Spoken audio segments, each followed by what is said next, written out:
This is Audible. Tantor Audio, a division of Recorded Books, presents Lethal by Reese Knightley. Narrated by Declan Winters. Chapter 1. Adam. Son of a bitch! Yeah, getting shot was not a good way to start the day, but it could have been worse. Adam pressed the edge of his t-shirt against the bullet wound in his left side and slipped down the alley, hugging the shadows. When running footsteps drew near, he stepped back against the damp brick wall. With the Ruger, fully loaded and silenced, clenched in his grip, he pushed hard into his side to stem the flow of blood. He needed to reassess his attacker's desire to kill him. The footsteps stopped inside the alley, and Adam went completely still, a trained act not many could accomplish, but one he'd learned while young. Stay still or be found. As he grew older, it became stay still or be killed. The darkly dressed figure of a man stepped into the dark-stained alley, staying in the shadows, hovering on the fringes and slipping in unnoticed, much like Adam had done. Well, it was exactly like he'd done. He was pretty sure they'd send one of their best to kill him, but this guy was about to have a really bad day. When someone missed their first shot at him, they rarely, if ever, got another. He didn't even lift his arm all the way. Bending his elbow, he shot from waist high and hit the concrete next to the man's head. The wall cracked, the blowback was immediate, and the crash of trash cans and cursing were his cue. He would have tried for a leg shot, but with the darkness and his loss of blood, shooting the wall was the best he could do. If the guy kept coming, Adam would shoot to kill. Anything less was asking to get dead. Clenching his teeth, he silently lunged across the alley and grabbed the ladder, climbing the fire escape until he reached the roof. He ran toward the access door. Halfway across the roof, bullets peppered the tar-covered slabs behind him. Damn bastard!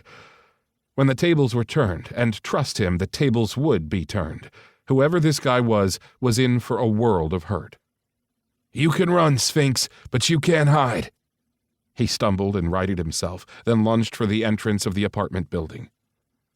That fucking voice rang in his head, blowing his mind. When he reached the door, he ducked inside and slammed back against the wall. He knew that voice. Fucking hell. He sucked in several savage breaths. Using the door jamb for cover, he fired back out the door, his aim high. This time he meant to miss. "Keep chasing me and you won't live to see another birthday," he hollered back, and then held his breath, waiting for that deep, rasping tone. "I'll see you in hell first," the man's shout accompanied a hail of bullets that pinged the doorway near Adam's head. He scowled. He wasn't mistaken about that voice. When the edge of the doorway splintered apart, he swung his face away to avoid flying wood and debris. Swinging his arm around, he fired 2 more shots before leaping down the stairs. Releasing his hold against his dripping wound, he slammed a new clip into the chamber. 2 floors down, he shoved open the rickety interior door and ran down the stained carpeted hallway until he reached a closed apartment door. With a silent apology to the occupants, he kicked in the door, ran across the living room, and left by way of their balcony. Adrenaline kicked in and he flew over the side, snagging the metal railing to stop his fall. He hung suspended by one hand. His side burned, and the blood made the material of his pants wet and sticky. Fucking hell, these were his best pair of pants. "But you're alive," he muttered, thinking about the man who was after him. Yeah, he was damned lucky. Beneath him lay the dark parking lot. Its wet surface ran along the back of the building, but he knew it was too far of a drop to the pavement or the cars below.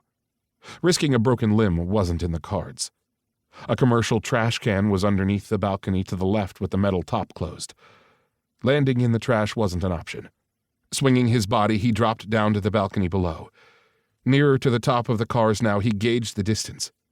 Closer, but not by much. Snick, snick. Bullets hit the stucco near his head, and he raced to the far side of the flower pot-filled patio and climbed over the railing.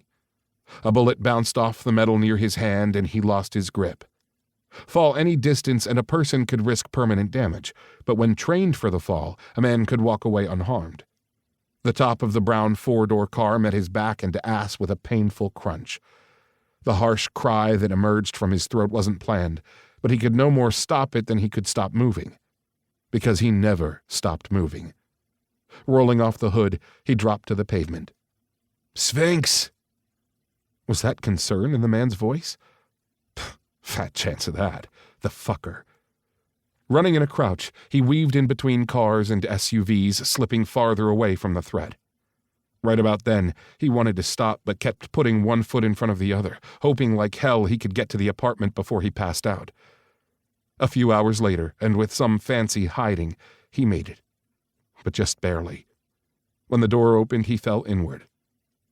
"Fucking hell!" Lex snarled and wrapped one burly arm around his waist to yank him inside and slam the door. "Were you followed?" "No."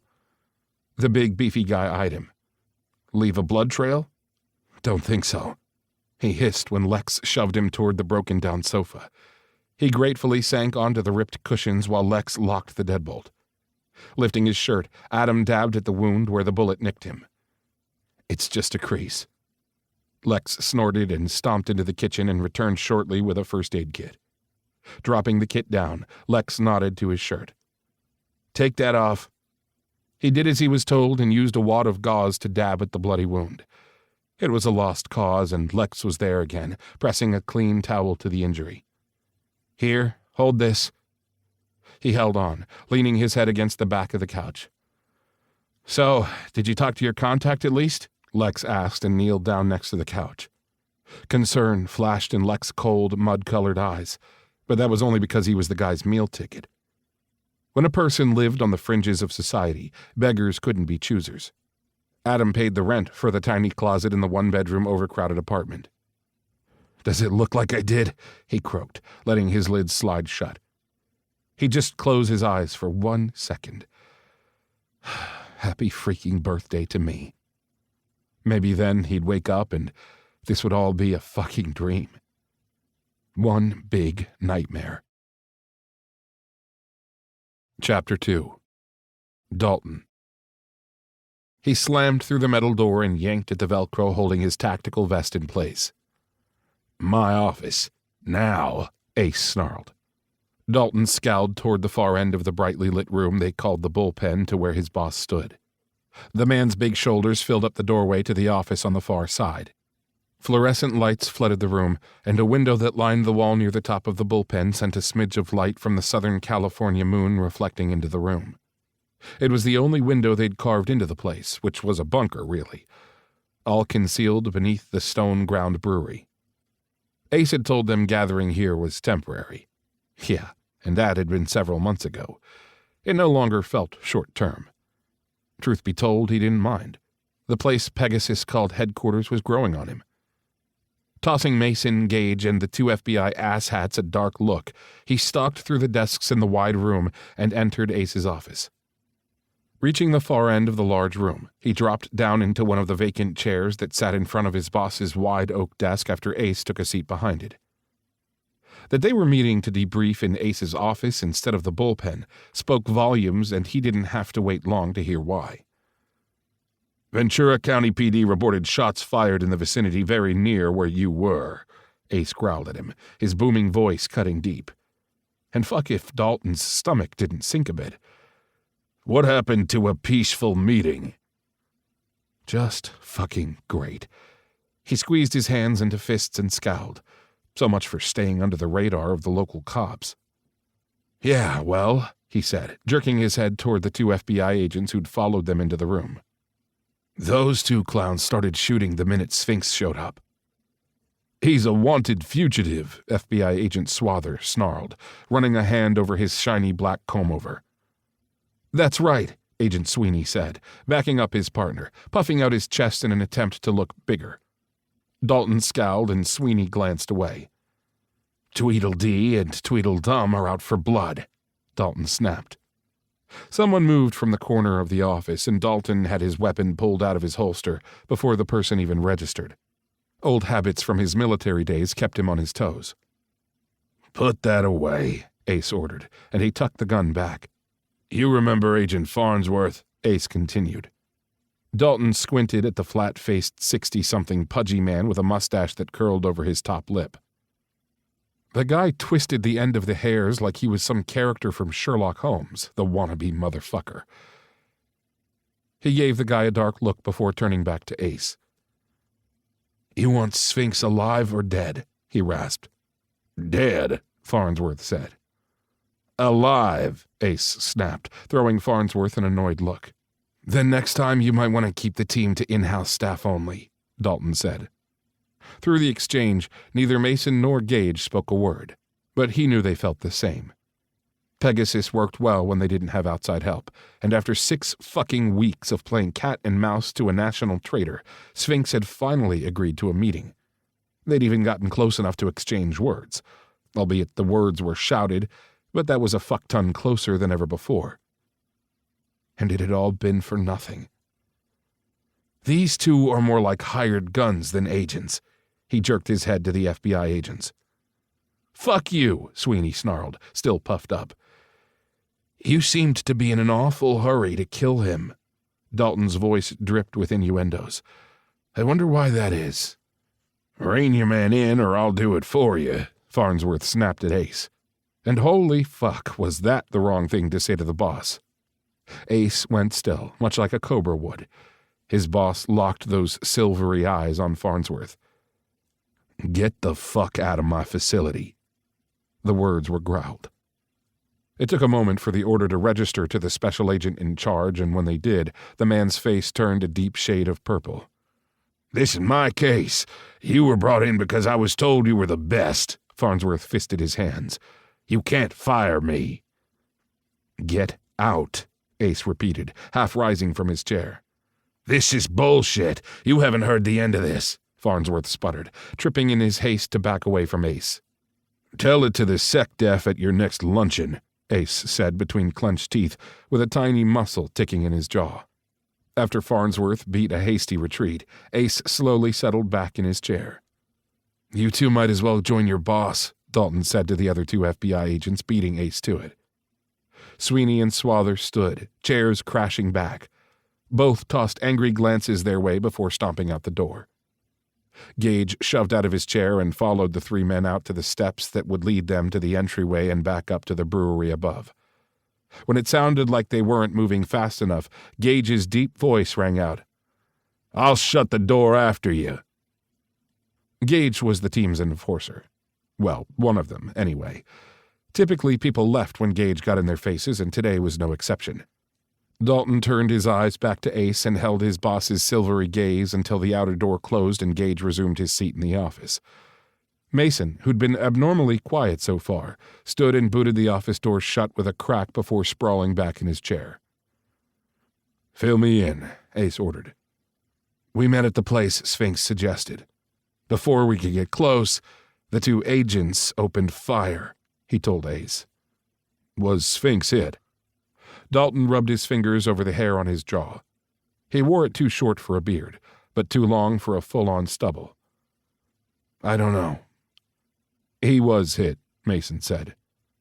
"How do you know?" Dalton snapped his gaze to Mason. "Blood on the railing at the apartment." "We need to get Sphinx before the FBI kills him," Dalton responded, pulling a hand down his face. Something about the former CIA agent unsettled him. He rubbed at his chest through his shirt. "We also need to find out what the hell is going on," Ace reminded them. "We'd already have that information if we worked alone," Mason said, earning a hard look from their boss. "Just saying," Mason shrugged. "Don't say," Dalton growled. Mason shot him a death glare, but fuck it. Mason was in enough trouble with Ace without popping off. The guy had gone off half-cocked on a few missions. Right now, though, Mason was keeping his wildness in check, but Dalton had a feeling it would only be a matter of time before Mason went off the rails. The guy was a hothead, and not a team player. Dalton wasn't much of a team player either, but he'd taken a job with Pegasus and would act accordingly. No sense in being a thorn in the team's side. Ace was right. They needed to find out Sphinx's side of the story. Ace caught his attention. "Can you reach out to him again?" He let out a breath. It had taken weeks to get Sphinx to agree to a meeting, only to be shot at, so he was pretty sure the former agent wouldn't meet again. "I can try. He probably won't respond." Let him know where you'll be, Ace suggested. And if he shows up and shoots me? Wear a vest. I have a feeling he'll take a headshot, Dalton smirked at Ace. Ace squinted. You serious? I don't know, but he's got to be pretty pissed, he said. If Sphinx sold that list, then he has no right to be pissed, Mason interjected. He's got to know someone is coming for him. The list Mason spoke of was filled with names from the intelligence community that included several U.S. operatives and also assets. The only problem was that according to ASAC Farnsworth, Sphinx's name was on the list he stole and sold. Which posed the question, why sell your own name to the enemy? Farnsworth's answer was that Sphinx must have deleted his name from the list before selling it. Dalton didn't buy it. There was also the fact that Sphinx had agreed to meet. Why agree to that if you're guilty? Shit didn't add up. His phone buzzed with a silent reminder, and he stared down at the calendar alert.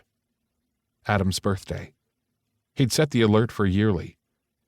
Should he try to find Adam's new number and call? He nixed the thought the second it happened. Adam had changed his number, hence his desire not to be bothered. Not that the guy ever knew he'd called in the first place, but the bottom line was that Adam was happy, and it was best to leave him alone. See if Jacob can send Sphinx another message through that message board you used. Ace's voice jogged him back to the wide office, and he nodded, tucking his phone and thoughts of Adam away. Jacob Burns was the unit's technical genius. He'd been the one to find out how to contact Sphinx in the first place.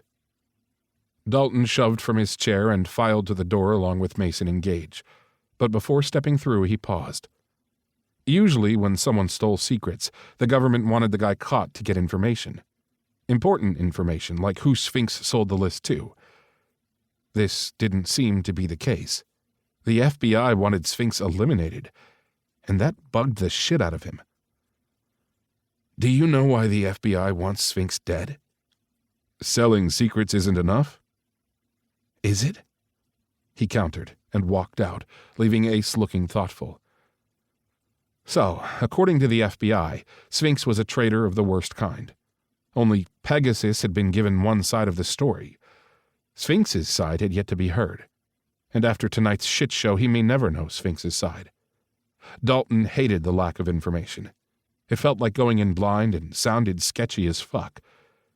This whole thing felt off. And when shit felt off, he made it his business to find out what the fuck was going on. And he would find out. One way or another. Chapter 3. Adam. Dalton fucking Weber. Of all the assholes to run into, it had to be him. Dalton had been labeled as being one of the most dangerous men on the planet. Adam knew that because he'd been following Dalton's career for years. The ex-Marine was a former Raider, which was the equivalent of Army Special Forces with a few major differences during wartime missions. Dalton had turned mercenary for hire for a few years after serving, and then fell off the radar. When the fuck had Dalton gone to work for the feds? Hell, Adam now felt lucky he'd walked away still breathing. Easing up on the side of the bed, he swung his legs over and sat up. Clutching his side, the room whirled a bit, and he steadied himself with a grip on the musty-smelling mattress. At some point last night, he'd made it to his bed after eating something and checking his email. He blinked around at the old bare paneling on the wall. The room was a closet, really. Lex and Splicer had turned it into a place he could sleep, and after thinking of his roommate, Splicer appeared in the doorway. Thinking of me? How do you do that? Adam frowned. I heard the box springs creaking. The thin, long-haired man grunted and held out a bottle of water. The fingers of Splicer's other hand tapped against his leg, and his gaze darted around. Adam took the container, cracked the cap off, and guzzled the whole thing. I take it the meeting didn't go as planned? They shot me, so no. What now? What now? Now he needed to get out of there and away from his current set of roomies. He suspected that one or both Lex and Splicer weren't on his side. Call it a gut feeling, but he always trusted his gut. One of the men after me happens to be an old friend of my brother. I thought your family was dead. He'd never told Splicer that little fact. That the guy knew kind of solidified Splicer was researching him. For money? Probably. What he didn't know was why he hadn't been arrested if Splicer and Lex were selling him out. He suspected it had to do with both men wanting to get as much money out of him as they could before they ratted him out. Maybe they were waiting for orders. Some would call him crazy, but he believed in keeping your friends close and your enemies closer. That gave him about 2 days tops. Adam nodded. They are, but dead or not, it doesn't mean they didn't have friends. He shoved slowly up from the bed. His side was tender, but all in all, it could have been a lot worse. Who's this guy? Guy? Adam frowned. Your brother's friend.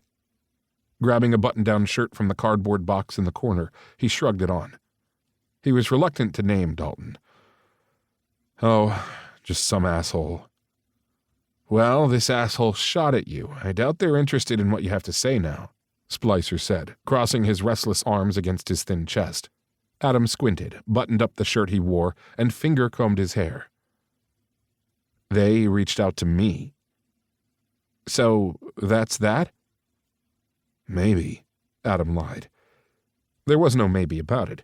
No way in hell was he taking a back seat on this. He needed to find out who had blacklisted him as a traitor. It had to be related to the list he'd found. If he could find out who gave the order to kill him, it might be his ticket back into the agency. The message on the board had assured him Pegasus had answers. That was a lie. The message had been a setup to lure him into a trap. They didn't want to hear his side of the story. They wanted him dead. You should lay low. Splicer moved back when he approached the door. I mean, they shot you, man. There is that. He studied the former DEA agent. Splicer had been fired from the police force after money and drugs had gone missing during a bust. He'd taken a plea deal and served a nickel. These guys had come recommended via Adam's former handler, who assured him nobody would look for him at Splicer's pad. But now he wasn't so sure about the guy, and he damned well wasn't sure about Lex. Splicer and Lex both knew too much about his situation. How much longer can you put me up? As long as you can pay the rent. The cash he had on him wouldn't rent a hotel room, much less cover the cost of the closet. The streets it was, then. He'd lived on them before. Give me a couple of days and I'll be out. Splicer squinted, pulling at the hairs on his bushy beard. You don't need to run just yet. Yeah, I do. Why don't you turn yourself in? And what, sit in a prison cell until someone comes to kill me? He bit out. No thanks. I'll take my chances on the street. They reached out again, Lex said from where he sat at the dirty table. Fast food wrappers and food-filled plates cluttered the scratched surface in the smoke-filled room. Lex had cleared a small space for Adam's laptop. How'd you get my password? You left it open, Lex shrugged and scratched at his exposed stomach. Gritting his teeth, Adam approached the tiny square kitchen. Fuck. He rubbed his head, his brain foggy. Had he left his laptop open after checking his email? He must have been out of it more than he'd realized last night. Or maybe Lex had spied on him while he was out of it. Stay on your own and there'd be nobody to snoop and steal, he silently reminded himself. The site Lex was speaking of was on the dark web, the messages encrypted, so Lex wouldn't be able to see the words. All Lex would see was that Adam had gotten an alert. The hacker who was sending the messages on the dark web was insanely good. So good, in fact, that he knew it couldn't be Dalton. It had to be someone on Dalton's team. As his memory recalled, Dalton hadn't liked using computers. That was about 15 years ago when Adam had been 18 and Dalton 23. Maybe things had changed? That had been a lifetime ago. Adam doubted it, though. Let me see. He took his laptop from in front of Lex, saving it from the ashes hanging from the man's cigarette. Carrying his computer to the couch, he sat cross-legged and clicked through the website, finding the new message. Sorry for the hassle, S. Meet me again. I'll be good. D. His lip curled at the S. It stood for Sphinx, a handle he'd earned while working with the agency. It was better than the nickname of Cupcake Dalton had called him when they'd first met. He'd hated it and returned the favor by calling Dalton the Big Bad Wolf. Well, he had news for Dalton. He wasn't a cupcake any longer, even though Dalton may still be a big bad wolf. The only difference between them was their size. He could never match Dalton's larger frame, but Adam was hella fast and not many came even close to catching him. The army had turned him ripcord lean, but not even the military could make him Dalton's height. Signing in via the back door of a search engine, it took him several long minutes to get into the website he needed. Now that he knew Dalton was behind this, or part of this, he needed more information. Dalton Weber, age 38, 6 feet 5 inches. His tattoos were too numerous to list, but Adam had studied each and every one of them up close and personal. It looked like there were a lot more of them, and he wondered what else they covered. Concentrate. He clenched his teeth and clicked past the military information. He knew all that. While Dalton had picked up mercenary work after his discharge in 2008, Adam, on the other hand, had gone into the Army before joining the CIA. The agency had been what caused him trouble, but he aimed to correct that. The next few pages were sparse with large sections blacked out. It was going to be hard getting data on what Dalton had been up to. It took several more minutes to come across the words Top Secret and Pegasus. He'd heard of Pegasus. They were almost the equivalent of Phoenix. Both were elite groups that stepped in when law enforcement's hands were tied, with one big difference. Phoenix followed the law, while Pegasus ran in deeper, darker circles. They could make people disappear like vapor. Pegasus, though. Could they help him? Should he trust Dalton with his real identity? Fuck no. Dalton could suck a dick. That didn't mean Adam wasn't willing to meet again, and now that he knew it was Dalton, nothing would keep him from fucking with the man. He sent back a response to the dark web message. Check your email. It took him another few seconds to set up a dummy email account and send Dalton a note. Afterward, he deleted the account and closed his laptop. Slipping out the apartment door, he found a seat on the stairs and tugged out a burner phone he'd picked up the day before but had yet to use. His call was unanswered, and a machine picked up at the other end. Last color of the day, green. Operative 2564 requesting a callback, he said and hung up. 2 seconds later, the phone rang. Sphinx? Relief swept through Adam at the sound of his handler's voice. Although Richard Black knew his identity, they always used code names over the airwaves. Any word on who's behind this? Not yet, regret filled Black's worried voice. Just lay low. I have been, Adam said through his teeth. I need more time to figure out what the hell is going on and who the hell is involved. I think my location has been compromised, he said. Is there anywhere else you can go? Black asked. His handler knew he couldn't just use a CIA safe house. The agencies would be all over his ass in seconds. He needed to stay free until Black caught whoever the hell had leaked the list and blamed him. Yeah, I know someone, Adam said. Sphinx? Yeah. Stay safe. He hung up and sat holding the phone before he punched in a phone number he hadn't called in years and waited while it rang. Hello? Mrs. Weber? Yes, who's this? It's Adam.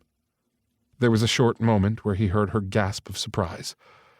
Oh, my goodness. Adam, sweetie, it's so good to hear from you. Dalton's mom, Leslie, always made him feel like one of the family, and for 5 years he had been. In fact, he'd thought that he'd be with them forever, but then he'd gone and fallen for Dalton and ruined everything. I was so sorry to hear about Randy, her voice softened. Thank you. I wanted to come to the funeral, but it's so hard for me to travel in the winter, and I'd caught pneumonia that year, she said, her voice filled with worry. It's okay. Your health comes first. Randy had been buried in the hills of Kentucky. It was a place where his brother had wanted to settle down and start a life, somewhere away from the harsh memories of his Alaskan childhood. Adam couldn't blame his brother for relocating there several years ago. Randy had numerous friends in Kentucky, and Adam had invited them to celebrate Randy's life. What he hadn't expected was for Dalton to show up. How are you? Leslie always thought about others first. A lump grew in his throat. "I'm good. How's your family doing? Tell me everything." It may have been underhanded, but sometimes people had to use desperate measures when their lives were at stake. His question was all it took, and she launched into a nonstop barrage of stories about her husband and children. And God help him, he drank up every single word. Chapter 4. Dalton. He'd waited all the next damn day. Then finally, Sphinx had responded. The meeting was on again. "Tomorrow night, Sandhill Junkyard, 11 p.m. Come alone. S." He'd been worried the fuck-up with the FBI had scared Sphinx away. Scared wasn't the right word, but the man was cagey. There was something oddly intriguing about the guy. Dalton shook it off. He was nothing more than a job. Sphinx was elusive as hell, and it kind of reminded Dalton of himself. That was all. He'd like to sit down and pick the guy's brain apart and see what made him tick, starting with, why had Sphinx stolen that list? Who had he sold it to, and why did the FBI want him dead? Scrolling through his phone, his finger hovered over Adam's phone number. The phone number was new. Well, a few years old at least, but Dalton had done some underhanded things to get it. He closed his phone without dialing. Was Adam happy? Did he have the white picket-fenced life he'd always wanted? A noise from one of the bunker's back rooms pulled him from his funk, and he glanced at the darkness through the slice of windows. One more day to wait for Sphinx. He might as well wrap it up for the night and get a fresh start in the morning. "Dalton? What's up?" He tucked his phone away and swiveled in his chair to find Jacob Burns standing there. The techie's dark hair hung over bright eyes. Reaching his desk, Jacob placed a folder on the dark wood in front of him. "I found him after he signed on to a website I've been monitoring. It took a while," Jacob said, shaking the hair from his face. Dalton glanced at the folder and then back up. "Who did you find?" "Sphinx, and that's his IP address and a copy of the file he was searching for." "Seriously?" Jacob grinned. "No, I'm lying." "Okay, smartass," he huffed. "I wasn't able to get the exact location because he logged off, but that's the apartment building. Have fun finding him." Jacob waggled his fingers at him, and his tall, lean form disappeared down the hall toward the communications room. Dalton picked up the folder and flipped it open. "What are you smiling about?" He tossed the folder down and swiveled in his chair to face his best friend. "This Sphinx guy," he said to Eagle and flicked a finger at the file. Declan Weller, codenamed Eagle, lifted the folder from the desk and sprawled in the chair across from him before flipping it open. "This is your military record." Eagle's gaze flew to meet his. "It is. Sphinx was looking into you?" "Apparently." "Is this his IP address?" Eagle tossed the file back on the desk. "Yeah. The location is sketchy, but it's worth a shot. Want to come with me?" "That you would have to ask," Eagle grinned and shoved up out of his chair. Dalton laughed and grabbed his truck keys. He should have known Eagle would come with him. They'd gone to junior high together, and even when Eagle had moved away, Dalton had kept in touch with the man through the years. When Eagle had joined the Army instead of the Marines, Dalton hadn't held it against him. When Dalton had become a mercenary after the Marines, Eagle never judged him. His friend would call out of the blue whenever Eagle had leave. Eagle was one of those friends that a person could go years without seeing, but when together, it felt like no time had passed. He and Eagle entered the weapons room, and Dalton pulled on his vest and checked his weapon. "Where are you two headed?" Lincoln Beckett, also known as Link, asked upon coming into the tactical room. "IP address of a possible Sphinx sighting," Eagle said, slamming a clip into his Glock. "Want to come?" "Need me to?" Link asked and leaned a hip against the lockers. "Never." Link rolled his eyes at Eagle's snarky comeback and opened a locker to pull on a vest and check his weapon. "Hey, guys," Mason said from the open doorway. "The NSA is also after Sphinx." "What are you talking about?" Dalton scowled at Mason, and the man looked away. "We'll be lucky to catch this guy alive," Link muttered, slamming a clip into his sidearm. "You knew about the NSA?" Dalton advanced on Mason. "Yes." Mason's chin tipped upward, and Dalton was tempted to knock him on his ass. Then why the hell didn't you say something earlier? He growled on his approach. Because it was on a need-to-know basis, and you didn't need to know, Mason responded. He caught Mason by the shirt and fisted the material. The man's back bumped the locker and the door rattled. It wasn't a fair fight. For Dalton. Mason was out of his hold and delivering a kidney punch that Dalton barely blocked before he could even fucking blink. Still, though, Mason bounced away and put a good distance between them. Dalton's hands squeezed closed. "Knock it off," Ace's deep voice boomed from the doorway. Dalton stared at Mason, who stared right back. "Don't keep information from us," Dalton growled. "Dalton, Mason came to correct his lack of sharing," Ace responded. "He had a shot in your office yesterday and all fucking day today to come clean," Dalton charged right back. Mason's teeth snapped and he sucked in a deep breath and then deflated. "Sorry. Trust comes slowly." He squinted at the small, fair-haired man who moved faster than anyone he'd ever met. Well, except maybe Sphinx. "Get over yourself," Dalton said slowly. "We're all here to do a job. If you don't trust us, then maybe you shouldn't be here." Nobody spoke, not even Ace, and the room went strangely quiet. Dalton didn't give a flying fuck and held Mason's gaze. He could see the wheels turning in that bright head of his, and after a moment Mason slowly nodded. He figured that meant the guy was on board. "Grab your gear," he told Mason. After one startled look at still being included, Mason hurried to gear up. Ace sent him a smirking smile of gratitude, and he gave his boss a brief nod. Dalton was known for his peacekeeping abilities, but don't fuck with him about stupid shit because he'd call people on it every damned time. After their last lieutenant retired, Dalton had been promoted and he took his job as second-in-command very fucking seriously.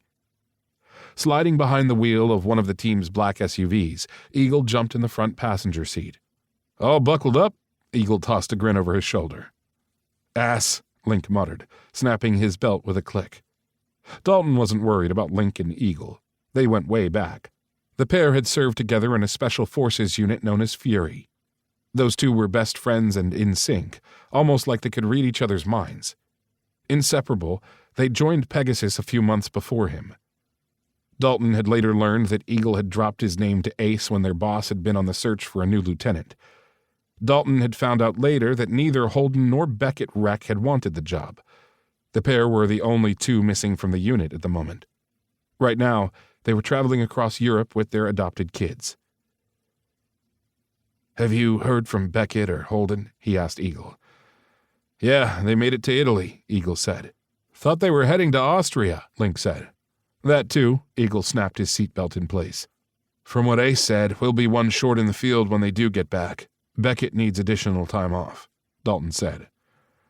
"I hear Jacob wants to be in the field," Eagle said and tossed him a look. "What a waste," Mason muttered. "He's a technical genius." He shot Mason a stern look in the rearview mirror as he took the freeway on-ramp. "There's nothing wrong with doing both. I know a guy. His name is Seth Grayson. Works for Phoenix in the field. Used to be known as Reboot Hell," Link said. Phoenix was a mirror unit to Pegasus that worked out of Northern California. They all reported to the same chief. "No shit?" Mason gaped at Link. "No shit," Link smirked and tried to rub his knuckles on Mason's hair, but the man slapped Link's hand away. "I'm not a fucking kid." "Look like one," Eagle laughed at Mason. Mason flipped Eagle the middle finger. "Knock it off," Dalton told Eagle. "Do something useful and get the file from my bag and find something about Sphinx we don't already know." Eagle tugged out the folder from the duffel bag and flipped it open. 6 feet tall, brown hair, blue eyes. The name is blacked out. CIA says that's classified. "Don't you think that's weird?" Dalton asked.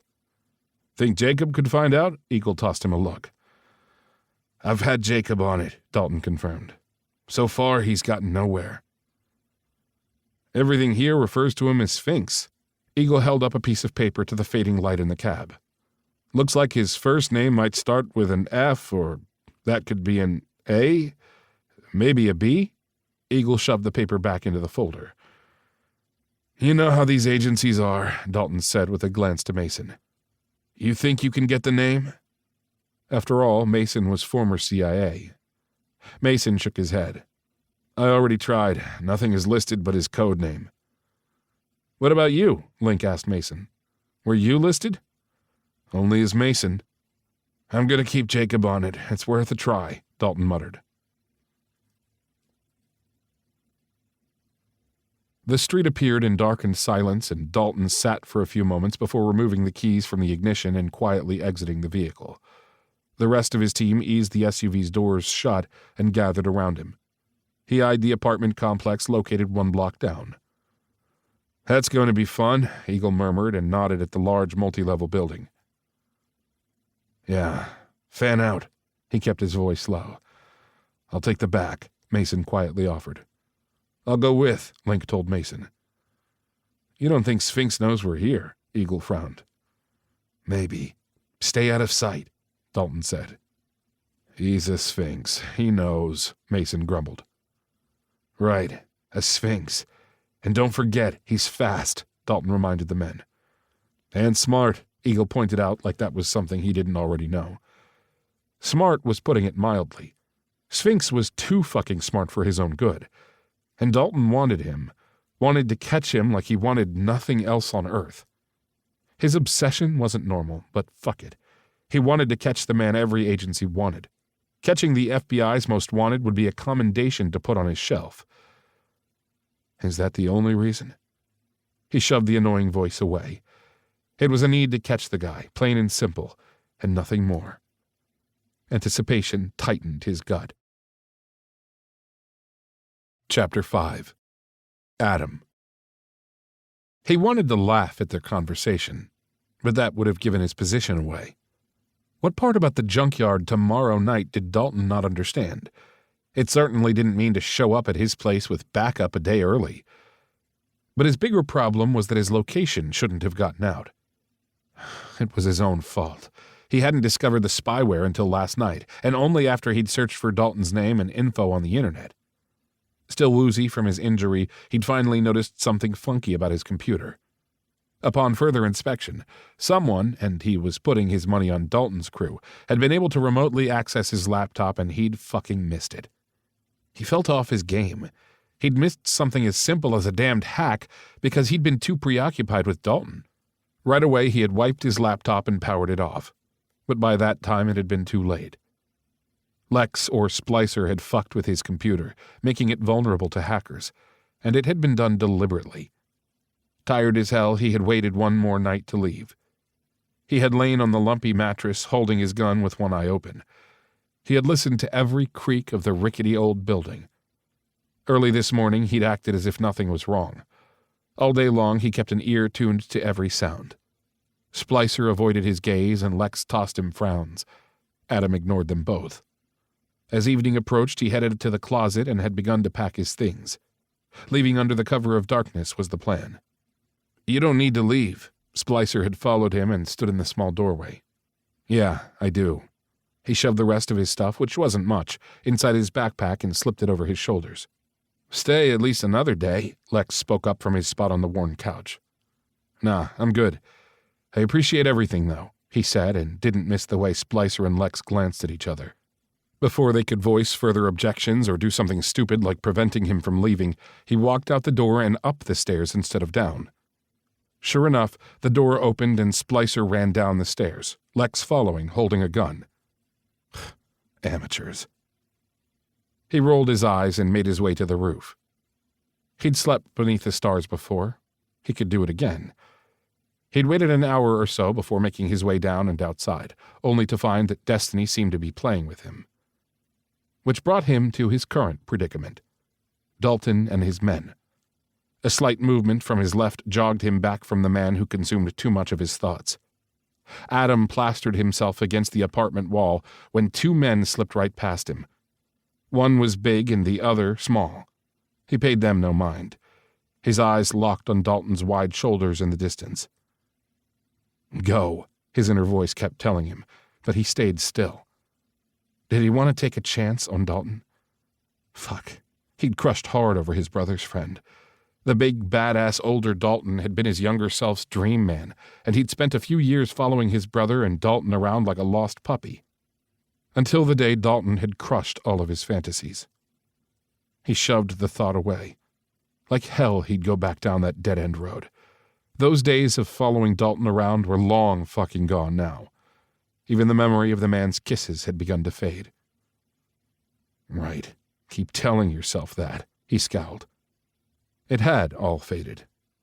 Well, until the second he'd heard Dalton's deep voice, and then the memories had come rushing back. Regardless of their past, Dalton clearly hadn't recognized him. To be fair, he had been wearing a beanie pulled down over his face with only the mouth and eyes cut out. A noise snapped him out of his distraction and he held his breath.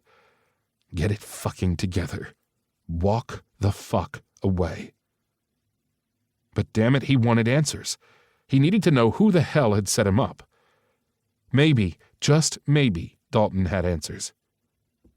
Since when have you ever needed anyone's help getting information, much less his? Never. But there was always a first time. Slipping through the shadows, he waited until Dalton came up the narrow sidewalk to the apartment building. Adam eased out, careful to remain mostly in the shadows and out of the direct area lights that were positioned around the apartment building. Balanced on the balls of his feet, he stayed ready to disappear.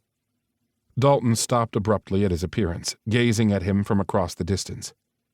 It was as if Dalton were trying to make out his face and eyes, but Adam knew the mask gave nothing away. Feel like talking. Adam tipped his head to the side, gauging the soft warmth in the man's rumbling voice. It had a come-hither quality that made a person dream of strong arms and hard kisses. It also reminded him of what they'd lost when Dalton had walked away like a fucking coward. Old anger came rushing up. One part of him wanted to take a chance on Dalton, maybe just exchange a few words and see how that went. Dalton's team was already inside the apartment building and they were alone. The other part of him wanted to tell the man to fuck off. But that wouldn't solve anything. He slowly took a step farther out into the area light. A snap and crunch of gravel beneath a shoe had his heart slamming into his chest. Snick, snick, snick. The bricks exploded near his head. In a blink, he flew backward, melting into the darkness. One bullet had come so close, a piece of brick had popped against his beanie. Fuck this. Stop shooting, Dalton hollered, sounding furious. He didn't wait for whoever it was to take the kill shot. Disappearing between overgrown shrubs, he crouched, eyes locked on the men trying to kill him. Fucking suits. You let him get away, one of the suits snapped, waving a gun. Dalton stalked up to the suit and punched him in the nose, knocking him to the ground. You son of a bitch! You just assaulted an agent, the guy lunged up from the ground and charged Dalton. Dalton caught and swung the guy around with a fist in his jacket, but the agent hung on and gave a few weak punches. Suddenly, both the big and smaller men Adam had seen earlier and another even bigger guy all pulled the agent from Dalton. Adam didn't stop to see the finish of the fight. Dalton and his goons could go fuck themselves. He tore down the walkway, his shoes silent on the cement. Reaching where he had stashed his backpack, he slipped it on and clung to the shadows. Walking quickly out of the area, Adam vanished like vapor. Obviously, Dalton was in with the FBI. Then why did he tell the guy to stop shooting? Why did Dalton punch the agent in the nose? Fuck if he knew, and he wasn't waiting around to ask. Being blacklisted had been devastating, and his kind-hearted handler had been tapped out. The vision of Richard Black's weathered face, lined with worry when he couldn't help him, drew a lump to Adam's throat. Black had twin boys and a beautiful wife.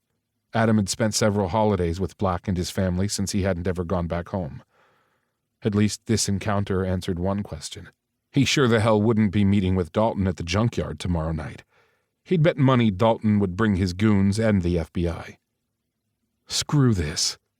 His temple pounded and his left side hurt like hell, the wound not even starting to heal. He needed a place, a safe place, to recuperate. And Dalton? Dalton had had his chance and he'd blown it. Adam would take his chances elsewhere. Everyone thought he had taken a list of operatives, only it wasn't a list of operatives. It was a list of people being on the take, high-powered people being paid off to look the other way when sensitive information was leaked. He would take the flash drive to the highest government official he could find. The highest, trustworthy official. Just who that was, he didn't know, But he would find someone. Not everyone in the government was corrupt. What about the Secretary of Defense? He'd heard about the man's integrity through the grapevine. Only he couldn't do that because Pegasus reported to the SecDef. And Pegasus had turned on him. He couldn't go to anyone remotely connected to Pegasus, the FBI or the CIA for that matter. His only hope was to hold out for Black to find out who'd burned him. He racked his brain for someone else he could reach out to, but came up with nothing. Sometimes being an orphan had its drawbacks. Of course, when he joined the CIA, it had worked in his favor. But now that he was blacklisted, his orphan status felt like a noose around his neck. He could call his ex. He crushed that thought the second it came up. Michael hated his guts, and Adam didn't blame the guy. Not after the way he'd left things. So here he was, a burned spy with no one to count on and nothing to his name.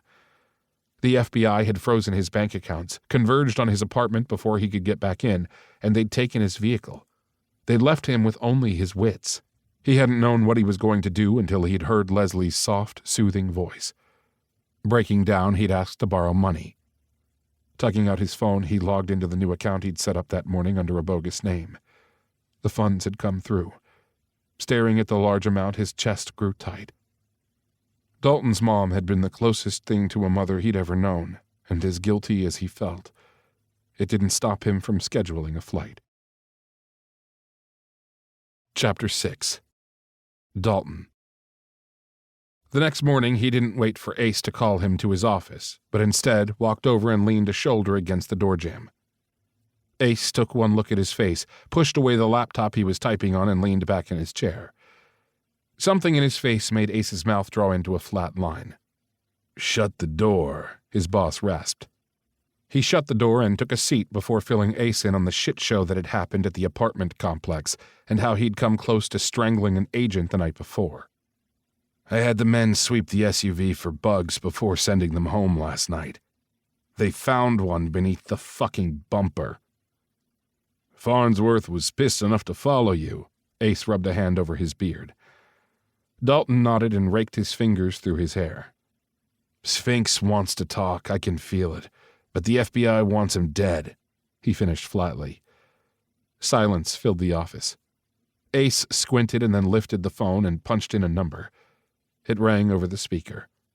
An administrative assistant answered the line and insisted that the Secretary of Defense couldn't possibly come to the phone.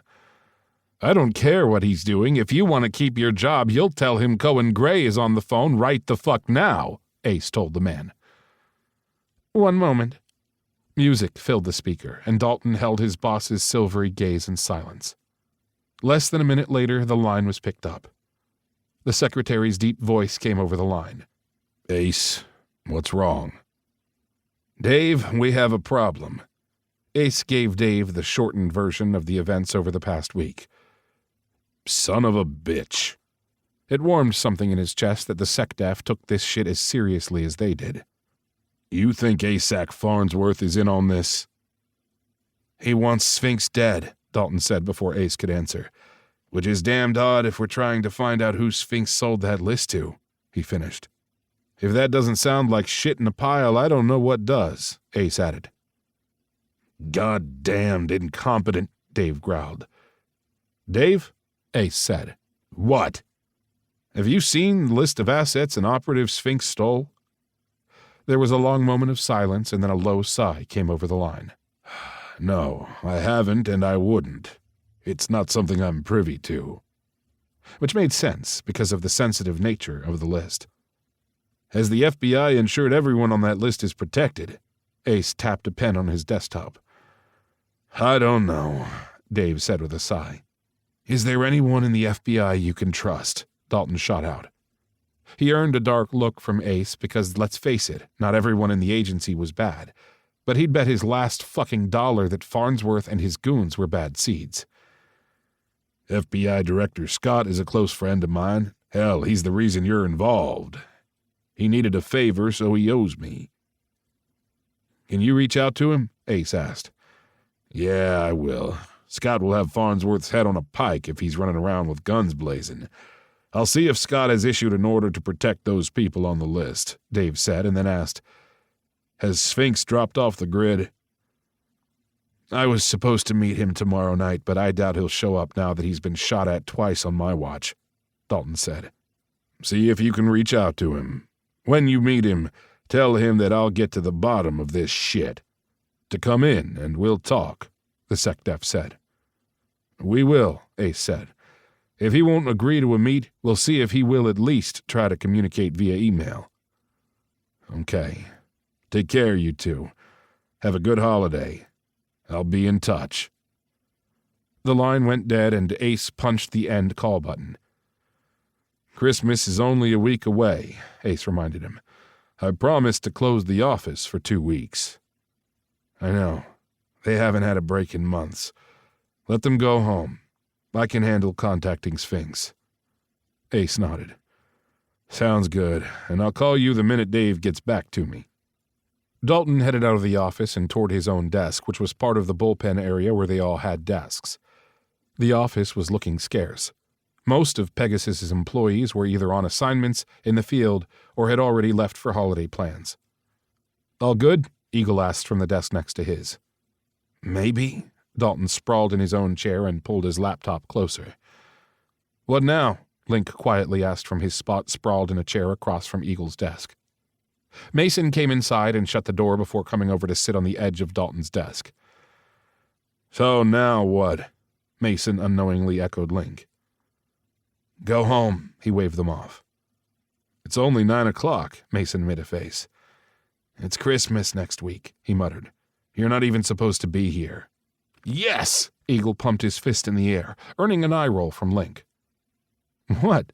I love pumpkin pie, Eagle grinned at Link. Link made a face. Leave the pecan to me. Fine, but I'm driving, Eagle retorted. No, you're not, Link said. Want to bet? Eagle laughed and shoved away from his desk. Happy holidays, you two, Dalton said, and the pair waved and wandered off. He eyed Mason. What are your plans? Forrest and Green are buying a huge tree and we're all gathering over at their house. Mason spoke of his brother and brother-in-law, who didn't live far from the Pegasus facility. In fact, Green used to be the second in command of Pegasus prior to the birth of his daughter. Having 3 kids and a new baby had given Green a new perspective on life, and now the man did full-time consulting work. Have fun, he told Mason. You want to come? One more person in a group of 20 won't make a difference, Mason said. Nah, I'm good. But thanks. He hadn't been home for Christmas in a long time, and going to someone else's house instead of home to see his own family didn't sit well with him. Okay, see ya. Don't work too hard. Mason left and the room became quiet except for the whirl of the heater kicking on. California or not, December was cold and he was glad for the warmth. Dalton turned his attention to his laptop. He hated the damned thing, but out of necessity he'd learned how to work one over the past decade. First, he sent a message to the last known email address of Sphinx. As he suspected, the message came back undeliverable. He brought up the dark web via the directions Jacob had given him and typed a message and then deleted it, and then typed another one. And deleted that one. It went on like that for several more times before he finally settled on something simple. What a complete blunder. It won't happen again. Still hope we're on for the junkyard. D. Chapter 7. Adam. Nobody thought twice about Adam Smith catching a flight from LAX to Fairbanks, Alaska. It was one of the aliases he'd kept from the CIA. It was only to be used in emergencies, and this was one. Yet the closer he got to Fairbanks, the more he regretted coming. More than being here, he regretted borrowing the money. He shouldn't have come. He should be anywhere but here. What the fuck had he been thinking? Standing in the freezing cold without a coat, he gripped his backpack and turned back toward the inside of the airport. He must have been out of his mind. Of all the stupid things he'd done, this was one of them. Adam! He whirled around at the sound of his name and found Dalton's younger sister Mary rushing toward him. Before he could even open his arms, she'd closed both of hers around his waist and hugged him tightly. He hung on as her flowery perfume and warmth engulfed him. Of all the Weber clan, He was the closest to Mary. All the memories of their exploits came flooding back. She'd been the one to encourage him to go after Dalton. "I couldn't believe it when Mom said you were coming home. And for Christmas, too." She kissed his cheek, linked her arm with his, and pulled him toward a waiting minivan. Mary opened the middle passenger side door, and he was ushered inside before he could say a word. The seats were leather and warmed his ass, and the interior held that new car smell. A shudder swept through his chest, and his throat squeezed as he fumbled with the seatbelt. "You poor thing, you're freezing." Mary pulled a thick, heavy blanket from the back and spread it out over his lap even before he was completely buckled in. The inside of the van was filled with people who took turns hugging him, even if it was a bit awkward due to the seating. Dalton's other sister, Renee, hugged him just as tightly as Mary had. Dalton's younger brother, Colton, sat behind the wheel and turned, giving him a huge grin, and offered his fist. Leaning forward, he returned the man's fist bump. "About time he came home," Colton said, and eased the large van away from the airport curb after Mary shut the sliding door. Dalton's mom, Leslie, came out of the front passenger seat and knelt in the aisle in front of him to bear hug him. He leaned over and wrapped his arms around her. She smelled like cookies, and he pictured her baking his favorite, chocolate chip. His throat closed again and he swallowed and blinked his eyes, hoping not to embarrass himself. "I'm so freaking glad you're here," she whispered near his ear. "Mom, language," Renee laughed. "Sensitive ears here?" "Oh, pooh," Leslie released him with a smile and sat back on her heels. "Freaking isn't cursing. Tell them, Adam. Plus, I'm allowed to curse if I want. Besides, your father isn't here." He waited for Renee's comeback. Of all the kids to argue with their mom, Renee came first. "Dad curses more than you do, Mom," Renee pointed out, with one hand rubbing at her swollen belly. His mouth dropped open when he got his first full glimpse of her. Renee's smile was a mile long. "Yep, 8 months." She ignored his shock and took his hand to place it on her very pregnant belly. "This will be our second one." "I didn't even know you had one, much less 2. He croaked, cupping his hand around the mound. "Yeah," Renee said softly. "Jenny will be 2 in February." "I've missed so much," he murmured, easing back in his seat. "It's okay, baby," Leslie said and cupped his cheek. "We will fill you in on everything." "Mom, please get in your seat," Colton warned, and Leslie finally scooted back and climbed in the passenger seat to buckle up. "I want to hear it all," Adam said in a wobbling voice. "And don't you worry about you-know-who. I'll handle him," Leslie said with the tip of her chin. Laughter and giggles rang out inside the van. It might appear odd to hear a mother call her own son you-know-who, but they'd done it for years. Keeping secrets was a Weber family art. Dalton was much like his father, serious and level-headed, and the rest of the family did their damnedest to keep those two out of the loop. Leslie tipped her blonde head and the bun at her nape shifted. The rest of the clan's hair ranged from light to dark. With Mary and Renee both light brown, Colton was blonde like his mother, and Dalton was dark-haired like his father. Wisps of hair had escaped from Leslie's bun, creating a halo around her head. Like an angel, he thought. But she was one tough angel, and ruled her family, even Dalton, like nobody's business. She was all about treating people with respect as long as they deserved it. Her motto, and one she'd taught him, was to be kind until you can't. "I'm not worried about him," he murmured the lie and looked away from their knowing gazes. He huddled beneath the blanket. Worried? Hell fucking yes, he was worried, and not just about facing Dalton, but of Dalton finding out he was Sphinx. It might all be for nothing because, according to Leslie, Dalton never came home for Christmas anymore. Colton drove up the steep hill and around the first bend. They passed near the orphanage Adam had been placed in after his last foster parents had been arrested for child abuse. Abuse in the form of they'd taken in one too many kids and used the money for partying instead of food. He and his brother had both been placed in the same home because the foster system tried to do that whenever possible. Only the system was flawed. Or rather, theirs had been. Overworked caseworkers with too many cases and far too many children couldn't make the routine welfare checks. Eventually, they'd caught up with their foster parents when one of the teachers had spoken up about their concern for his well-being. He'd been 13, and far too small and skinny due to having missed so many meals. Randy, at 17, had taken to stealing food for them to eat. As it always did, his chest hurt thinking of his brother. He sent a silent thank you to the universe that Randy had met Dalton at school the same year they'd been sent to the orphanage. If not for that friendship, Leslie might not have discovered him scrounging through her trash cans for food while he waited for Randy to come out of the Weber's house. At that moment in time, he hadn't met any of Dalton's family yet, but he knew the address because Randy had made him memorize it. The trash cans had been sitting at the curb outside of the gates, so he'd thought what was inside them was free. He'd run from her, but Leslie had been sneaky and had gone back in the house to fetch a sandwich piled high with meat and cheese. She'd left the food on the curb and called out to him before disappearing back inside.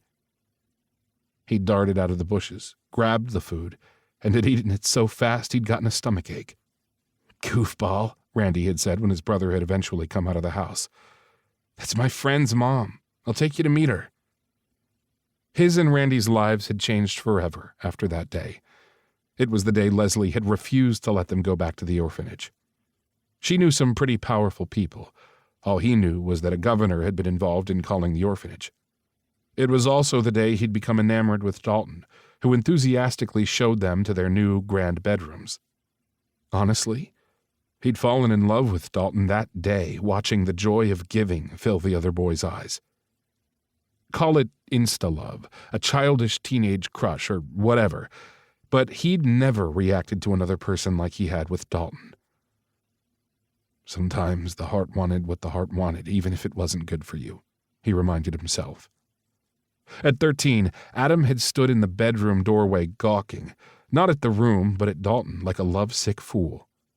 Both Randy and Dalton had ignored him until Dalton noticed the black eye Adam had been given at school. "We'll be right back," Dalton had growled, and even at the age of 18, the boy was a force. "Where are your parents, sweetie?" Leslie had pulled him away from the doorway of the bedroom and back down the stairs. "Dead." Because he wanted the nice-smelling lady to like him, he didn't explain that he and Randy had been taken away from their deadbeat, drug-addicted parents. "Oh, sweetie," she'd said, pulling him into a hug. Tears had burned his eyes at the unaccustomed tenderness. "Where are they going?" He'd tossed a glance at the front door. "Oh, don't worry," Leslie had said, drawing him into a brightly lit kitchen that smelled of rich food and pastries. "Dalton won't beat anyone up. He's too level-headed for that."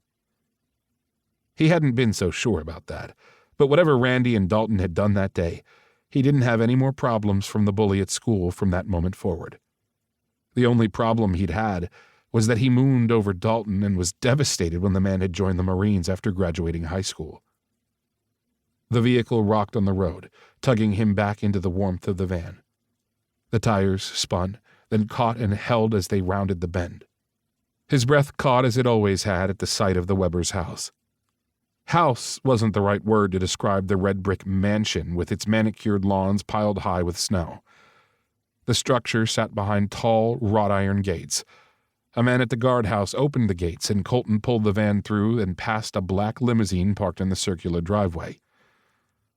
"I've got your room all ready," Mary said, sliding out when the van parked and then helping Renee out of the back. "It's your old one next to mine in the West Wing." He grabbed his backpack and stepped out. The freshly salted sidewalk crackled beneath his feet. The snow lay in drifts of white around the house and hung on the massive sloped roofs. He was still in awe of the place. "Adam, welcome home, son." He almost burst into tears at the sound of Dalton's father calling him son. Walking up the steps, he didn't stop until he was inside of the big man's outstretched arms and tightly returning Daniel Weber's hug. "Come on inside. Lunch is ready. I worked all morning on it," Leslie urged them all. While the Weber family employed a cook, Leslie always gave the staff time off during the holidays. There was no mention that he'd virtually abandoned them 13 years ago. No mention of him disappearing after Dalton had ended things. What could he say if they asked? After I joined the service, I was discharged a few years later and vanished into the CIA? He hadn't wanted to leave them, but he also hadn't wanted to look back after Dalton had ripped his heart out. Sure, he'd seen Dalton at Randy's funeral, but had any of them ever tried to find him before that? Had Dalton? No. He took a deep breath and shoved the memories away. And for the first time in over a decade, he stepped inside of the only place he'd ever called home. Chapter 8. Dalton. It was just after midnight and the junkyard remained empty. Regret soured his stomach and he squeezed his empty coffee cup. Sphinx hadn't responded to his message asking if they were still on, and his silence spoke volumes. Ace still hadn't heard back from the SecDef, so they were running blind here. He shifted in his spot from inside the junkyard fence. Between the stacks of vehicles, he had what he thought to be the perfect hiding and observation spot. He placed the empty paper cup down on the fender of the vehicle next to him and wondered how much longer he should wait as it was going on midnight. A piece of metal clanged near the big, dark building that held the junkyard's office, and he eased back between the stacks of cars and a nearby pile of junk. Sphinx wouldn't make a noise like that, and he knew damned well it wasn't the FBI on his ass since his team had found their fucking bug. It was probably a rat. Not taking any chances, he silently drew his Glock from his shoulder holster and slowly moved through the junkyard in the direction of the noise.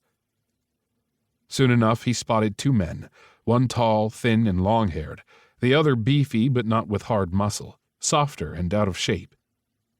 He could only see their outlines until they moved back into the light over the closed junkyard office door. So it was rats, just bigger than he'd expected. What were they doing there? Robbing the place? "This isn't the place," the long-haired one bitched. "Yes, it is. This is the only junkyard in town," the beefy one said. "Then we missed him." "The boss is going to be pissed." "Who cares? Let him fucking find Sphinx." No, not robbers. They were working for someone who wanted Sphinx, and probably dead. Who was this boss they spoke of? When Beefy and Longhair turned away, he skirted around and came at them from the side. Punching the big one in the head, he anticipated Longhair's move when he pulled a weapon. Yanking the beefy one around and in front of him, he blocked Longhair's shot. The man paused, the gun pointed at them. "Put your gun down or he's dead," he warned, putting his Glock to the guy's temple. "If you catch us, we're dead anyway," Longhair said in a flat voice. Dalton's mind raced, turning over the information. "That's not true," he urged calmly. "Don't do anything stupid." "Don't shoot," Beefy begged. "Tell Sphinx we're sorry," Longhair said, catching him by surprise before he fired his weapon. Beefy guy slumped to the ground. He shoved away from the big man to avoid getting shot if the bullet went all the way through. Returning fire, he put a slug in Longhair's chest. The man stumbled, falling hard to the ground, and the gun dropped and skidded beneath the car. Longhair's shot had killed Beefy, and Dalton stepped over the body. Crouching next to Longhair, he put a hand on the man's gasping chest and stared down into his eyes. "Why do you want me to tell Sphinx you're sorry?" Longhair gasped, choking on his own blood. "Who sent you?" he pressed. Fat. Dalton leaned down, and with his last dying breath, Longhair whispered, "Feds." A chill swept down his back. The pair of men were fucking informants? How the fuck did Sphinx know these guys? Had these two told the FBI that Sphinx would be here? How the fuck did they even know about the junkyard? More importantly, where the fuck was Sphinx? Dalton had more questions than ever. This shit stank. Boom! An explosion rocked the junkyard and metal blew apart, shattering the air with fire and smoke. He rolled onto his back and kept on rolling until he was beneath the protection of a pile of demolished cars. Gunfire echoed in the air, and he shoved to his feet and ran. Bullets peppered the cars near his body, and he kept on running in the opposite direction from where he'd left his SUV. Getting out alive was more important. He had no idea how many men they'd sent. Dodging beneath the metal of a smashed delivery truck, he pulled his cell phone out and punched in Ace's number. "Dalton, how'd it go?" "It didn't. I'm at the junkyard under attack. I need a pickup," he said and kept moving. Ducking down another row of junk, he climbed over a pile that looked stable before he jumped off the other side and landed near the fence. "Fuck, I'm on my way," Ace shouted, keys jangling. He pictured his boss running across the facility room and out the door. 10 minutes, Dalton. Give me 10 fucking minutes. You get the fuck out and disappear. I'll call when I get close." "On it," he said and closed the phone. He didn't look back. He leaped at the fence and pulled himself up the chain link. At the top, he pulled off his jacket and tossed it over the barbed wire, then slid over the top. He left his jacket and jogged down the dark industrial park sidewalk. He was a block away when Ace called him back. "I'm on the corner of South and Jones," he said after glancing at the street signs. Ace's truck barreled down the street and screeched to a stop. Dalton jumped in and slammed the door, and Ace floored it. "What the fuck happened?" Ace growled, racing around the block and back toward the junkyard entrance. He explained about the pair of men he suspected were informants. "I think they were there to kill Sphinx, and I think the FBI showed up to clean house afterward." Ace pulled up to the junkyard, right behind a big black SUV with tinted windows. Agents were milling about looking stupid. Both he and Ace stepped out of the truck. "And here's the killer right now," Agent Sweeney said. Or maybe that was Swather. No, wait, yeah, it was Sweeney. The guy had puffed up his chest. Swather moved up next to his partner. "Arrest him," Swather said, pointing a finger at Dalton. "Fuck you," Dalton growled, clenching his fists. "I'm no killer." "You shot 2 men dead. I have an eyewitness that says you killed them in cold blood." "What eyewitness? You?" He glared at Sweeney. The man's face turned ugly. "Shut the fuck up," Ace snapped. "Where's your boss?" "He's over by the office," Sweeney pointed to the open gate. "Wait here," Ace ordered him. His boss advanced farther into the junkyard and disappeared from view. Swather turned toward him with his cuffs out. "You come near me with those, and it will be the last thing your hand ever does," he warned. The guy stopped and swallowed. It was a long 10 minutes filled with distant shouting, and then a silent calm descended over the area. After another moment, Ace reappeared. "Let's go." He jumped back into his boss's truck, and Ace drove them to where he'd parked his SUV. "How'd that go?" "I put Farnsworth on the phone with the SecDef." He laughed. "And?" "Dave ordered Farnsworth to back off, so we'll see."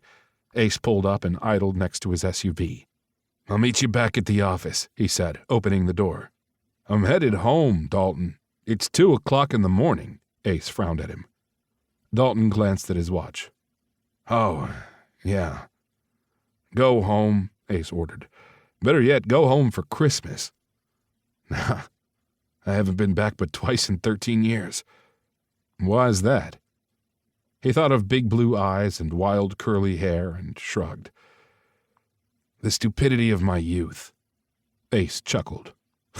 "Families forgive." "I'm not so sure of that."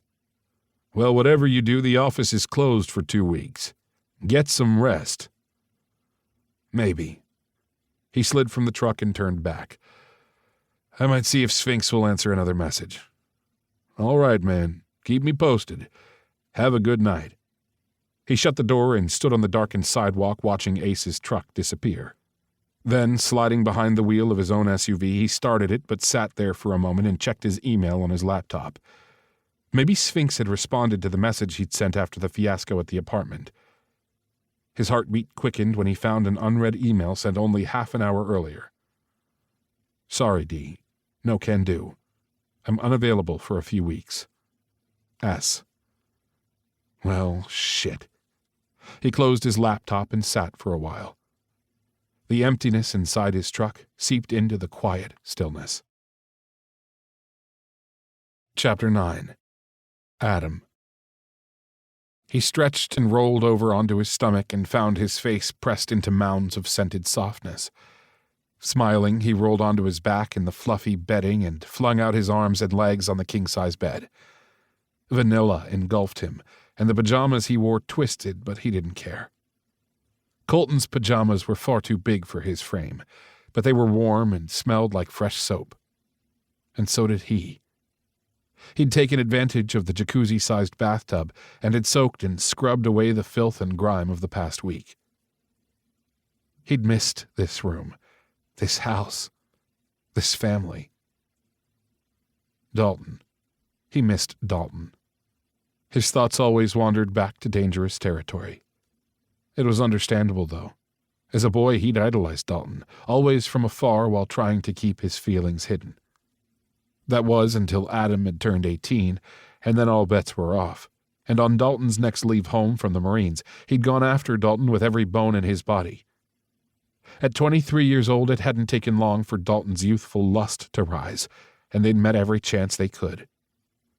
They'd made plans for the future, and Adam had lived for Dalton's leave time and the phone calls. The next few years had passed blissfully, until Dalton came home on leave and abruptly ended everything. Blindsided, Adam had reacted.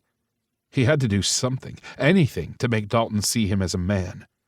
But when Dalton refused to return any of his texts or phone calls, Adam had joined the army. He still cringed thinking of how he'd pleaded, the messages recording how he'd desperately begged for Dalton to love him. The military had been his move designed to forget about Dalton, and it had worked. Somewhat. He rolled to his side with a sigh and blinked at the clock. The bright red numbers showed 5 after 8 in the bright, sunny room.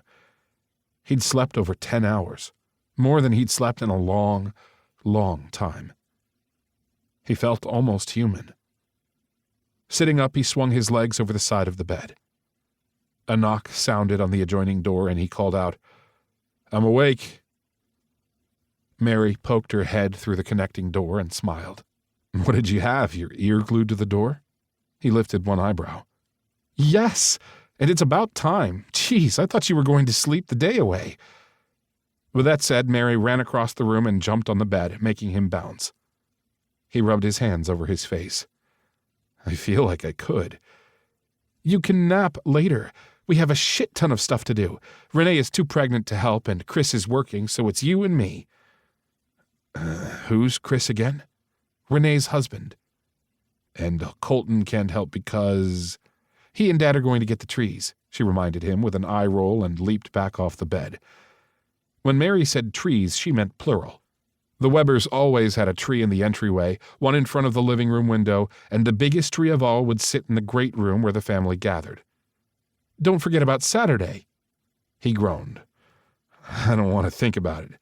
Besides, it's 2 days away. Do I need to attend?" "Yes, remember James will be there." She waggled her eyebrows. "Plus, we need to get you something to wear." Mary sailed from the room and closed the door without waiting for him to answer. All he remembered from his childhood about James Coggingsworth was he was 10 years older than Adam, and James had come to the house often, making it a habit to ask him out. He'd been dating Dalton and hadn't had eyes for anyone else. Adam had always said no and laughed it off, but James assured him he'd wait. Adam plopped back on the bed. It didn't matter. James could wait the rest of his life. Adam wasn't interested. Mary had told him that James had inherited his daddy's fortune. A billionaire. Mary had clapped her hands. It didn't matter. The last thing he was looking for was another complication in his life. He gave up trying to go back to sleep and slid from the bed.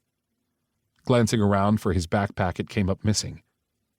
That was when he noticed the pile of clothes with a note sitting on the Victorian-style chair near an antique desk. He picked up the note. "All washed. Love, Mom." He blinked back the burning of his eyes. Fuck. He was an elite operative, a former CIA agent with no time for tears. But he was also human, and in the face of the Weber family's love, he was pudding. He jumped into a shower stall that could fit 5 people easily and was washed, dressed, and heading out of his room 20 minutes later while finger-combing his hair. Mary's bedroom door was open, and when he poked his head inside, he found it empty. Walking down the paisley, cream-colored, carpeted hallway, he paused to gaze at the large family portraits along the way. The newest photo of the Webbers was missing Dalton in it. He kept walking until he found the one he wanted, one of the ones where he and Randy had been included. God, He'd been young. He looked like a fucking baby, smiling at the camera as if nothing on earth could kill his joy. In the picture, Dalton had already gotten a few tattoos, but now he had a ton more from what Adam had seen in the shadowy light of the apartment complex. He studied Dalton's face and mentally compared it to the one from the other night. The man was still hands down sexy as hell. "There you are." Mary came to stand beside him and gazed up at the portrait. "That's the last one we have with us all together." "Yeah," he said over the lump in his throat. "Oh, Adam, I'm so sorry. My brother is an idiot," Mary said and linked her arm with his and popped a kiss on his cheek. No, he was young. Too young to know what he wanted. Or maybe Dalton just hadn't wanted him. He shook off the irritating thought. We were both too young to talk about forever. "That's not true," Mary argued. "Mom and Dad met and married at 18 and 20. Love does happen that fast." Fast? Were 2 years together as a couple fast? Probably. At 18, everything felt exaggerated. As a man, he could honestly look back on him and Dalton and know they probably wouldn't have made it. Thinking they were meant to be forever had been a childish dream on his part. He drew in a breath and turned away from the photo. "What about you? Anyone new in your life?" "I'm dating a nice young man who will be here for Christmas."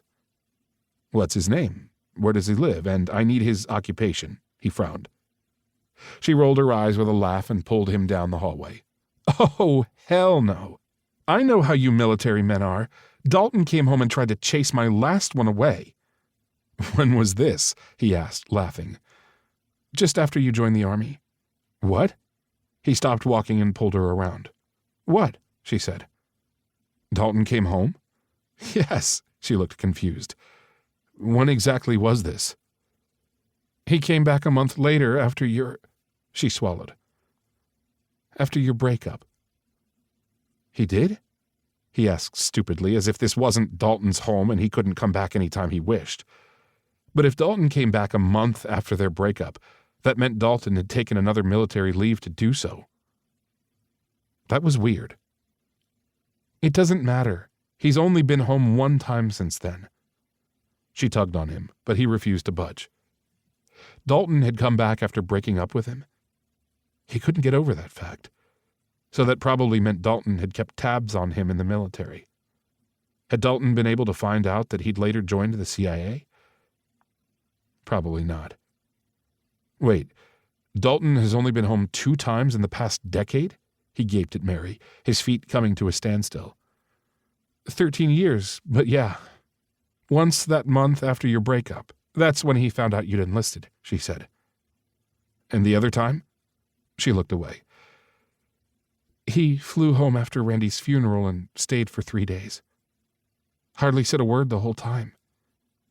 He hasn't been back since. Well, fuck him stupid. He started walking again. He won't come home this time, will he? He glanced around as they descended the wide staircase that separated the 4 levels of the mansion. Nope, trust me, he won't come home. The softly spoken words made his chest ache, and he rubbed the spot through his shirt as they reached the bottom of the stairs. Sugary baking dough and spices drifted in the air, and he could hear the soft sound of jingle bells piped in through the overhead speakers. She made pastries, he said in awe, and his mouth watered. She made pastries, plus there's leftover cake from last night, Mary echoed with a giggle and shoved him through the kitchen door. They'd surprised him last night with a cake after dinner to belatedly celebrate his birthday, and he'd spent a good portion of the time blinking back the sting in his eyes. Inside the large, bright room, the center table that could fit the Knights of the Round Table was filled with every one of his favorite breakfast foods, from bacon, eggs, hash browns, and chocolate chip pancakes to piping hot cinnamon rolls. He was glad that the growl his stomach made was drowned out by the music. "Good morning, lovely." Leslie rushed over and hugged him tightly and then fingered one of his wild curls. "Hungry?" "Starving." Everyone in the room laughed, and Leslie urged him into a chair next to Mary.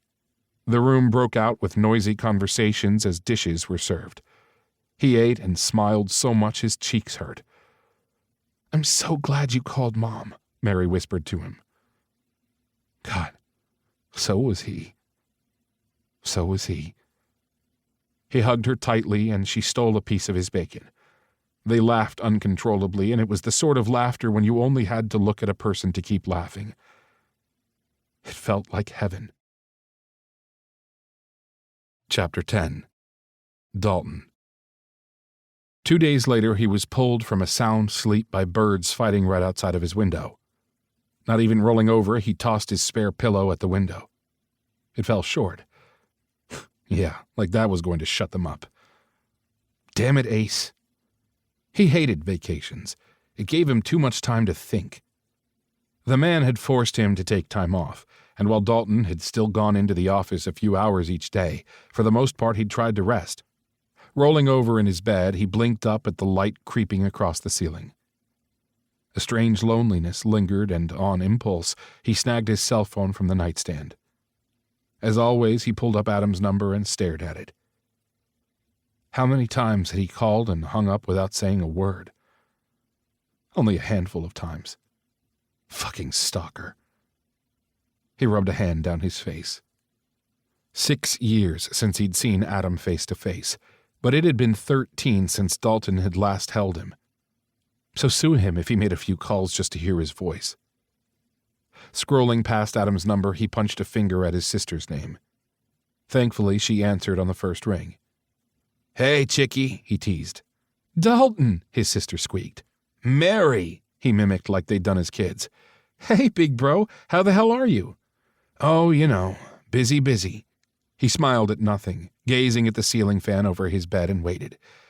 This was the part where she forced him to talk to their mother so his mom could turn the guilt screws about not coming home for Christmas. I know, she continued on a laugh, and he heard a door shut.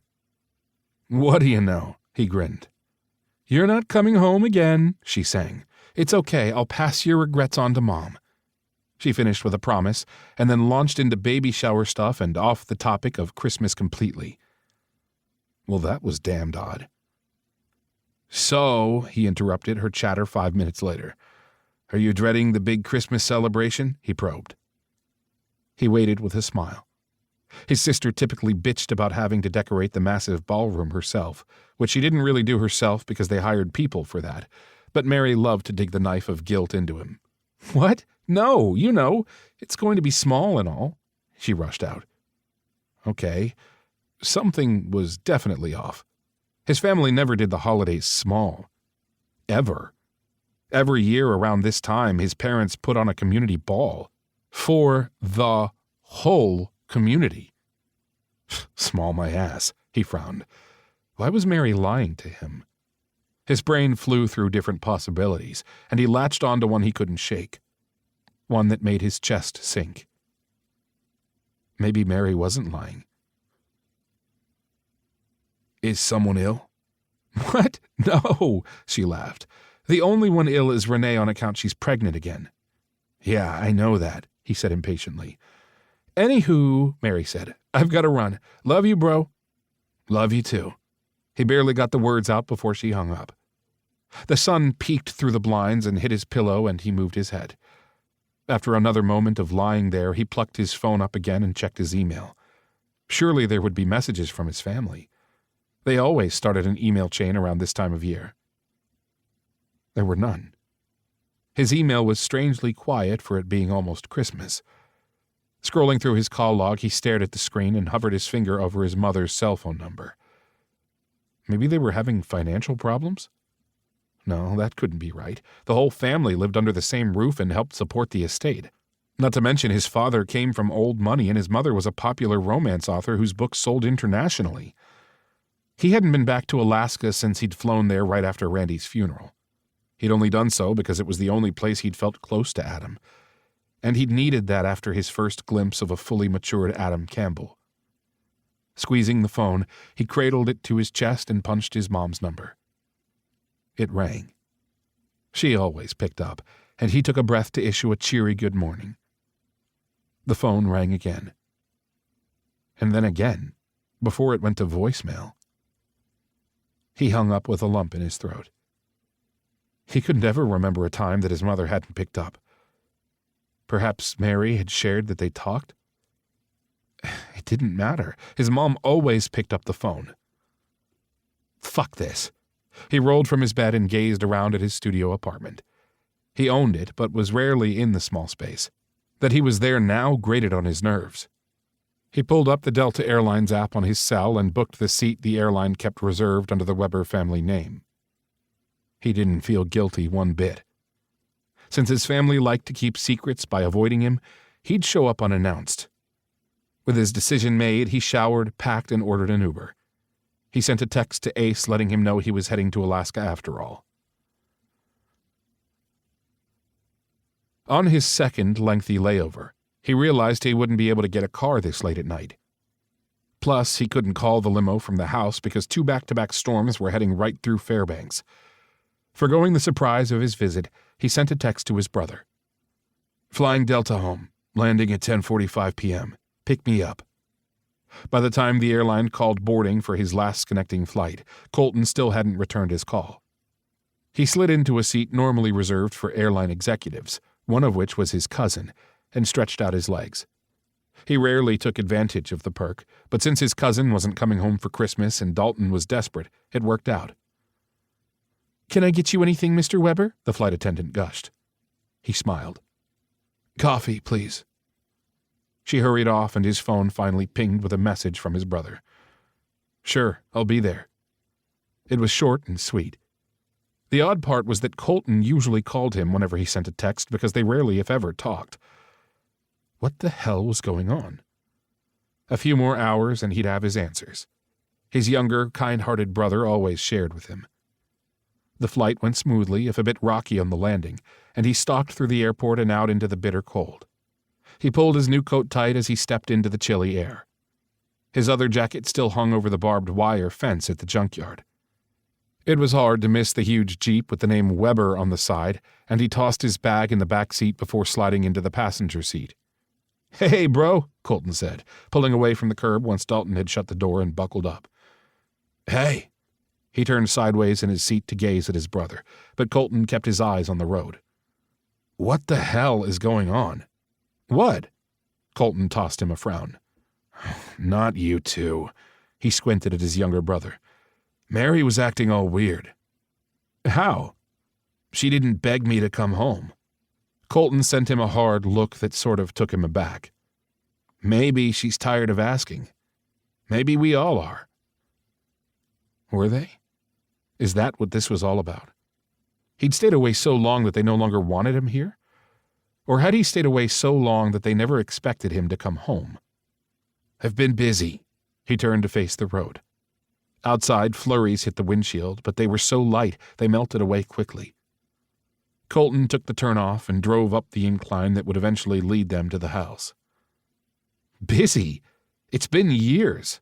Colton's voice was hard. "We've all been busy, but we've managed to come home for the holidays." The guilt ate at him, and he rubbed at the heartburn starting in his sternum. Colton made him feel like an asshole. Hell, he was an asshole. "You fucking live here," he reminded his brother. "You know what I meant," Colton snapped back. "I had my reasons." "What reasons? That we took Adam's side in the breakup? Is that what caused you to disown your family?" Colton said flatly. "Disown?" He stared in shock. Where the hell had that come from? Sure, at first he'd been pissed that they'd sided with Adam, but after a while he'd gotten over it. He'd stayed the fuck away because every inch of that mansion reminded him of Adam. His throat grew tight and he gazed at his little brother, wondering where the easygoing man had gone. They used to be best friends, buddies who shared everything. Now Colton was like a stranger. Or maybe it was him who was the stranger. "You were in the wrong," Colton continued. "Dead wrong, and you caused Adam to run away." He clenched his teeth. "He ended up okay." "By joining the army?" Colton snorted. Dalton gave an annoyed sigh and turned to gaze out the window. The dark tossed his own reflection back at him. "Besides, you knew you were in the wrong," his brother went on. "That's why you took additional leave and came back a month later." "I came back to make sure he was okay." And to make sure the rumor of Adam joining the military was a lie, but he'd been too late. He would have called, but Adam had changed his number. That was because you cut him off. He rubbed at his chest. Sure, keep telling yourself that, Colton drawled, easing the Jeep up and around another bend. I've always been curious. Why the hell did you run home after Randy's funeral? He stiffened at the accusing tone in Colton's voice. I didn't run home. I came to visit. Besides, what I do is none of your business. He crossed his arms and then uncrossed them to clench his fists on his thighs. It was Randy's funeral. Don't you think Adam might have wanted to talk to you? Did you even say anything to him? Where the hell was Colton getting his information from? He scowled at his brother. I did say something. What, sorry for your loss? Colton growled. He swallowed. I was sorry. So fucking sorry. More than he could say. He'd lost touch with Randy, and he'd let fear drive him apart from the only person on earth he'd ever truly... You're an asshole, Colton broke through his thoughts, yanking him back from the gaping hole of memories. You don't know the whole story, he growled. Story? He held his brother's gaze and held his tongue. Adam's marital status wasn't his fucking story to tell. Colton squinted at him for a long moment. Maybe I don't know the whole story, but you're still an asshole. So they say. He looked out the window and could just make out the lights of the orphanage in the distance. Bright blue eyes and curly dark hair swam in his vision. The silence was only broken by the tires crunching uncrusted snow. When they reached the mansion, Colton pulled over to the side of the road rather than driving through the gates the guard had opened. What now? He turned on Colton. Hadn't he suffered enough of his brother's judgmental wrath? Colton squeezed the wheel and let out a sigh before turning to look at him. He's here. What? Dalton frowned, the words not computing. Who's here? Adam. His world shifted. The Jeep suddenly seemed too small and his airway closed. For once in your life, think about someone other than yourself. Colton growled over the rushing in his ears and put the Jeep in drive. Dalton gripped the oh shit handle over the door and hung on like it was a fucking lifeline. Adam. Oh fuck, Adam was here. Like a dream come true or a nightmare depending on which way he looked at it. Was the fiancé here too? Or was the guy Adam's husband now? Colton guided the vehicle through the numerous cars lining the driveway and parked it at the front steps. A footman stepped up to the Jeep doors, but waited. I didn't tell the family I was picking you up. They don't know you're home. I left a tux in your room. Tux? It was all he could latch onto. The ball has already started. He snapped his head to the door and found people wandering up the wide steps and into the mansion in all forms of dresses, suits, and tuxes. After that shocking bit of news, Colton left him and disappeared into the crowd. It took him a good few moments to work up the nerve to follow. Welcome home, sir, the footman said, holding his door open. Welcome? Was he? He murmured a thank you and slowly followed the crowd of people into his home. Chapter 11. Adam. He spun in James's arms to the music piped in over their heads and smiled. He could do normal. As a master of disguise, he could blend in and act the perfect houseguest. It came with his training. Only, this house wasn't just any house. It had been his home, and acting happy and normal took extra finesse. The slow waltz ended, and he gave a small bow to James. Call me? James caught his hand before he could walk away. Sure, he smoothly lied with another smile, having no intention of calling James ever. Adam made his way over to where the Webbers had gathered at one of the lavishly decorated tables. White draping tablecloths fell to the floor over each round surface, and gold, green, and red holiday decorations were displayed on the top of the 60 tables. A place setting to the right of Mary held a small sign that simply read, Adam. So? Mary hissed when he slipped into his seat. No. He shot her a stern look. Not the one? Okay. Well, there's Thomas over there. He's from really old money. Way older than James's billions. And way older than James, too, he snorted, not even looking at the man who was old enough to be his grandfather. "Thomas is married. Now knock it off." "What, her? I heard they're getting divorced. Wait, you're not taken, are you?" Mary asked out of the blue, eyeing him suspiciously. He glanced away and she grabbed at his hand, gripping it hard. "Are you?" "No, not any longer." Music, laughter, and the hum of conversation drifted through the room. Cinnamon and cloves filled the air, and the lights on the large tree at the end of the room twinkled. It really was beautiful. They'd done a good job on the decorations. "But you were?" Mary whispered, and he finally turned back to hold her gaze. 6 years ago, I was engaged. Her pretty mouth turned down. "What happened?" "Your brother happened," he wanted to say, but he kept the words locked away. "It didn't work out." "That usually means it was money, job, or someone cheated." He frowned and tugged his hand away. "It does not. We just decided it wasn't going to work." To be fair, he decided to end it, and while Michael had been furious, the man had honored his wishes. "Liar." He rolled his eyes. "How would you know?" "Because you have been and always will be in love with my brother." Her smile was smug. "Where the hell did that come from?" he gaped at her. "Admit it." "You're wrong. I am not," he said firmly. "What Dalton and I had was love," she insisted. "We were kids," he murmured, running his gaze over the crowded room. People were milling about, either dancing, eating, or in groups jockeying around a fully stocked bar. "You just told me you broke up with your fiancé 6 years ago." She tapped a pretty pink nail against her lips. "That was around the time of Randy's funeral, wasn't it?" He knew by the look in her eyes that she'd put 2 and 2 together. Let her have her pipe dream of him and Dalton. It wouldn't come true. So what was the harm? He pressed his lips tightly together and turned away from the knowing look in her pretty eyes to roam his gaze over the crowded room.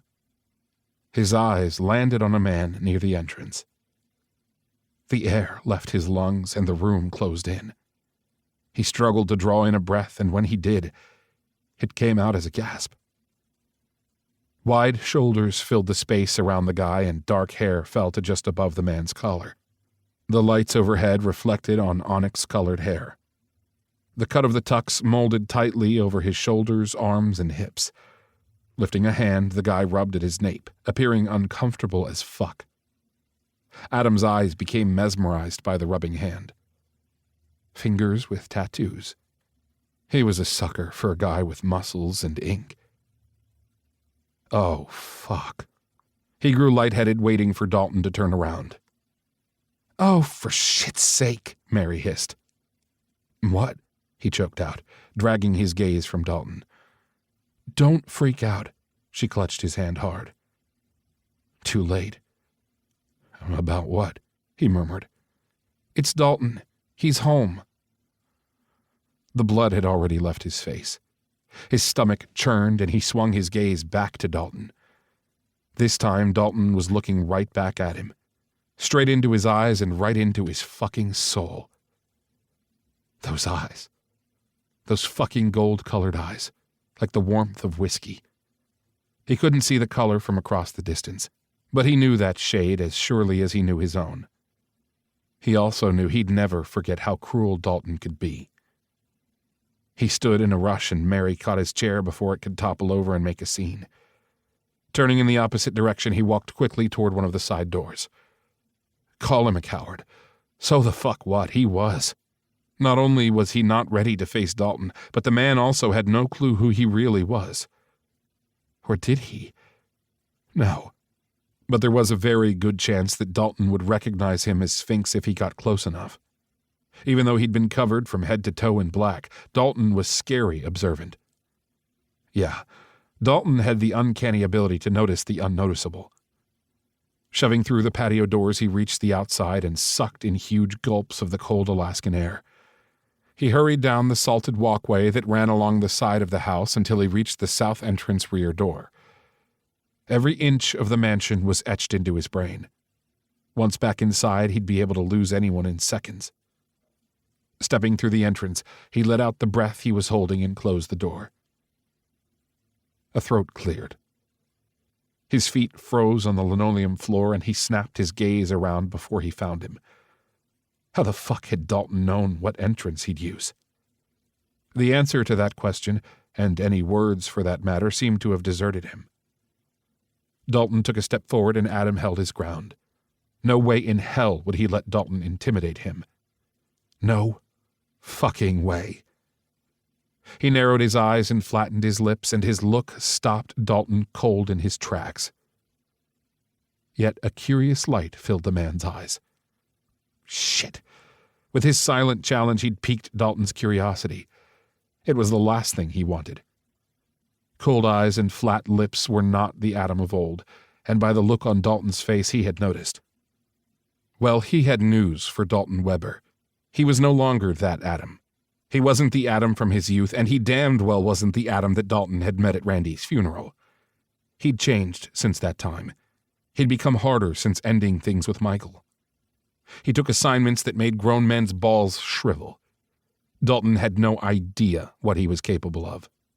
He ran his eyes over the ink running down the sides of Dalton's neck before disappearing beneath his collar. A small silver hoop in Dalton's left earlobe matched the rings on his fingers. The fucking ass hadn't said a word. But then that was Dalton. Always waiting until Adam lost his cool and asked why the fuck he wasn't talking. Well, he wasn't talking first this time. He'd talked at the funeral, asking Dalton to stay. But other than leaving Adam with harshly whispered words of condolences, Dalton couldn't be bothered. "I'll be out come morning," he said through his teeth and then clenched his fists.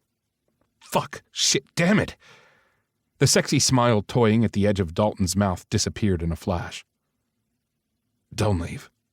The deep, sleepy-sounding rumble drifted between them, reaching into his chest like fucking tendrils of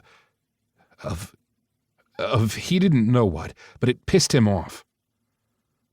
"I don't want to be here when you're here." "I'm sorry." "What?" "You heard me." He squinted, holding those warm, golden eyes he could now clearly see. No subterfuge filled their depths, but maybe Dalton had become a really good liar. "What exactly are you apologizing for?" Dalton took a step forward and Adam took a step back before he could stop himself. Dalton stopped abruptly. Clenching his teeth, Adam tipped his chin and stiffened his spine. He could wipe the floor with this asshole. Surely Dalton knew he wasn't a pushover. The military had knocked the softness right out of him. How the hell could Dalton know that? Adam squinted and stayed still. He wouldn't tip his hand until he had an escape route worked out. It was December in Alaska, for fuck's sake. One couldn't just walk out in the middle of the night. "All of it." "What?" It took a moment to regain his train of thought. Oh yeah, Dalton's apology. "You heard me." He was pretty sure Dalton had moved closer while he'd been contemplating an escape in his head. "All of it?" What exactly did that mean? "All. From when I walked out on you 13 years ago, to walking away at Randy's funeral." "Fuck you," Adam snapped. "You don't get to say you're sorry after 13 years and expect to be forgiven." "I don't expect you to forgive me." Dalton's throat moved in a hard swallow. "It's the truth." "What do you want?" He squinted. He didn't trust the fucker. "I don't want you to leave. Give me a reason to stay." What the hell? Where the hell had that come from? Fuck, shit, damn it. Dalton took another step forward. "Not that," he snarled, his hands clenched, ready to knock Dalton out if he dared touch him. Dalton must have sensed his desire to clock him and stopped moving altogether.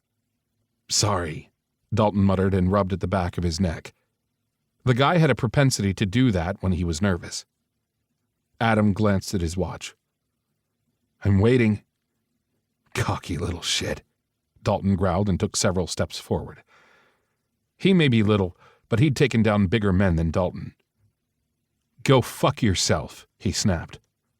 Dalton lunged, a big hand swiping at him, probably trying to grab his tux or arm, he wasn't sure. Adam went low. He dropped and swept his legs out and removed Dalton's legs from beneath him. Dalton crashed to the carpet and Adam leapt over the sprawling form. In midair, his ankle was caught, a hand fisted in his pant leg, and he flew forward. He waited for impact. Only strong arms caught him around the waist and kept him from falling. Dalton had moved so fucking fast, it took a moment to register. Adam spun and delivered a blow that only became a glancing hit instead of his knee to Dalton's junk. The big Marine grunted and stumbled but hung on. They crashed into the wall and family photos of vacation trips rattled in their frames. He cleaved his fingers through Dalton's hair and had only a moment to suck in air before his mouth was taken in a brutal kiss. Adam's fingers fisted dark strands as the kiss grew ferocious, and his teeth bit at Dalton's lips, drawing blood. The kiss deepened, grew sluggish and slow, and Dalton moaned. Adam lifted his legs to wrap around Dalton's waist. Fuck. Shit. Damn it. Chapter 12. Dalton.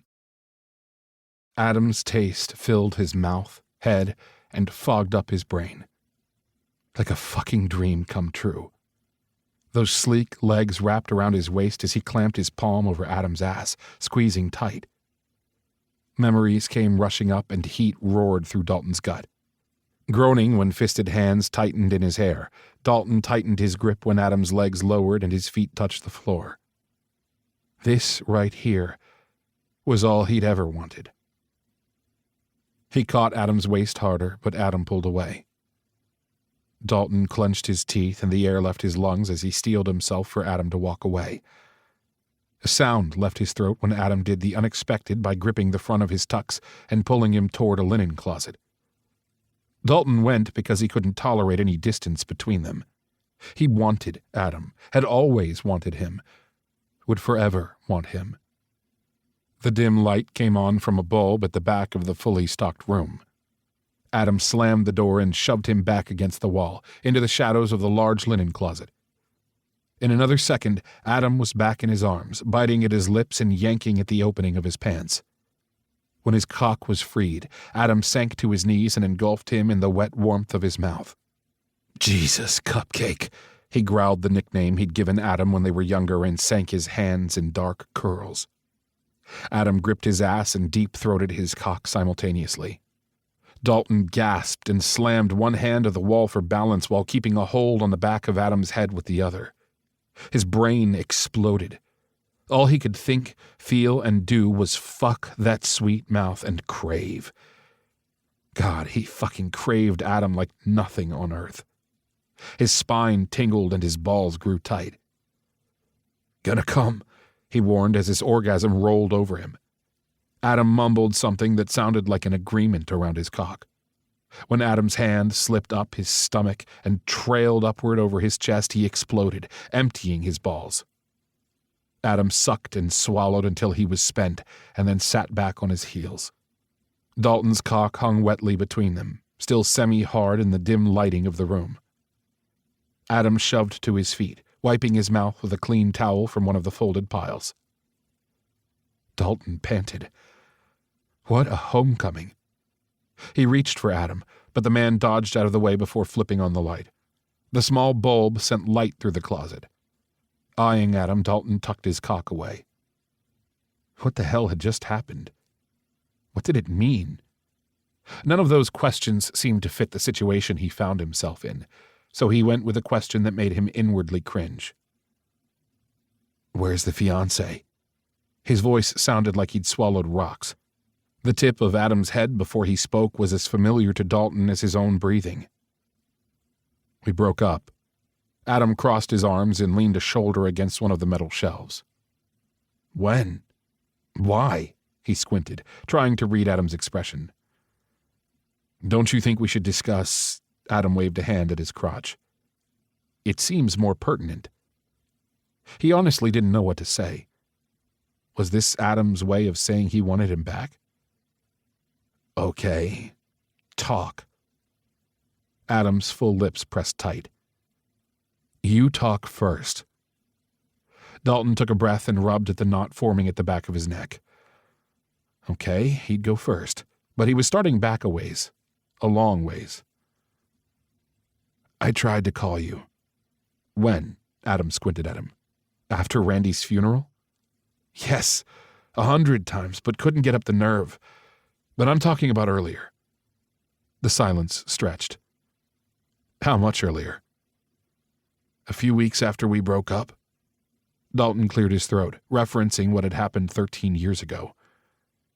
We broke up? Adam snorted on a derisive-sounding laugh. Let's be real here. You broke up with me. It wasn't a mutual decision. I fucked up. You sure did, Adam snapped. You turned off your phone, Dalton said gruffly. Adam shrugged. I got a new number. I figured since you were ignoring all of my texts and phone calls anyway, I'd start fresh with a new one when I joined the army. The man's mouth curled and his head tipped, dark curls falling forward, and he ached to brush them back. I followed your career, Dalton continued, fisting his hands to keep them still. Did you? One of Adam's eyebrows arched over a skeptical gaze. Eyes that resembled blue fire stared at him through slitted lids. Yeah, but I lost track of you after you left the military. I was busy, Adam shrugged. With?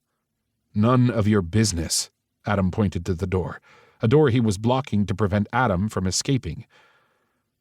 Move. Don't you want to talk about this? It was his turn to wave a hand between them. Don't think anything into that blowjob. That was scratching an itch. I thought you said it was pertinent. I lied. You know damn well that was more than a blowjob, he growled, locking his eyes on Adam's mouth. Was it? The man's lips twitched. You want me. No, I don't. Don't misunderstand that, Adam again waved a hand at his crotch, as anything other than to get you out of my system. Awareness sizzled, and he knew it wasn't only his own attraction. Adam wanted him. He could see it in the way the man's throat moved when he swallowed, the way his hands fluttered in the air between them and his eyes darted away. The bulge in the man's pants was hard to miss. Let me see your phone, he said. What? A furrow creased across Adam's brow. Adam? Mary's voice drifted down the hall. Your phone. Dalton held out his hand.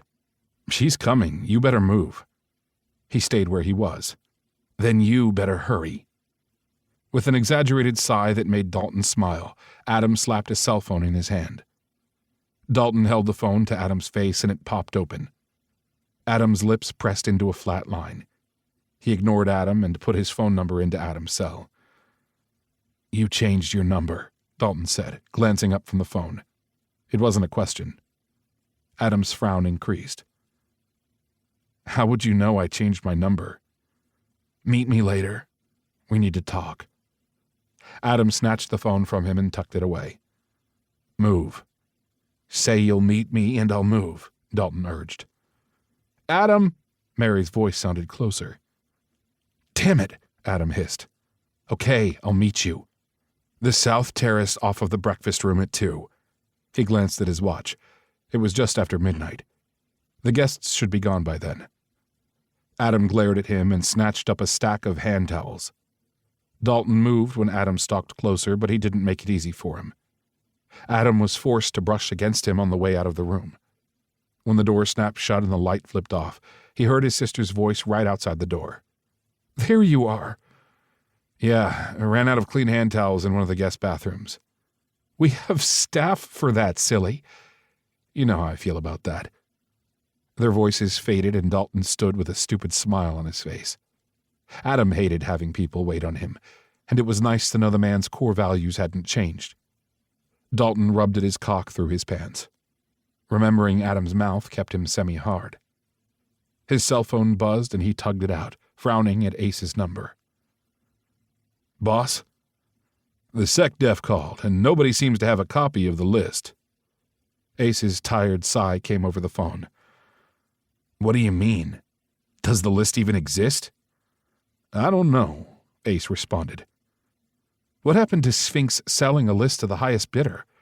Without that list, there was no case against Sphinx. Something tight released in his chest. What the hell is going on? He frowned, staring at nothing. Why exactly was Sphinx blacklisted? I don't know, Ace hesitated. But I need you to meet Farnsworth. I'm in fucking Alaska. So is he. He frowned. What's he doing here? Following Sphinx.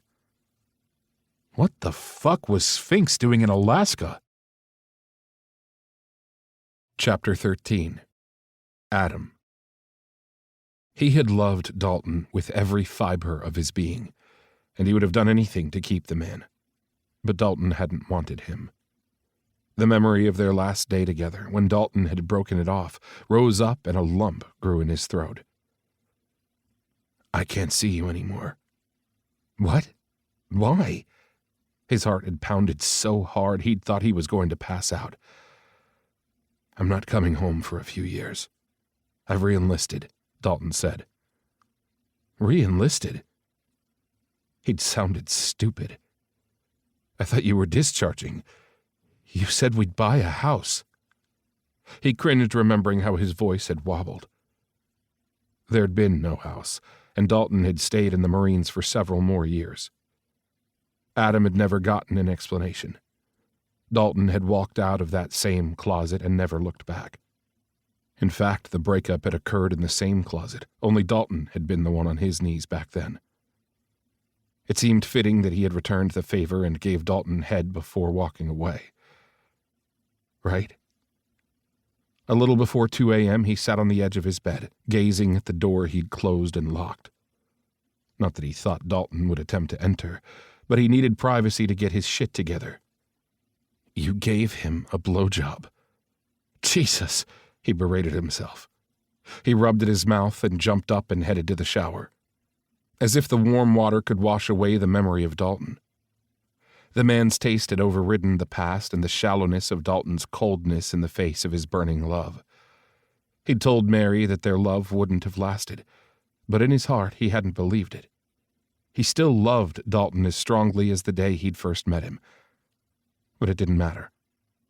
This time, he was going to be the one to walk away. Dalton apologized. That sneaky voice that always took Dalton's side whispered. So what? His pride wasn't going to let him break down and seek out Dalton. While the words of sorrow Dalton had muttered sounded sincere, it was too little too late. Dalton had left him. He came back. Much too late. Too late for them. Their time had passed. His cock swelled beneath the warm water. It damn well remembered how they'd burned up the sheets. Gnashing his teeth, he snapped off the faucet. Snatching up a towel, he dried and pulled on a pair of sweatpants. When his cell phone buzzed, he absently answered it, rubbing the towel over his still damp hair. The junkyard where you were to meet Pegasus was hit, his handler said. How the hell did they know where I was meeting them? He sank to the edge of the bed. I'm working on it, Richard Black said with a sigh. I need a quick favor. I'm at a party on holiday. It's in your neck of the woods. It shouldn't take long, Black responded. You found me in Alaska? Your alias was flagged. His heart lurched and he sat up straight. Do they know my location? No, I squashed the alert, Black soothed. He sighed and dropped back on his bed to stare up at the intricate designs on the ceiling, where gold and white swirls surrounded old-fashioned cherubs and lavishly dressed Egyptians. Sphinx? What? Now, after weeks of feeling like a criminal, his handler wanted him to do a job? Screw that. Plus, he needed to decide if he was going to meet Dalton or disappear. Come on, I need you on this. He rubbed at the knot forming in the back of his neck. What is it? I have an informant I need you to meet. Just pick up a file and drop it at a locker. Location? He filed away the location without writing it down. What's in the file? Need to know. His lips pressed tightly together. And he didn't need to know. That was one of the problems he had with the agency. Their desire to have him do things without question or without knowing what the fuck was going on. It was one of the reasons he was in this mess. He'd had a file to deliver and he'd looked at its contents. What a clusterfuck mistake that had been. The screwed-up part was that Black had been on vacation and Adam had done a job for another handler, someone named Jones. The dark, robotic voice had requested Adam's assistance. Adam couldn't even tell Black who the fuck Jones was. Black said there was no log of anyone calling him for a job on that particular day. The log only shows his badge accessing a secure area and taking the file. Of course it fucking showed he took it. Adam had been there and he'd taken the file, just as he had been ordered to do. The only thing he hadn't done was deliver the file to the final destination. Where the fuck the FBI had gotten the idea that he had a list of names was beyond him. "Have you talked to Scott about meeting me?" "He's on holiday," Black responded with a sigh. "That's a long fucking holiday," Adam snapped. "Call him or I'm taking the file to D.C. Maybe someone in Washington could take it off his hands. Just give me the damned thing and I'll take care of it. I told you, I don't want you involved. You should have dropped the fucking thing when you were supposed to and you wouldn't be in this mess," Black growled. "I couldn't." Black's irritated-sounding sigh came over the phone. "And I'm quitting," Adam added, changing the subject. "Where's that coming from?" Black's voice grew sharper. "I'm working on clearing your name." "I know. I'm still going to quit after this is over. I want to do something else." "You're not cut out for anything else. How the fuck would you know? I know you, Sphinx." "Maybe, but I'm still quitting. Do this for me and we'll discuss your quitting after your name is clear." "I suppose tonight's job isn't sanctioned?" He waited, knowing the answer. "No, I can't offer you sanction when you're blacklisted." Great. Out in the fucking cold, and they asked this of him. Bold fuckers. "It would be a good time to give me the file," Black said again. "I'll text when I'm done." He hung up before his handler could respond and before he could lose his temper. He wasn't giving the video file to anyone without the power to do something. Once he was dressed in all black, he left the house again, only this time he walked along the row of cars parked in the makeshift lot off to the side of the house. "Where are you going?" He whirled around. "Son of a b—" he bit out, cutting off the last word. Dalton laughed. Chapter 14. Dalton. He laughed when Adam jumped a mile high. "Sorry?" Slapping one hand on the top of the car, Adam glared at him. "I have an errand to run." "And you're taking someone's car?" Dalton eyed the black 2021 Audi. Adam shrugged and dropped his gloved hand from the door handle. "I don't have a car." "I do." Dalton lifted the keys in his hand and a chirp sounded from the dark Jeep he drove while home. Adam eyed the vehicle like it was a scorpion and stayed where he was. "Come on. I've already got it warmed up," he coaxed. "Why?" There went that cute furrow between Adam's brows. Dalton held back asking what kind of errand would take Adam out in the middle of the night because he had a sneaky suspicion Adam was taking off, and Dalton wasn't going to let that happen. Not if he could help it. "I need to run an errand in town myself." "This late?" Adam's look turned skeptical. "Yes, so this is perfect." Dalton smiled, trying to appear uncaring. He backed toward the Jeep, holding the keys dangling in his hands, and kept the smile on his lips. The anxious look in Adam's eyes had him worried, but he'd be damned if he'd show it. Adam didn't need any pressure right now. Dalton had a feeling the man would disappear if pushed too hard. Adam rubbed a hand against his mouth and slowly followed him. Dalton shoved down his desire to fist pump the air and instead opened the passenger door with a flourish and a sweep of his arm. Adam rolled his eyes and Dalton swallowed back the groan that came up in his throat when a smile worked over Adam's full lips. Closing the door, he hoofed it over and slid behind the wheel, cranking up the heat. "You can drop me at Fraser's Gas," Adam said, buckling his seatbelt. Not the airport after all. His chest felt light, but then he frowned. "What are you going to do there?" he asked. Adam gave a deep sigh. "I need some time." To think. Of course, Adam would need time to think, and the gas station's market and diner was the only thing open this late at night. Can you get me some of those wedding cake cookies? I bet they still carry them. He wisely changed the subject. Some things never change. Adam's mouth quirked. I don't eat the whole box in one sitting anymore, he said. Your mom will be pissed. Don't tell her. He tossed Adam a smile. Right. Adam crossed his arms, but Dalton could tell the man was trying not to laugh. Pecan cookies. I can't help it, Dalton argued. I know, Adam said with a soft smile. I remember. He gave Adam one last smile and then pulled out from the driveway and onto the plowed road. What do you do for a living? He asked, and turned the Jeep down the street that would take them to town. This and that, Adam evaded. What does that mean? Just what I said. So, like a handyman? No. Then what? He glanced over and found Adam looking out the window, so he couldn't see the man's face. Tell me. Look, we aren't going down this road. If I thought I was going to get the 3rd degree, I would have taken the car. Stolen. What? From the corner of his eye, he noted Adam's head whipped around. Dalton kept his eyes on the road as they entered town. I don't steal, Adam mumbled. You don't sound too sure of that. Screw you. He laughed at the outrage in Adam's voice.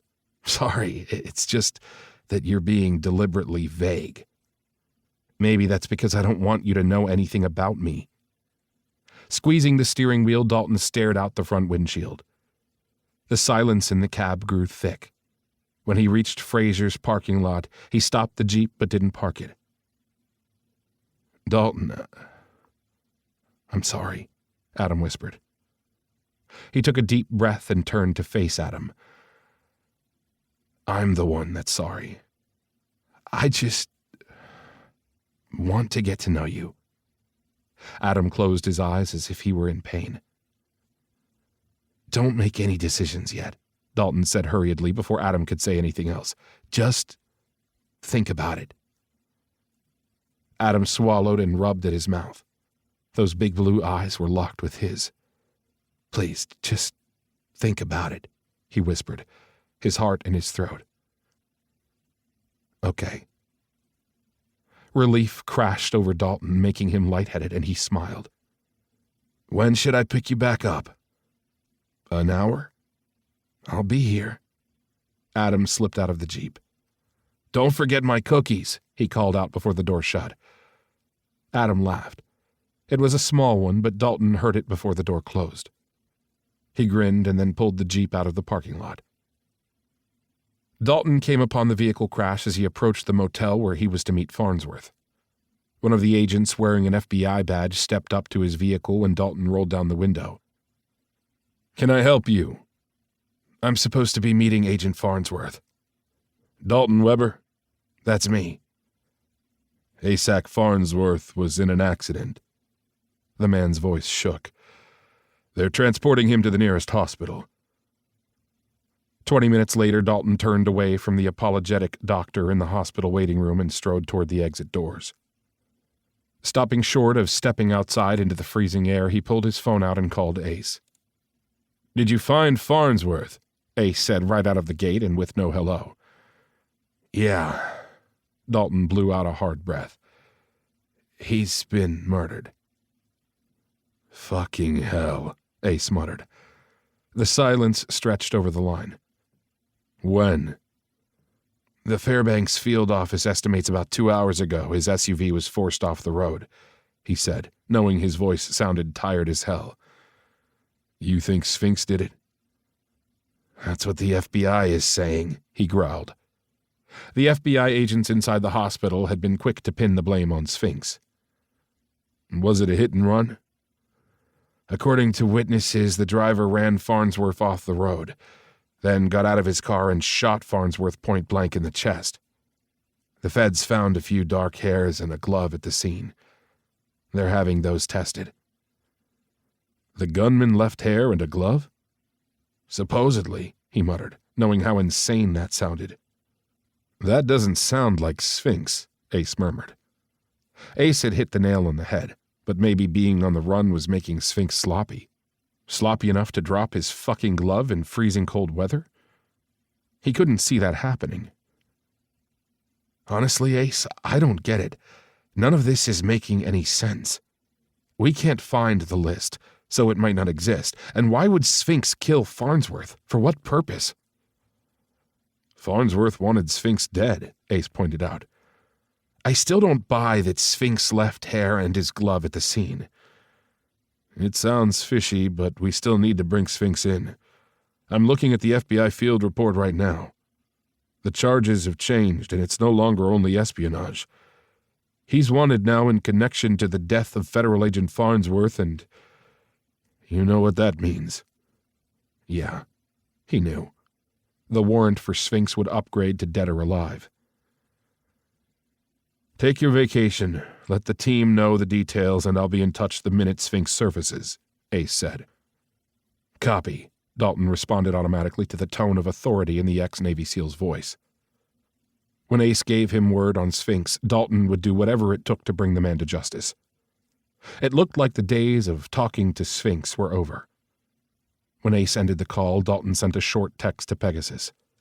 In a few words, he explained the situation and told them to stay ready. This was the hardest part of his job, apprehending fugitives for other agencies.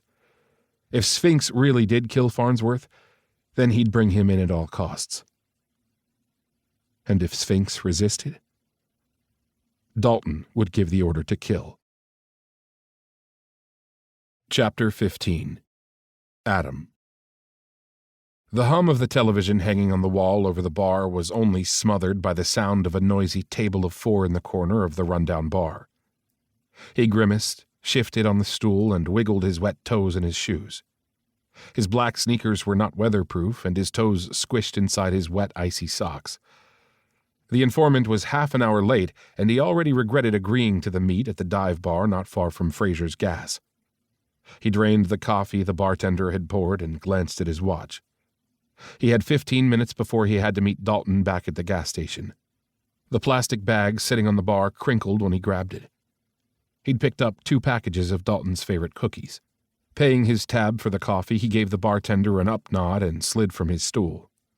Buttoning his wool coat, he stepped outside into the frigid night air. A shiver worked its way up his spine, and he pulled his gloves on. The street stood empty save for a few souls braving the frigid weather. Back-to-back storms were on the horizon. The weather app said they'd hit before dawn. Taking his time, he studied each dark figure on the street. It paid to be vigilant. It kept him alive and breathing, and that was the way he liked it. After a moment, he crossed the snowy street and walked down another road. This one would take him toward the back side of Fraser's. Halfway down the block, he sent a text to Black.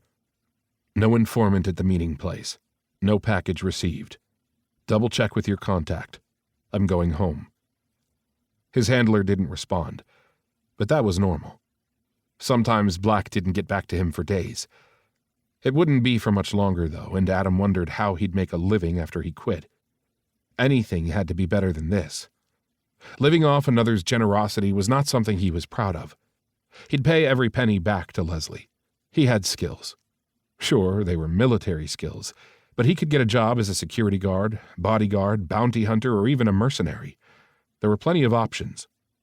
"Stay where you are. I'll come get you," Black responded. Adam frowned at his phone. What the hell was Black doing in Alaska?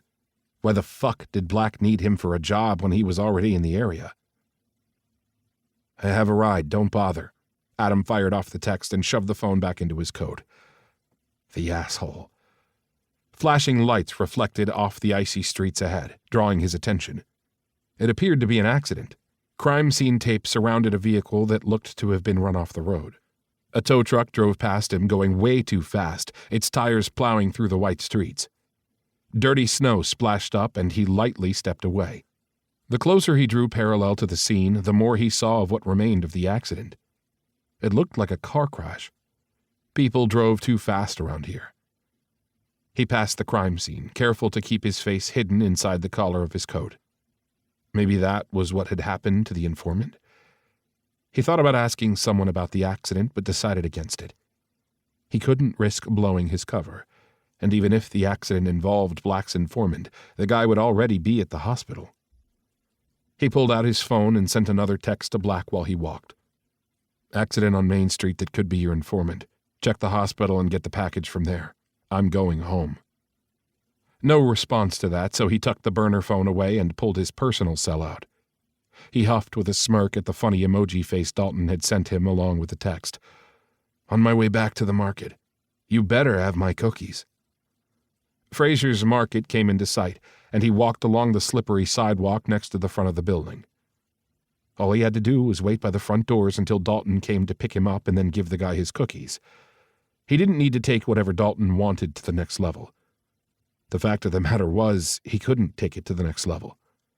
Not while he was on the run and Dalton was the one after him. Dalton would arrest him if he found out. Of that he had no doubt. Cookies aside, if Dalton knew he was Sphinx, he'd be behind bars in a heartbeat. Why the hell he'd bought the damned treats for the guy was beyond him.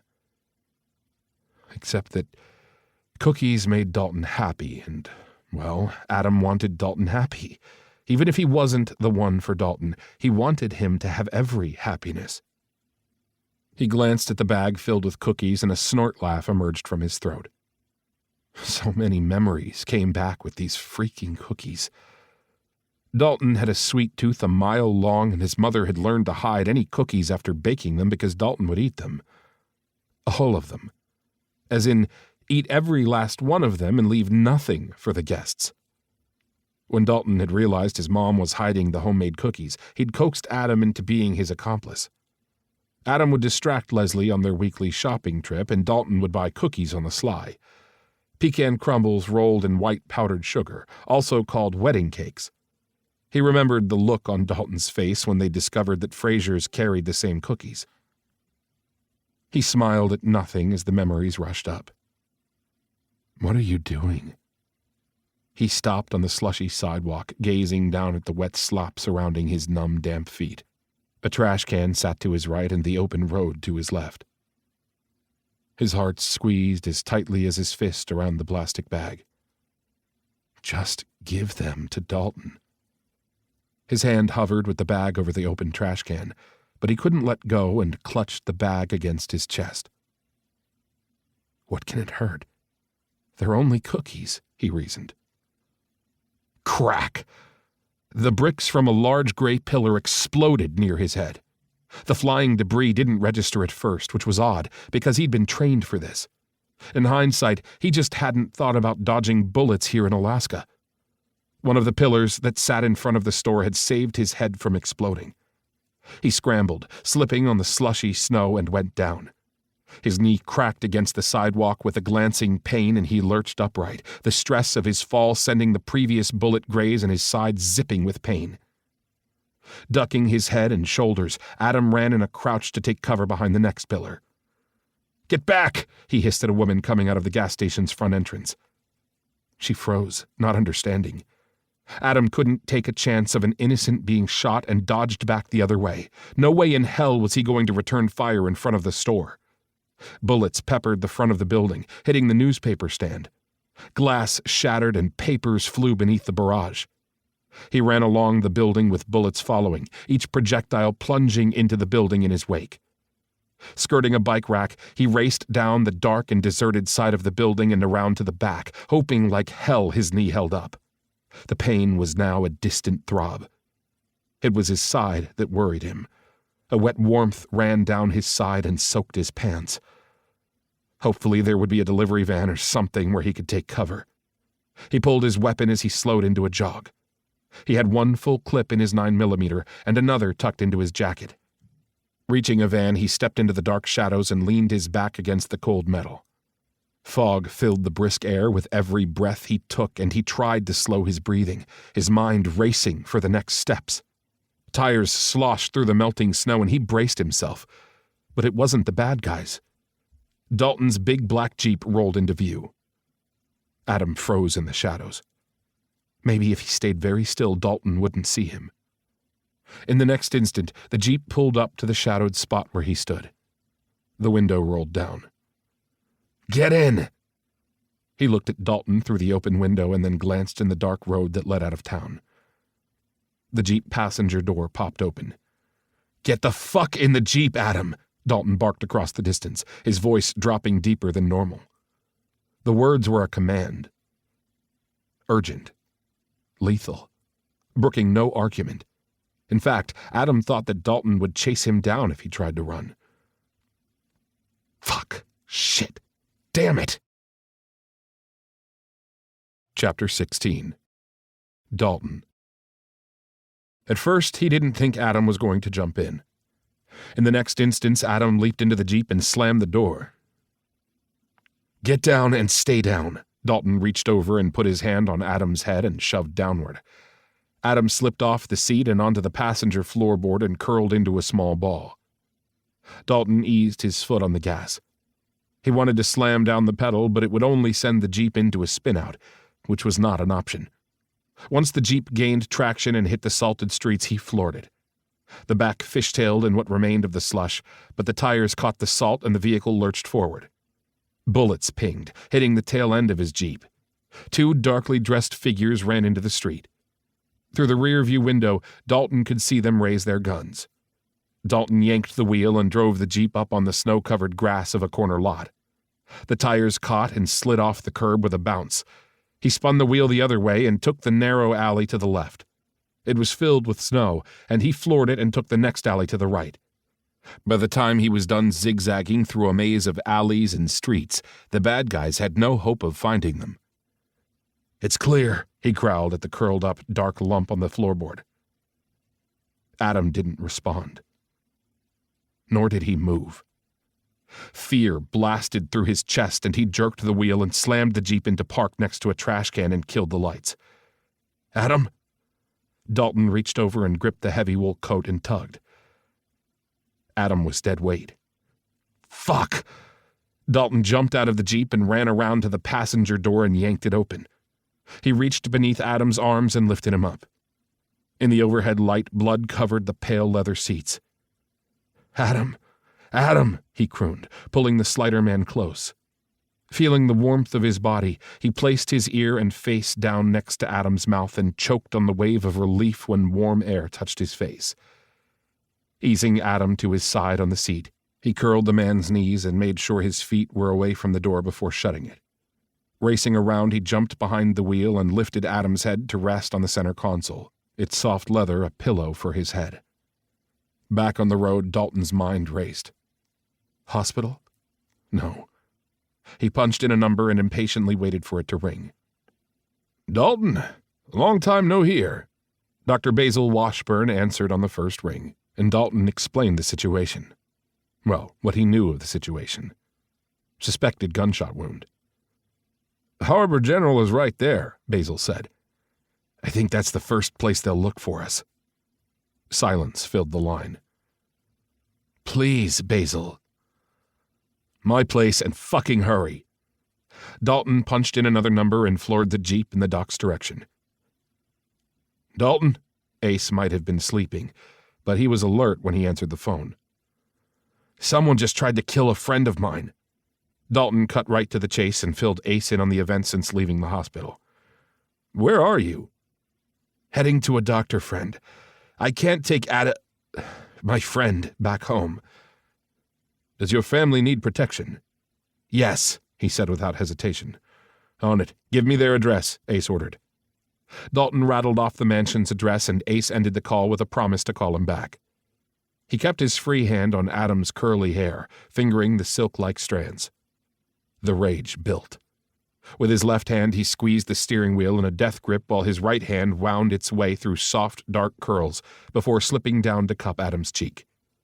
Whoever had shot at Adam was a dead man, and Dalton was going to fire the fatal shot. The only thing that kept him from hunting down the fucking bastard and ending his life was the soft warmth of Adam's cheek beneath his palm. The quiet beeping of the heart monitor was calming, and he could have stood there forever in Basil's spare room, watching Adam sleep. Basil had other plans, though. "This way," the doc said, wiping Adam's blood from his hands before leaving the room. The place was massive, filled with light, and fashionably decorated for the holiday. Garland and lights draped over a wooden mantel, and a 7-foot-tall tree was decorated to the hilt. Clove and cinnamon drifted on the air, and Basil's golden Labrador raised its head from the rug before the fire and blinked at him sleepily. Dalton stopped and ran his fingers over Biscuit's big head. "Hey, old boy." The dog must have been 15 by now, and it showed in the gray around his ears and muzzle. Dalton then caught up with his friend in the bright, lavish kitchen with its white countertops and stainless steel appliances. Wicker and splashes of red accessories lay scattered around as if Basil had been in the middle of cooking when he called. Basil washed his hands at the sink before pulling down 2 coffee mugs from the cabinet over the granite counter. Basil hadn't changed much in the year since Dalton had last seen him. They'd served in the Marines together as raiders, and afterward, Basil had done mercenary work with him for about a year and then dropped out. The doc now worked as a part-time surgeon in the nearby hospital. "Your friend will live, but that bullet wound in his side isn't fresh. It didn't happen tonight. So what's going on?" "I don't fucking know." Dalton sent his fingers through his hair, and then took the cup of hot coffee Basil held out.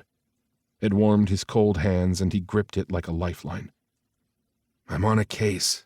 I can't go into details, but the guy I'm after is dangerous. We suspect that he killed someone I worked with, and now Adam was shot at while waiting for me." How the fuck did Sphinx know where he was, and, more importantly, how the hell did Sphinx know about Adam? Why did Adam have a bullet wound in his side? Was that the reason he was really here in Alaska? All Dalton had were more questions. Questions that only Adam could answer. "You still have that cabin?" "I do." Basil eyed him over the rim of his cup. "But it's occupied." "Shit." Dalton let out a harsh sigh. "I have the beach house." "Yeah?" Dalton grew hopeful. "Yeah." Basil lifted a set of keys from the peg over the sink and handed it to him. "Is he safe to travel?" He shot a worried glance toward the bedroom. "Yes, after the sedative wears off." "Can I borrow your truck? I'd leave you my Jeep, but I don't think you should drive it." Sphinx, or whoever was after Dalton, would know that Jeep by now. He tried to remember the size of the darkly dressed figures in his rearview mirror, but he couldn't decide if one of them could have been Sphinx. And another fact was that Sphinx worked alone. "Yeah, leave the Jeep in the garage where it is and use my pickup," Basil offered. "Thanks, Basil. I owe you one. More like 3, but who's counting?" The man smirked. Back in Adam's room, Dalton took a seat in the armchair next to the bed and sipped his coffee. Somewhere in Adam's coat, hanging on a treadmill in the corner of the room, a phone rang. Shoving to his feet, he searched through the pockets and found Adam's cell phone. Adam's cell was silent. The ringing continued, and in the inside pocket of Adam's coat, he pulled out another phone.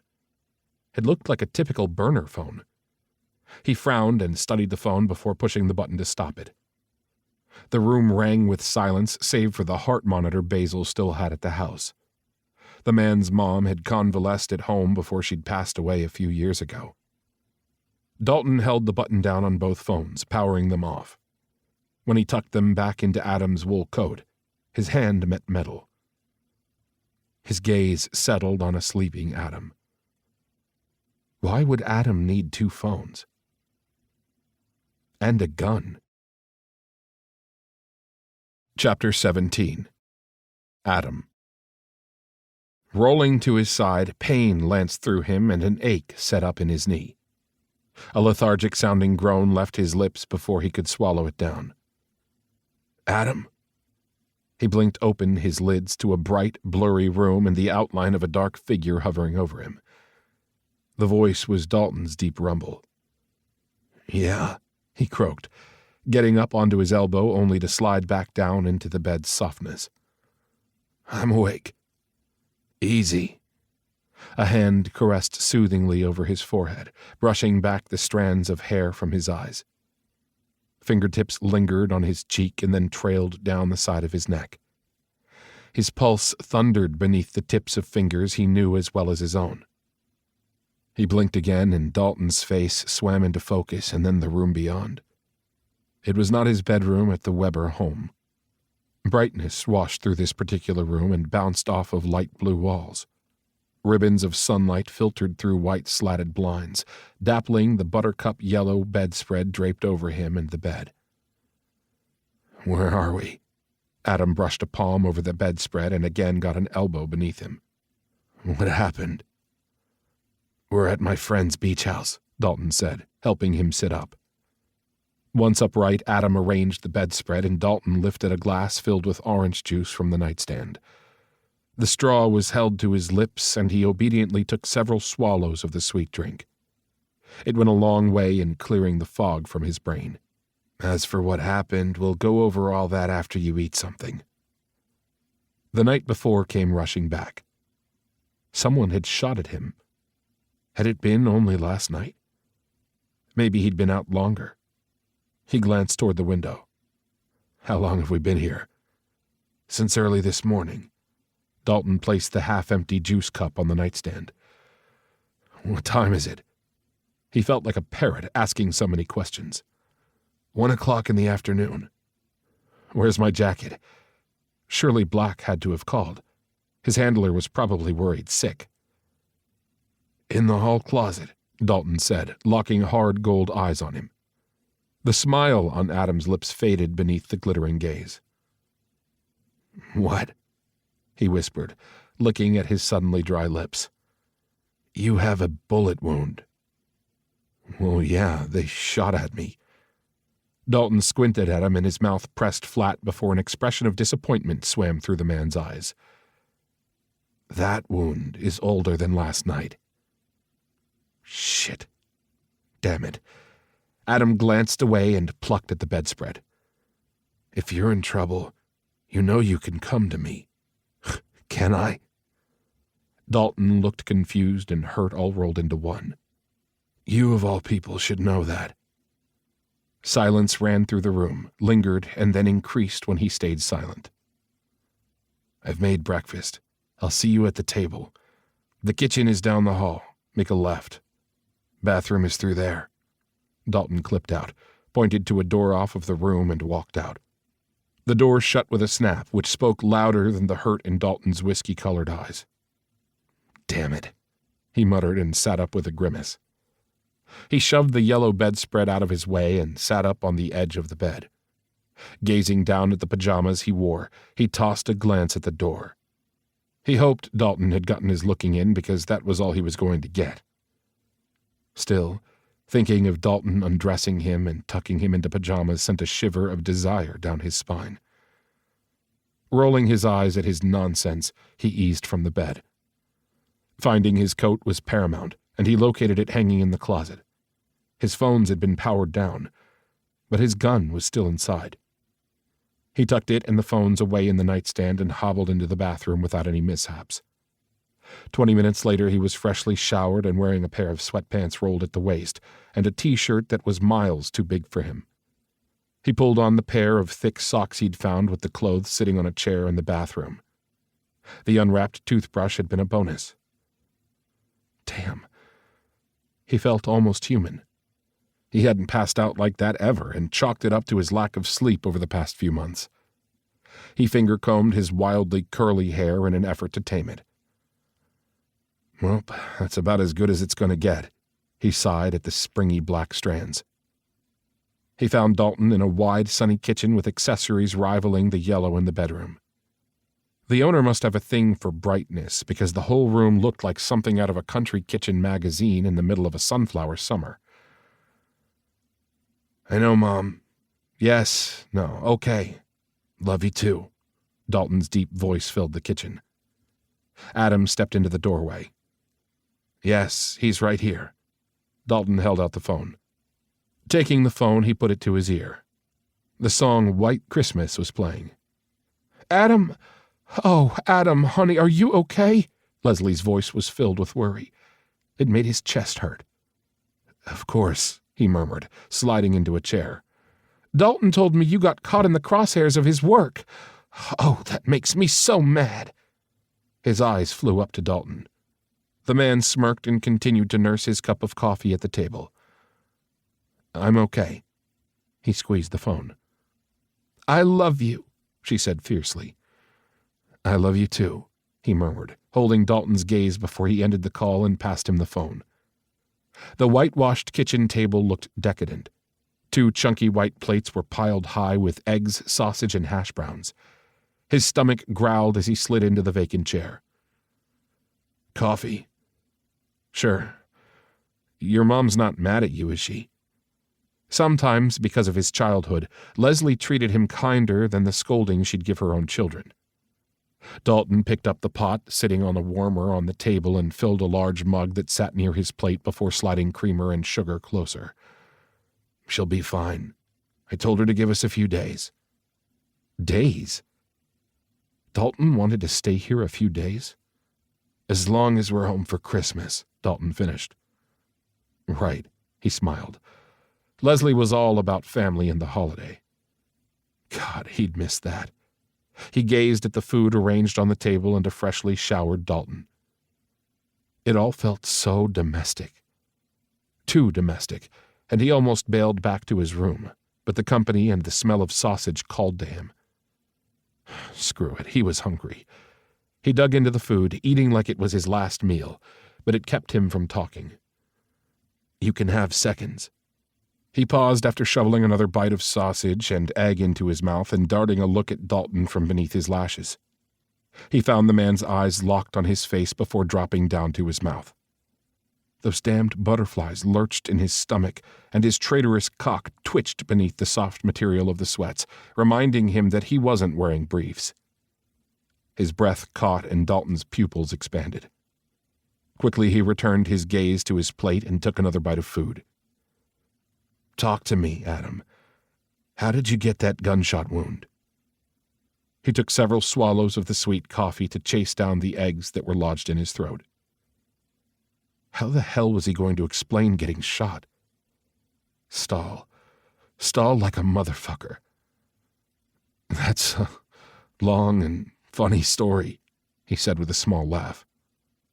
I've got time. Maybe I don't, he tossed back. Dalton glanced out the window at the snow-packed fields. It's a long walk back to town. I'll borrow your Jeep. The Jeep isn't here. I borrowed a friend's truck and have the keys. He swept his eyes around the room.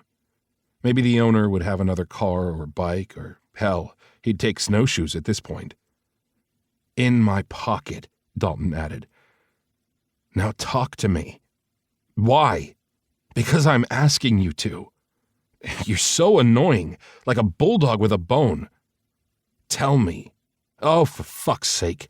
He stabbed at a sausage link. I work for a top-secret organization. I can't tell you which one, or I'd have to kill you. Anyways, some very bad men are after me for something I didn't do, and they shot me. Dalton's brows had furrowed during his rant. The man's face looked like a thundercloud had taken up residence. What the hell? Should he not have blurted all that out? Too bad.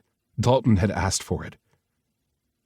You said you wanted the truth, he continued flippantly and shrugged before scooping a large bite of hash browns into his mouth.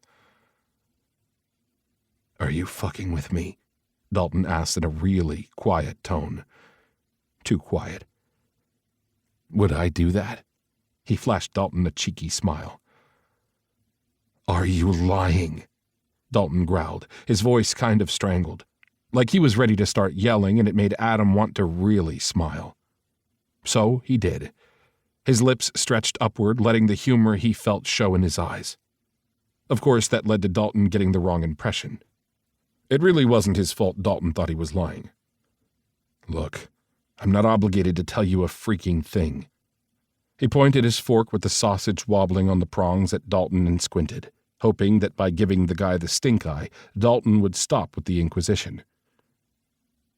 If you're in trouble, I can help. The hurt that swam in Dalton's eyes made his chest ache. Adam softened. I swear, if I need your help, I will ask you, he said, keeping his voice quiet and sincere, letting Dalton know by his tone and words he meant what he said. Did he, though? Would he ask Dalton for help when shit came down to the wire? No. He couldn't forget that Dalton wanted him dead. Chapter 18. Dalton. He couldn't look away when Adam ate the sausage on the end of his fork. Clearing his throat, Dalton fumbled for his coffee cup. So, Adam licked at his bottom lip. Why do you think I was shot at last night? You were caught in the crossfire of a very bad man who wants me dead. What? Adam's eyebrows flew up and his eyes widened. Are you lying? Adam tossed his earlier words back at him. No, he scowled. I don't lie. Yes, you do. Adam picked up his plate and walked to the sink. Water rushed from the faucet and the muscles in Adam's back were rigid. You lied to me when we were younger. The harshly spoken words soured his stomach. What? He croaked, trying to collect his response. You said we'd be together forever. Adam spun and sat his back to the counter. Those blue eyes were hard and brittle, locked on him. You lied about that. You broke it off. Adam, I told you I'm sorry. He raked his fingers through his hair, sighed, and glanced away. Why did you do it? Adam hissed. If you're looking for excuses, like someone made me do it or I was forced in some way, you're not going to find any. He rasped out over a suddenly tight throat. I was stupid, young, and didn't know what I wanted, he swallowed. And I didn't know what I had. Until I lost it. So, Adam squinted at him, you broke up with me because you were young and dumb? I was scared for you. For us, Dalton admitted. I was training to be a raider. That's a dangerous job, and on top of that, I wasn't out. But you were out at home, Adam's brow furrowed. I know, but I wasn't out in the military. You of all people know we keep our mouths shut. Of course, I didn't go blabbing either, Adam tossed up his hands, but I was okay just being with you on your leave time. We were going to make a life when you got out. He'd spent his whole life up to that point and after his fuck-up with Adam knowing what he wanted and who he'd wanted it with. A few days of being away from Adam had gutted him, and it took a month for additional leave time to kick in, and he'd taken shit from his commander to get it. Of course, by then it had been too late. Adam had been gone. Gone from the house and gone from his life. He swallowed around a tightened throat. I'm not saying it makes any sense what I did. I was young and fucking scared. The words rang out loudly in the room and then faded, leaving silence in their wake. I'd give anything to take it all back, he went on quietly. I came back, but you were gone. You weren't taking my calls. You'd abandoned me, so I left. I know. I'm so sorry, Adam. I came to Randy's funeral hoping to apologize to you, but I saw you with your fiancé. Why didn't you find me sooner than Randy's funeral? Hurt swam in Adam's voice and was etched on the beautiful planes of his face. You were still in the service. I had one more tour, Adam nodded, rubbing at his lips. What about after that? I got out of the army 5 years ago. I thought you were happy with someone else. Dalton's chest ached. I ended it with Michael. Adam wrapped his arms around his slender form.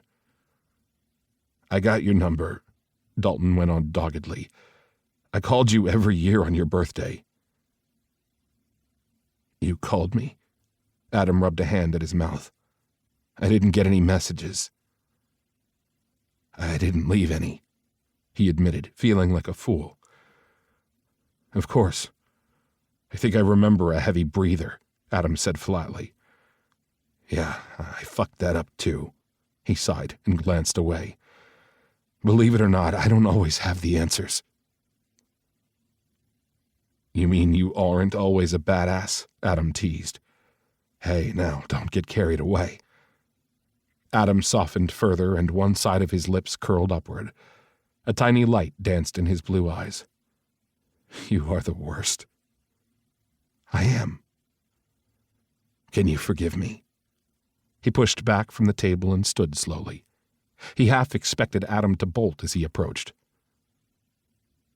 I forgive you. Adam held up a hand and he halted in his tracks. That doesn't mean I want to pick up where we left off. The pain in Dalton's chest grew and he nodded. He couldn't blame Adam. I mean, how could I ever trust that you wouldn't come home someday and break it off with me? Adam mused, as if working it all out in that gorgeous head of his. I've grown up since then. I'm not a scared boy any longer. Adam licked at his bottom lip, swallowed, and then rubbed his hands over the baggy pair of sweats. Adam wanted him. Only something was holding him back. Maybe it was the unknown. He took a chance. I want the whole package. The house, the husband, the kids. And you want that with me? Adam questioned, sounding skeptical. We're strangers, Adam said impatiently. I mean, how do you even know you're going to like me now? You're going off a feeling from when we were kids. I know, Dalton sighed. Someone needs to be the voice of reason here. Adam's voice grew breathy. Dalton took another step closer, and the pulse in Adam's throat jumped. Adam's lips parted and his chest lifted. His own body hardened, his need for Adam off the fucking Richter scale. But he had to face the facts. He didn't really know Adam any longer, and Adam didn't know him. So then how could one person be so attracted to another?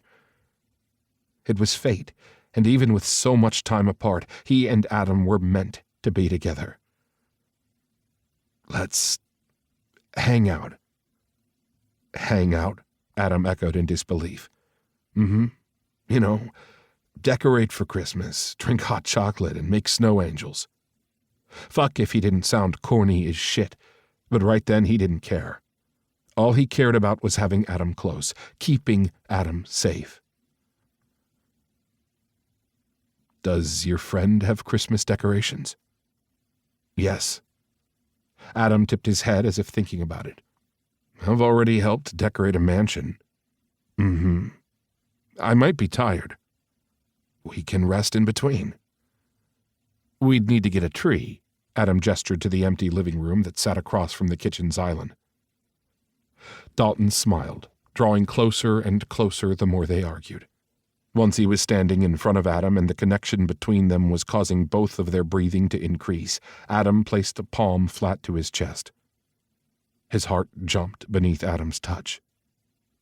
One kiss, Dalton breathed. Technically, this would be kiss number 2, Adam whispered, his voice all but gone. Then 2 more kisses. A laugh huffed from Adam's full-parted lips, and Dalton muffled it with his mouth. When Adam moaned, Dalton followed suit. When Adam's lips parted, Dalton thrust his tongue in and toyed with Adam's own. Adam fisted his hair, and Dalton came up for air, easing his lips from Adam's mouth. Better find an axe, Adam said. Axe? He drew back farther to gaze down into Adam's face. Something to cut down the tree. Adam's lips pursed. Right, he swallowed. Tree. Adam grinned and spun away from him. That's right, you promised me decorations. He groaned and adjusted himself. And if you really want to get to know me, Adam said, tossing a glance over his shoulder, you won't do it with sex. But sex would help, Dalton pointed out. Yeah, he'd grumbled that. But it was worth it to hear Adam's laughter. Chapter 19. 3 days later. Adam. Not that one, he huffed out a laugh when Dalton pointed to a Charlie Brown tree. Dalton's eyebrows lifted. No? Adam shook his head and pointed to the bigger, thicker tree next to the tiny one. He couldn't keep the smile off his face. I only need branches for a wreath. Adam rolled his eyes. Everything seemed so normal here at the beach house, which wasn't really on the beach. It was 5 miles inland and sat on a snow-filled rocky cliff. The silence was so thick it was soothing. Here it didn't feel like someone was trying to kill him. As much as Dalton wanted to think whoever shot at him was after Dalton, Adam knew better. Those bullets that punched into the brick of Fraser's Market were meant for him. He'd tried over the past several days to come up with a plan that included telling Dalton who he was. Maybe after he got to know this new and seemingly improved Dalton, he could find a way to drop the bomb. Oh, by the way, that guy you've been trying to kill, I'm him. Only there never seemed to be a right time to tell Dalton his real story, and between the flirting, kisses, and all-around groping, his mind had been elsewhere. When they talked about the past and good times, he hadn't wanted to ruin what little time they had left together. Now that he stood outside and away from the cozy house, Adam could think clearly. He sighed, white puffs of air escaping into the cold. Who was he kidding? Thinking clearly around Dalton was a myth. Take now, for instance. Dalton was cutting fern fronds for a front door wreath. They'd already cut down a tree from the small patch of trees next to the house the first day and had spent hours decorating it. The muscles of Dalton's forearms rippled with the work he was doing. Each tattoo seemed to gleam in the bright sun's light. There were only a few hours of daylight at this time of year, and it was still fucking cold, but the small trip had been worth it. Dalton was a vision, even in snow pants and jacket, and much like he'd been doing for days, Adam contemplated taking Dalton up on his offer of sex. They could have sex without getting all emotionally tangled up, couldn't they? Dalton wanted a family, he reminded himself. Would that be so bad? Hell yes, it would, seeing that he was the one on the run and his life was kind of complicated at the moment with people wanting him dead. It was the wrong time for them. Again. A lump grew in his throat and his eyes burned as they roamed over Dalton. Adam reached down and collected snow before packing it into a snowball. Then he launched it at Dalton and it smacked the man on the shoulder. Dalton stopped cutting branches and gazed at him across the short distance. Adam licked his lips and, not hiding his desire, he held Dalton's gaze across the distance. The man's hand squeezed around the shears handle. I thought you wanted to take things slow, Dalton rasped. I lied, he croaked back, letting the building hunger reflect in his eyes. I can't give you tomorrow, but I can give you today. He had to make it clear to Dalton that they didn't have a future. Okay, Dalton said slowly, picked up the bunch of branches and walked toward him.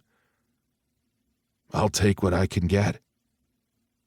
It's non-negotiable. Adam bit his lip and turned back toward the house. And I'm still mad at you. Still? He smiled at the whine in Dalton's question. Hiding his grin, Adam opened the front door so Dalton could carry the branches inside. Yes, still. You don't get to dump me, show back up years later, and think you can pick up where we left off. A thump sounded on the kitchen table when Dalton dropped the shears and branches. Don't forget the apology, Bart, Dalton said huskily. That's the only reason we're standing here. Adam tipped his chin. I want more than sex. I'd take what you can get if I were you. You're not me. Dalton moved closer. Adam took a slow step back. Dalton's eyes narrowed. Adam's heart slammed against his ribcage, and he shuffled down the hallway. Dalton leaped forward, and he felt the man's hands close on his jacket. Adam laughed and slipped out of the coat, leaving it dangling in Dalton's fist. Adam wobbled forward, hurrying down the hallway, as much as his knee would allow, to the bedroom. He slammed through the door and turned, favoring his side. Dalton crashed in behind him, breathing hard. Stalking forward, Adam fisted Dalton's shirt and jerked him close. "We have tonight," Adam whispered, pulling Dalton's head down. "Tonight is good enough."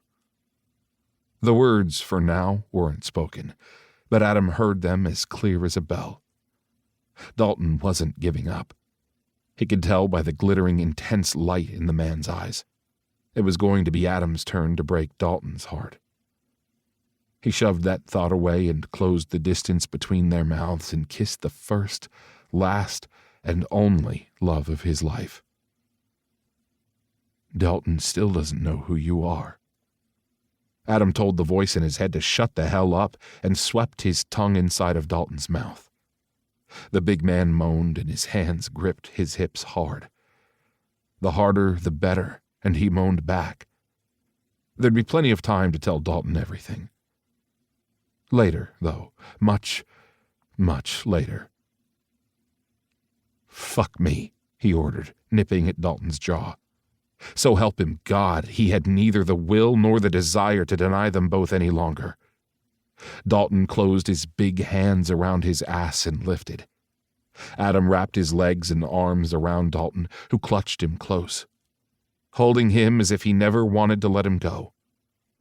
Kissing along Dalton's neck and jaw, Adam left marks on the man's neck before sliding from Dalton's grip. Putting a hand up, he kept Dalton from following. Once he gained enough distance, he worked at the buttons of his own shirt. Dalton's eyes were riveted on him as Adam shoved his shirt from his shoulders and let it fall away before starting on the string of his borrowed sweatpants. He discovered a few days earlier that he and the absent Basil wore the same size clothes. Taking his time, he let the sweats fall from his hips. He dreamed of this moment and wouldn't be rushed. Dalton's gaze devoured him, and he was glad he'd kept in shape. Even when Dalton's eyes flickered and darkened when they ran over the small white bandage covering the bullet wound in his side, nothing could dampen the heat growing in the big man's gaze. Wearing only tight black briefs, Adam backed up until his ass bumped against the wall. Then he slipped a hand down his chest and abs and through the small treasure trail before dipping his fingers slowly beneath the edge of the tight briefs. Adam swept a glance up through thick lashes, and a sound, much like a growl, erupted from Dalton's throat. "There may not be supplies," Adam challenged, pulling at his cock hidden beneath the material. "There damn well better be," Dalton rasped, and then yanked his shirt up and over his head before shucking off his jeans. A nearly naked Dalton was stunning, and Adam moaned at the ink that covered most of Dalton's chest, arms, neck, and back. Dalton was a vision of art. The devil gave him a rakish smile and stalked toward the bathroom. "Aha!" Triumphant, Dalton returned in seconds with both condoms and lube. "How long have you known those were there?" he smirked. 3 days? "Lucky," he said with a smile. "My middle name." Dalton advanced on him. Chapter 20. Dalton. Swallowing thickly, Dalton shoved his briefs down his legs. Adam's gaze roamed over his chest, arms, and neck, taking in the ink that covered his body. The man's eyes landed on his left pec and studied the tattoo there. Dalton was proud of his ink, and his cock thickened, growing impossibly harder beneath Adam's approving gaze. Dalton's dick jerked, thrusting from his body when Adam's eyes flickered over his abs and then lingered on his cock. Dalton hungrily roamed his eyes over Adam and the hand the man had shoved into his tight black briefs. Adam was making no secret about stroking himself, and it was driving him fucking crazy. Instead of stalking closer, Dalton tossed the condoms and lube on the nightstand. Snapping up a condom, he tore the package with his teeth, keeping his eyes locked on Adam and his teasing hand. He pulled at the head of his dick. Adam's pupils exploded, his eyes flying wide open. Dalton smirked, then bit back a moan as he stroked himself in time to Adam's own hand movements. Finally, he lowered the condom to his dick, and then he paused. "Fucking put it on," Adam ordered with a breathy voice, yanking at the dick hidden in his briefs. Dalton could see the rise and swell of the tip and length of Adam's cock. The man was hands down the sexiest fucking thing he'd ever seen, and he could have kicked his own ass for letting him go. But that was then, and this was now, and while Adam was here, Dalton was going to take advantage of every way possible to get Adam to stick around. Dalton rolled on the condom and dumped lube in his hand before tossing the bottle on the nearby dresser. He stroked over his covered cock, imagining being buried deep in Adam. They belonged together, hands down, and he was going to do everything in his power to get Adam to recommit to him. He wasn't going to fuck this up a second time. Like he'd told Adam, he wasn't the scared little boy he'd been. He was a man, and he wanted Adam with every fiber of his being. Sure, he'd hesitated for the past several fucking years because he thought Adam had moved on, but seeing him in his parents' home had reignited every ounce of his feelings. Adam felt the same, he was sure of it. His eyes landed on Adam's stroking hand, and he had to squeeze his own cock to fight off the orgasm threatening to roll over him. "Oh, fuck yeah," Adam breathed, and slowly slid those tight, dark briefs down to free his cock. Once freed, Adam teased his fingers around the head, jerking and playing. "Fuck," Dalton groaned and continued to pull at his dick. "The past few days have been torture," Adam said, licking at his lips and tugging on his cock. Dalton could have readily come just watching Adam. "I was wooing you." Adam's laugh was so fucking sexy. "Consider me wooed." Grabbing the lube from the dresser, Adam dumped some on his fingers and fingered his own ass with the slick lube. Was Adam slipping in one finger or two? With lips parted and panting breaths, Adam got himself ready. Dalton could only stand it for so long. After another minute, he'd had enough and growled at the little tease. Not really little, though, as Adam was 6 feet. Not as tall as his own 6'5", but Adam was fucking ripped. Washboard abs showed definition, and the fact that Adam worked out beyond what was normal was a turn-on in itself. Adam had ink as well, and Dalton let his gaze linger on the bright and fresh-looking tattoo over the man's heart. He roamed forward. Enough was enough. Adam appeared to have had enough of the waiting as well, and kicked off the dark briefs that hung around one ankle. Dalton cupped Adam's ass cheeks in both hands. Adam slipped his arms up around his neck and climbed him. Those long legs wrapped around Dalton's waist with Adam's cock and balls grinding against his stomach. The kiss turned hungry, and they traded nips, nibbles, and tongue tasting until he was lightheaded from lack of air. "Fuck," Dalton growled, yanking his head back and sucking in huge gulps of air. Adam moaned and roamed his mouth along his jaw, tonguing over the ink found along Dalton's neck. Gripping beneath Adam's thighs, he took a step forward until Adam's back hit the wall. "Yes, yes," Adam ordered, hands gripping at his shoulders, legs squeezing tightly around his waist, the man's cock caught between them. For a second, Dalton held still, thinking of adding a finger of his own to get Adam ready. "Bed? No. Fuck me now. I need you." Adam bit out at his mouth again, thrusting his tongue and grinding against him.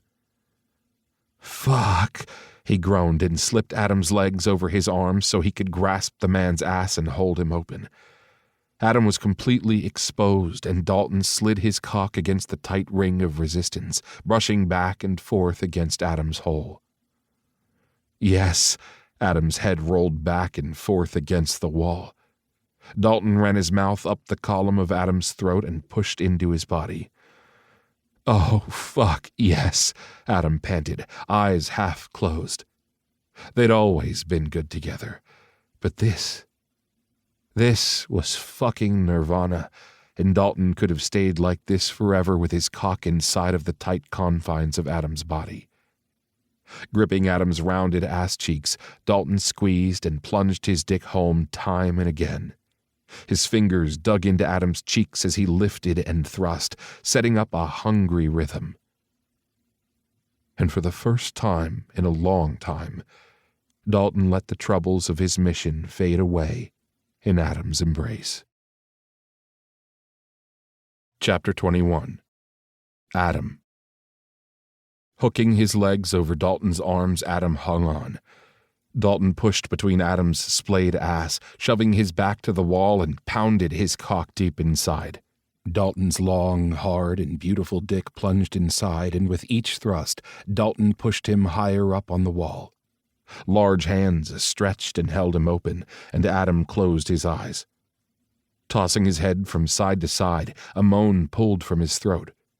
Sweat covered their bodies, and Dalton's skin grew wet beneath his hands. The tip of his own dick brushed repeatedly against Dalton's hard stomach, setting up an ache inside. Adam hung on when Dalton lifted his ass higher, cupping him in his big hands. That right there was a huge turn-on. How Dalton could handle him so easily. Dalton began thrusting again, but this time Adam's cock bounced in the air. He groaned at the loss of touch to his dick as it freely bounced between them with every one of Dalton's thrusts. Clutching at Dalton's shoulders, Adam couldn't reach for it, and a shiver ran up his spine. Dalton's cock pegged him, sending another shockwave through Adam's body. His balls grew tight, his cock bounced, and Adam fucking swore he was going to come without touching himself. Oh, fuck. Oh, yeah, he was going to come. Oh, shit. Oh, fuck. His cock exploded, and he doubled up as much as he could. Not able to curl forward, he could only shudder and moan as hot seed shot from his swollen dick in white ropes across his stomach. The sound ripped from Dalton, who growled loudly, thrusting hard and sporadically until slamming into him. Dalton's whole body stiffened, jerked with a few more thrusts, and then grew still. Easing forward, Dalton drew Adam into his arms and buried his face against his neck. Adam ran his fingers over the man's sweat-soaked, inked shoulders and moved his short nails down Dalton's back and then up through the hair at his nape. Adam caressed his hair as Dalton fought for breath. Dalton had always fucked him as if he were the only man on earth. Adam's chest squeezed and his eyes stung. Whiskey-colored eyes suddenly caught his when Dalton lifted his head. Sweat dripped, darkening Dalton's hair. The hand at his ass slowly released him, and Adam slipped his feet to the floor, his legs feeling like jello. Dalton stepped back, and Adam kept going down to the floor. He knelt on his discarded sweatpants and pulled the condom from Dalton's dick. Adam tossed it toward the can in the corner, not caring if it made it or not. He licked at his lips before licking at the crown of Dalton's gleaming cock.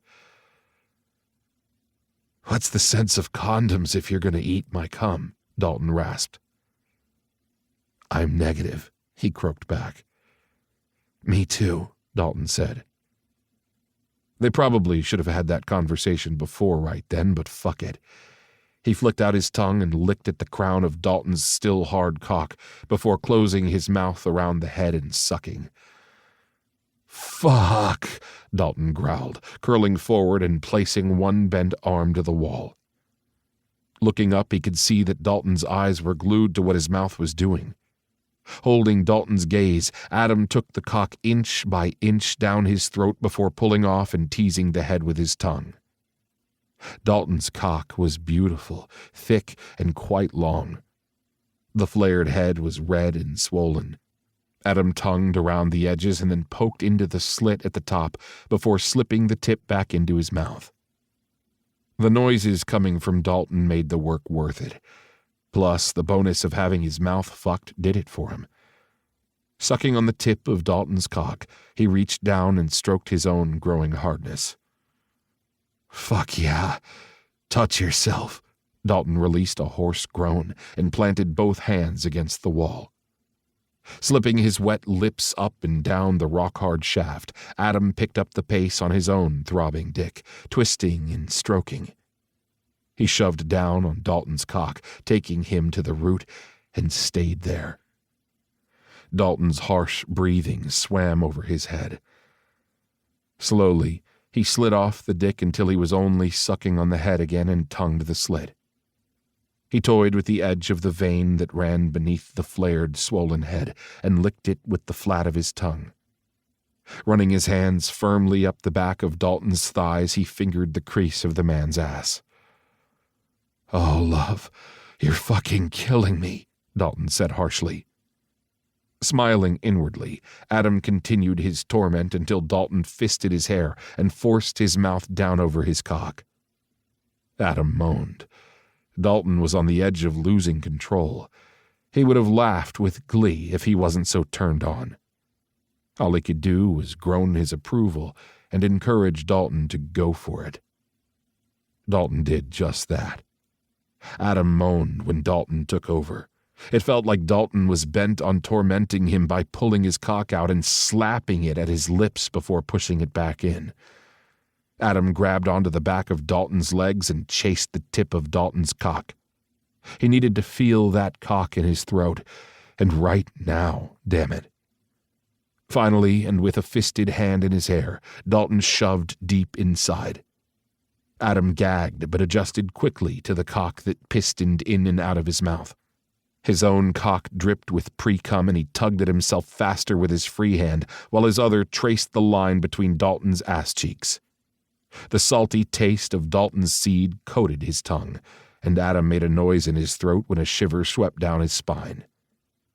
He shuddered around the cock in his mouth and pulled hard on his own. In a few more seconds he convulsed, coming on the sweatpants beneath his splayed knees. His jerking and orgasm sent Dalton over the edge and the man's grip tightened. With his mouth shoved down on Dalton's cock, the man released. Adam locked on Dalton's cock when it erupted, coating his tongue in the back of his throat. He swallowed as much as he could and licked up the rest. Dalton grew still, and the fist in his hair gentled when fingernails caressed his scalp. Adam let the man's limp cock slip from his lips before sitting back on his heels. He smirked up at the satisfied expression on Dalton's face. Dalton reached down and pulled him up before slipping his fingers within his own and leading him toward the bathroom. An after-sex shower. Dalton snapped on the shower and it heated quickly. Turning toward him, Dalton eyed his bandage and eased the tape from around the white bandage until his injury was free. The doctor had done a good job, and several tiny stitches neatly closed the wound. Dalton bent closer to inspect his knee where he'd slipped outside of Fraser's gas. "I'm fine," he said before slipping beneath the warm water. He tipped his head back to let the stream wet his hair. "I love shower sex," Dalton rumbled, sliding in behind him. Adam laughed huskily and turned to face the man. "You're insatiable." "I am." Adam blinked his eyes open beneath the warm water and grinned. "I need recuperation time." Dalton smirked and dropped a kiss on his lips. "I didn't mean right now." "Later, though, yes?" Dalton's smirk grew into a smile that warmed the man's eyes. "Definitely later." Adam smiled and lifted his mouth to return the kiss beneath the warming spray. Dalton grabbed the soap and ran it over Adam's shoulders and gently down his abs before reaching his legs. He balanced with a hand on Dalton's shoulders, his fingers tracing the intricate tattoos. The designs ranged from a pirate wearing a black hat on Dalton's right pec to a Superman symbol on his left shoulder, and everything in between. When Dalton rose upright, Adam caressed his favorite ink, the one that matched his own, save for the name difference. They'd gotten the matching heart tattoos when they had been dating. He'd had his redone over the years to keep the red fresh, but it looked as if Dalton had left his alone. In the center of the heart was Adam's own name etched over Dalton's left pec. The faded red heart also had a lover's arrow through the center. Love struck. The arrow through the heart meant they'd been love-struck. You kept it. He spoke the words he'd wanted to speak while they made love, but he hadn't wanted to break their heated connection. You too. Dalton traced his fingers over the tattoo etched over his heart. It looks new. I had the color refreshed. What did your fiancé think of that? One of Dalton's eyebrows lifted. He hated it. And you didn't think of removing it? It's still here and he isn't. Good point. Mm-hmm. Adam smiled and snatched up the soap. My turn. Dalton's breath hissed when he went straight to the man's groin and began washing his sensitive cock and balls. Oh, he gazed up from beneath his lashes. Do you want to wash it? Dalton choked out a cough. By all means, have at it. Chapter 22. Dalton. He loved the teasing side of Adam and began to loathe the thought of leaving. The plan was to arrive back at his parents' house for an early Christmas dinner. Of course, when he'd called his mom and updated her on the time frame, she'd chewed his ear off. He'd appeased her by saying he needed more alone time with Adam. It worked, and she had gushed at the thought of them being back together. He'd need to leave again once Adam was at his parents' home, but he hoped to God Adam wouldn't disappear.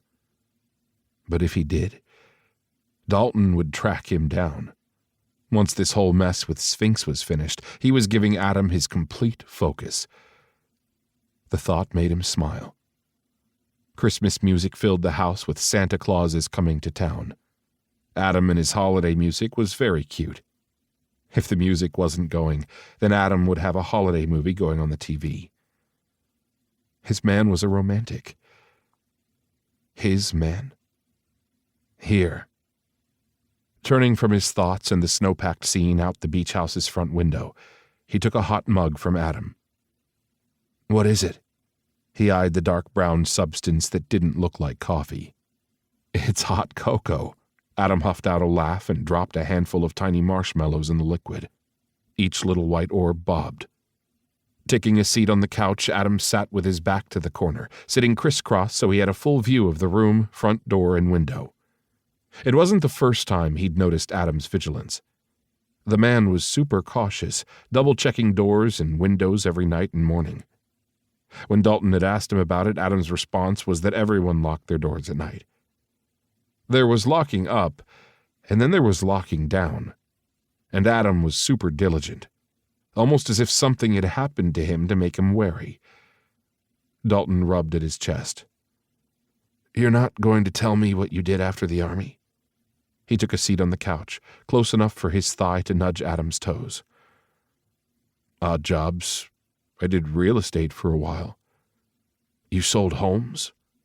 Adam squinted and licked a smudge of cocoa from his upper lip. Yes, I sold homes. It's an honest living. If you say so. What does that mean? I don't remember seeing your face on any signs scattered around. Scattered around where? Adam frowned. California. Adam's eyes flew wide. How'd you know I was in California? Dalton smirked and sipped at his own hot chocolate. It was sweet and it tasted damned good. He stayed silent as realization dawned on Adam's face. You searched for me. I did.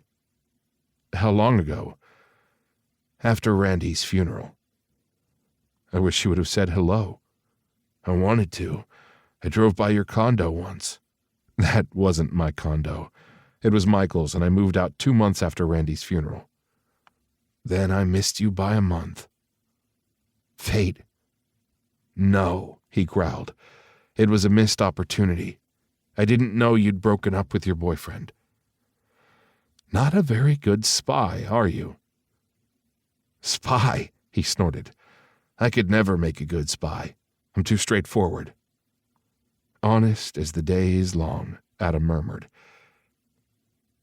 "Except when it mattered." Dalton frowned, nodded, and tucked his face into his mug. Adam sighed. "I'm sorry. I guess I keep bringing it up because, well, you shattered us." He closed his eyes against the sting, holding back words of sorry. How many times could a man say he was sorry? Adam needed to figure out if he could forgive him or not. Dalton couldn't help him with that. The sound of Adam's mug clicked on the glass table next to the couch, and in the next moment, the man's fingers were stroking through his hair. Adam scooted closer and placed his head against Dalton's. They sat like that for a long time. "We can't fall in love." He closed his eyes. "Too late." Adam took his cocoa from his hands and placed it aside. Tugging and pulling at him, Adam had him reclining on the couch before stretching out above him. Now, this was something he could get behind. They'd always burned up the sheets. He sent his hips grinding upward and cupped Adam's tight ass. "Insatiable," Adam murmured, setting his chin on folded arms against Dalton's chest. "Only with you." Adam smiled. "After real estate, of which I washed out, by the way, so yeah, no signs with my face on them, I did some technical work for a firm." "What kind of technical work?" "They hired me to break into clients' offices." "What?" Dalton frowned. To see if the client security system was up to standards." "What's the job title for that?" Adam laughed. "You so want to call me a thief, don't you?" Dalton let his grin speak for itself. Adam smacked him on his chest. "I was a consultant. That was my title." "Was it fun?" It sounded like a blast. "Yeah, it was fucking fantastic." Adam laughed and launched into a lively story of breaking in and catching the owner screwing his assistant on his desk. "Let's just say, I've never seen anyone get dressed so quickly." "Did he complain?" "No, he couldn't. He was the one that hired my firm." "Maybe he wanted to get caught," Dalton laughed. "Spice things up." Adam snickered. "My thoughts exactly." "So what about you?" He had nothing to hide, and he launched into stories of his mercenary days after the Marines and of ending up as second in command to a small group of men who helped out people. "Help out people? What does that mean?" A furrow etched between Adam's eyes. "Let's just put it this way. When a particular person from Washington calls, we help out. I can't really say more than that." Pegasus was an off-the-books team. Only a handful of people and some local law enforcement knew of their existence. "You want a house, kids, and picket fence with me, but you can't tell me who you work for?" "It's not like that." He tightened his hands on Adam's hips when the man tried to pull away. "Promise me forever and I'll tell you everything." "Blackmail?" Adam looked disappointed at him. "What do you think I'm going to do with the information if we don't work out?" The man said impatiently. "Put it on a billboard sign?" "No." "Then what?" "I guess keeping the team secret has been ingrained in me," he admitted, and stroked his palms over Adam's ass when the man stopped struggling. "You don't need to keep secrets from me." "Adam." He held the man's eyes. "Yeah." "Why do you carry a weapon?" Silence greeted his question, and Adam turned his head, eyes away, cheek resting on his forearms. It seemed they were at an impasse. In the end, though, he gave Adam the address to the brewery. Trust had to start with one of them. "Just in case you ever need me." Saying the words made his chest tighten because it brought up an image of them not together. Adam smiled and leaned up, kissing his lips, and Dalton pushed his fear aside. Right here and right now was all that mattered. Chapter 23. Adam. The real estate and consultant jobs had all been his CIA cover. Everything inside of him wanted to share and open up to Dalton, but he didn't want the light of love disappearing just yet. Maybe someday he'd tell Dalton. Maybe. A shadow near the window sent him rolling out of Dalton's arms into the floor. Once there, he ran hunched over toward the wall beneath the window. Dalton was on his feet in seconds. "Get down," Adam hissed. Dalton stooped and opened a drawer in the table next to the armchair, pulling out a 9mm handgun. Chambering a clip, Dalton moved to the side of the window and gazed through the edge of the curtain. "What did you see?" Dalton asked. "A shadow of a man." "Could be Basil," Dalton murmured. "I didn't hear a car. And why isn't he knocking?" Boots made a thudding sound on the front porch, and Adam regretted keeping his gun tucked away in the spare bedroom. He felt naked without a weapon. Damn it, he was getting lax and soft. Dalton gave a sudden huff that sounded like a laugh. "What?" "It's Gage." "Gage?" he echoed. "One of the men from my team." "Your secret team?" he teased, trying to keep hidden the fact that he was silently poised to run. If this Gage guy suspected that he was Sphinx, he might spill that information to Dalton, or worse, try to kill him. He'd hate to take out one of Dalton's teammates, but he'd do it if the guy came at him. "Yeah, the one I gave you the address to." Dalton smirked and held a hand out. Adam took it, letting the man pull him to his feet. "Come meet Gage." "I don't want to meet him." Adam tugged at the fingers entwining through his. Dalton wasn't taking no for an answer and tugged him along to the door. He could have broken away, but that would have meant a tussle with Dalton, and he didn't want to actually hurt the guy. After bundling up in snow gear, he followed an equally bundled Dalton out onto the front porch. A man stepped out from the shadows that filled the side of the large porch. Holy fuck, Gage was huge, menacing, and really sexy. Not as hot as Dalton, but hot damn. "What are you doing here?" Dalton drawled. "Tracked your phone. You weren't answering," Gage said. "I'm on vacation." "They said you were shot at." "I was, but it's all good now." "I'll stick around," Gage said. "Why don't you go into town and get a place? It'll be more comfortable," Dalton suggested, and Adam covered his mouth with his hand to hide his smile. Talk about subtle. Not. Gage smirked. "I'll check in on Basil." "Do that," Dalton ordered. "Answer your phone," Gage growled. "No, I'll take calls when Christmas is over, not a minute before." He'd been forced to take a vacation. Now he only wanted to be left alone with Adam. "Text me if you need me." Gage raked a glittering gaze over Adam, moving from his face and down his body and back up. "Got it," the operative said, his voice sounding smug before making his way back through the trees. He wondered where Gage had parked. Surely the guy hadn't walked in. He looked geared up enough, but it was freezing outside. "We should have offered him some hot cocoa." "No." "I thought he was your friend."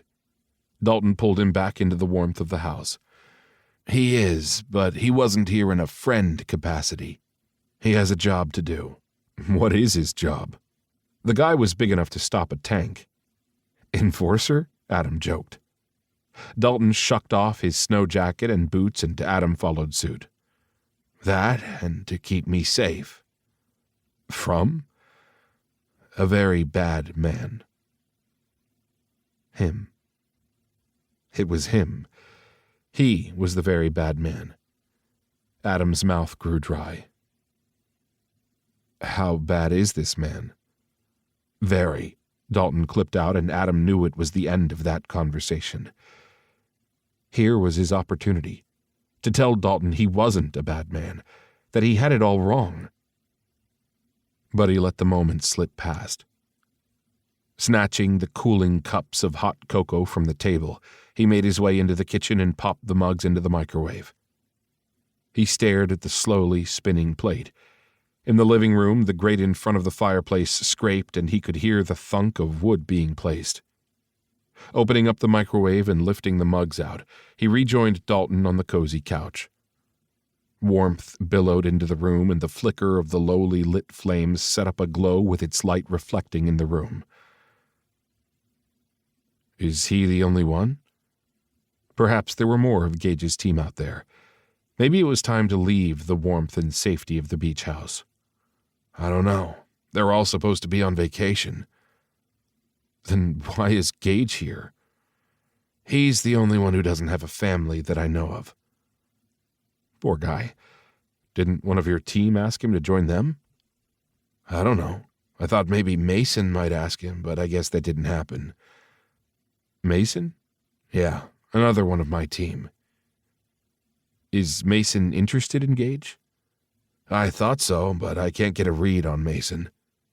He grinned. That bothers you, doesn't it? Not being able to read people?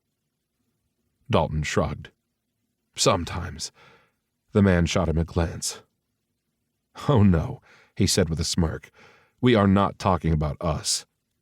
Who else is on your team? You're going to make me talk about them, aren't you? Yep. Dalton studied him for several long moments, and Adam held his breath. Would Dalton share with him about his team? Well, there's Eagle and Link, Dalton said softly into the silence. Are they a couple? Nah, I thought so for a while, but they're just best friends. Maybe they're friends with benefits, like us. Dalton squinted at him. I don't want only friendship with you. I know. He patted the man's knee. Stay focused. Who else is on your team? He quietly snickered when Dalton snapped his teeth playfully. We have Jacob. He's the office computer genius. And is he interested in anyone? I honestly don't know. Dalton finished his cocoa and placed the cup aside before turning to him. Why the interest in other people's love lives? I'm not. He so was, but he tried to backtrack. How long has this Jacob guy been with your team? Oh, no, you started this. Dalton's smile grew. The boss is Ace, and he's single. He laughed when Dalton turned the conversation right back to love lives. Adam's eyebrows lifted. Is everyone in your office single? A crease etched between Dalton's brows. Yeah, I think so. Gay? Not all, no. At least, I don't think so. Maybe? Do they know you're gay? Yes. So you have Ace, Gage, Mason, Eagle, Link, Jacob, and you? Beckett and Holden, but they are on leave. We used to have Green, but he retired. Before Ace, there was Wolf and Caleb, but they were on loan. Loan? Mm-hmm. From a second team we have. Wolf and his husband Caleb came down to help form the unit. A second team. That had to be Phoenix, the team from up north. He knew of them through an interagency operation. Pegasus was new, though. He got that much from Dalton's description of his team. Dalton nodded, fingering one of the dark hairs that fell over Adam's forehead and then gently pushing it back. A shiver of awareness swept up his back. So, you'll hire more? He set his own empty cup aside. If we need to. Dalton studied him in silence as if mulling something over in his head. What? Are you interested? Interested? He frowned. In joining. What? No. Him at Pegasus? Shit, damn, fuck. Wasn't that a dream come true? Why did life keep setting him up only to knock him down? Think about it. Maybe, he rasped and lunged forward to kiss Dalton on the lips and effectively changed the conversation. But it didn't keep him from thinking about all the missed opportunities being blacklisted continued to cost him. When he got his hands on the guy who had set him up, he was going to strangle him. Right now, though, he could think of a much better use of his hands. Over the course of the next few hours, Dalton turned festive. Not only did he coax him into creating the wreath for the front door, but the man boasted of being a wizard at baking. Or so he said, because Adam hadn't seen any baking until tonight. "You sure you know what you're doing?" Adam glanced doubtfully at the dough. "Yep." Dalton slapped more flour on the board and patted the lumps into what was to be cookies. Adam had to admit they were tasty, even if a bit deformed. After the gingerbread cookie experiment, they'd ended up back in the living room, and he spent the time laughing so much his cheeks hurt from smiling. They didn't talk about the past. Instead, Adam focused on the present, and right now, with Dalton. Chapter 24. One day later. Dalton. Adam was a vision in bright red pajamas and curly dark hair. Sitting in the middle of wrapping paper and his family, Adam was surrounded by presents. The glow on the young man's face set up an ache in his chest. The whole room and its occupants looked like a scene from one of those Hallmark Christmas movies. You know, the ones with the happy endings. He'd hoped it would be that for them. God, he wanted that so fucking bad, and he'd been pretty sure Adam wanted a future with him until last night. Adam had insisted they come home early this morning to get home before his family opened Christmas presents. The swirling shadows in the man's eyes when he talked about this being his last Christmas with his family broke Dalton's heart. "This won't be the last one," Dalton had growled. Adam nodded, but his eyes had remained sad. "We'll see." Damn it, he wanted another chance with Adam, but Adam was closing off from him, growing more distant as the hours passed. Something was holding Adam back, and it was driving Dalton nuts. He couldn't get Adam to open up. Oh, sure, they'd talked about the family and the time they'd served in the military, but Adam had dodged any mention of his current job, one that involved 2 cell phones and a handgun. The late afternoon Christmas dinner was a grand affair, and he was pretty sure the amount of turkey he'd consumed would interfere with his ability to walk, but Adam made him take a walk around the mansion's interior. Adam stopped at one of the window alcoves and sat on the window seat. He eased down next to Adam and wrapped his arms around the man's shoulders. They sat like that until the sun sank beneath the horizon and the house lit up with lights once again. His parents would leave the decorations up through the new year.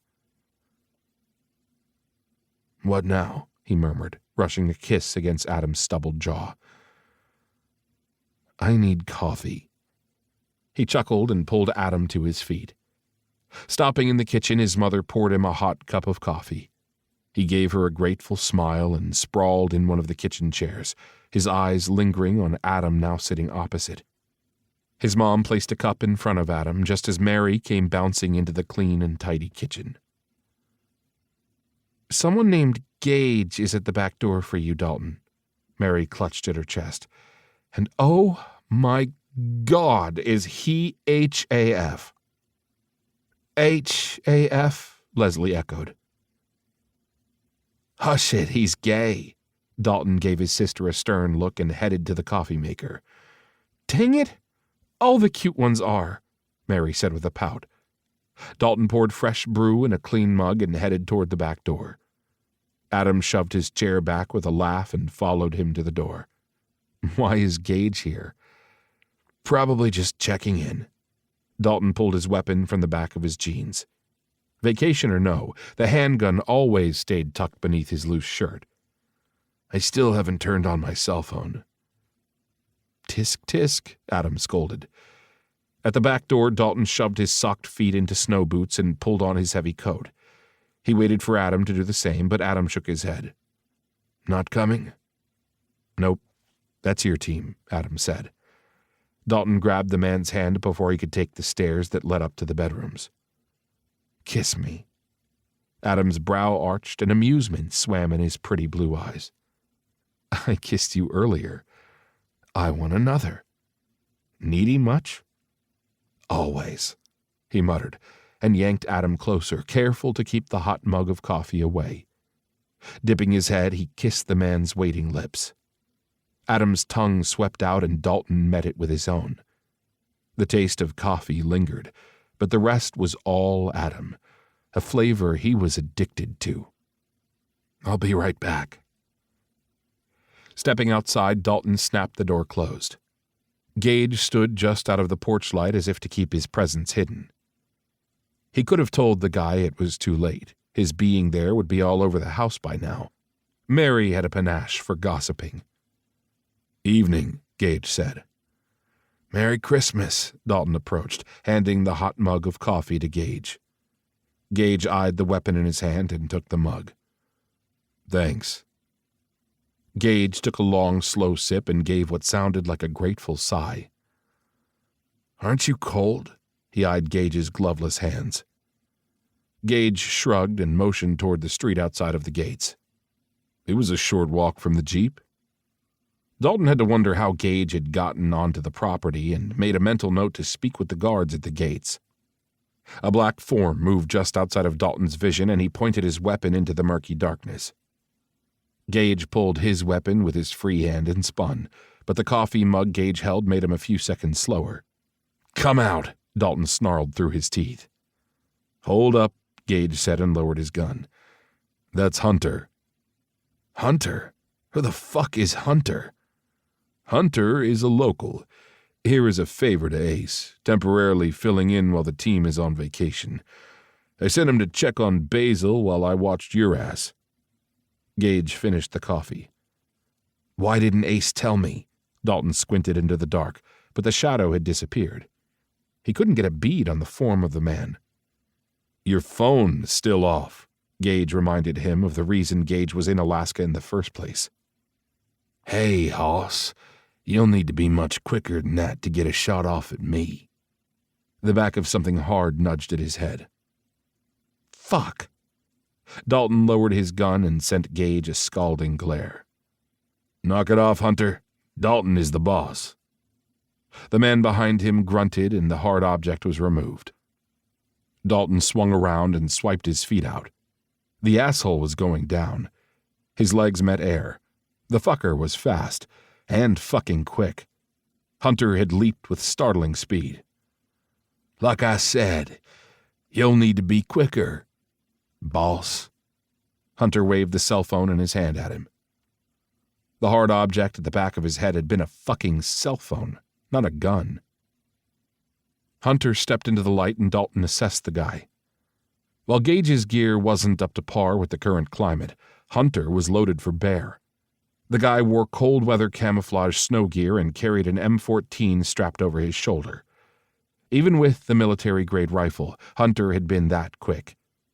Tugging off the black beanie that covered his head, mouth, and face, Hunter shook out his dark hair.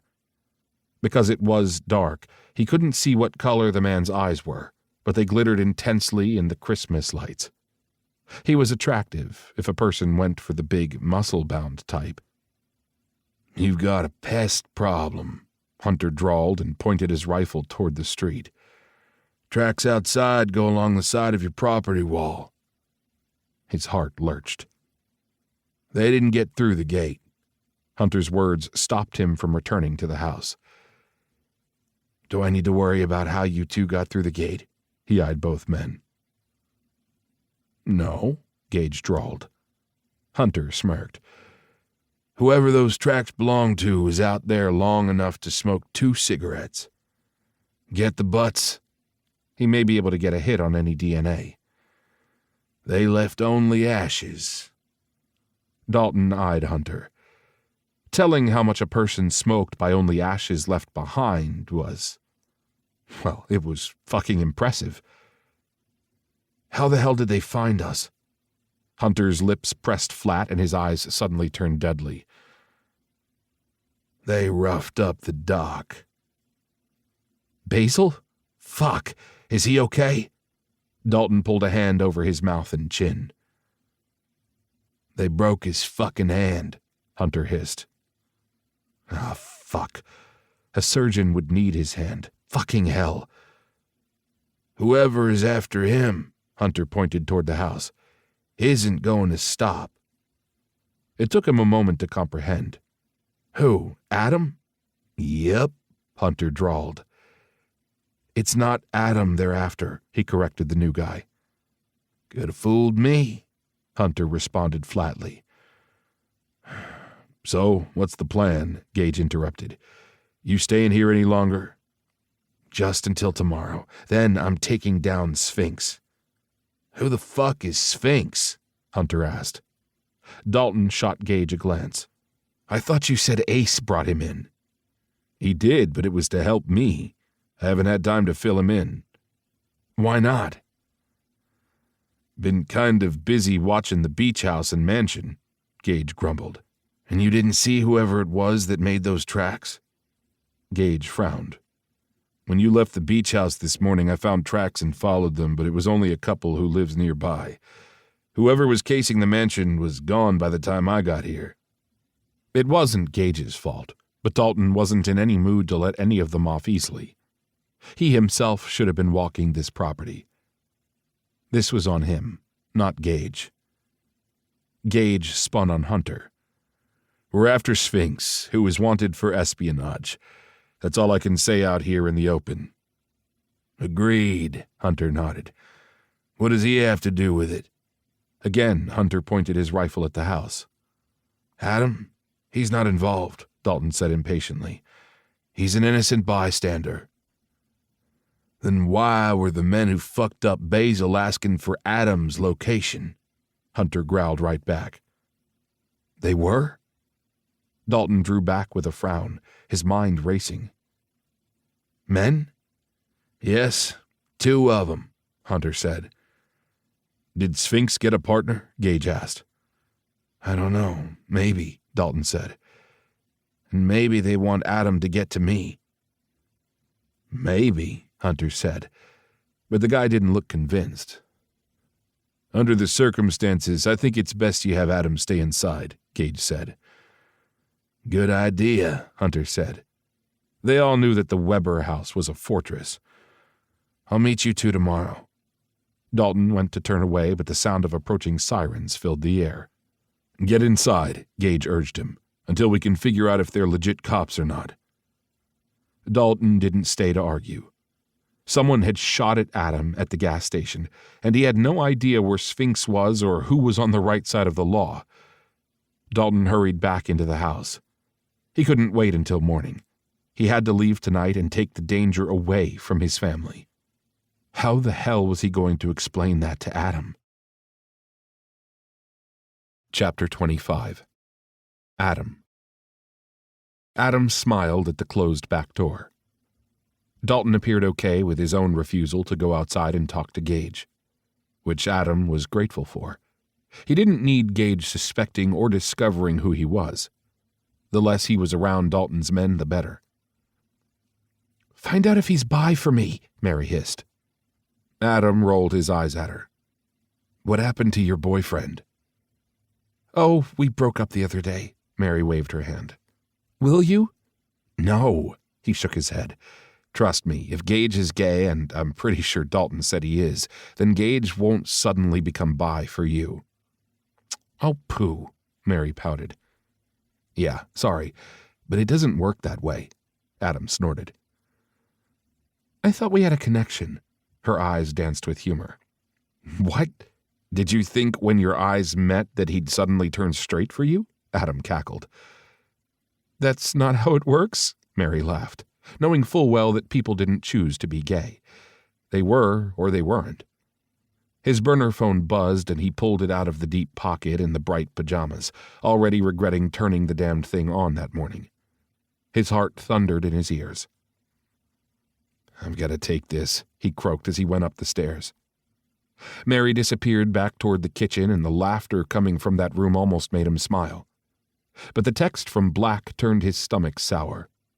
I'm sending local PD to your location. Why? His fingers shook as he typed. It's time to come in. Did you find out who set me up?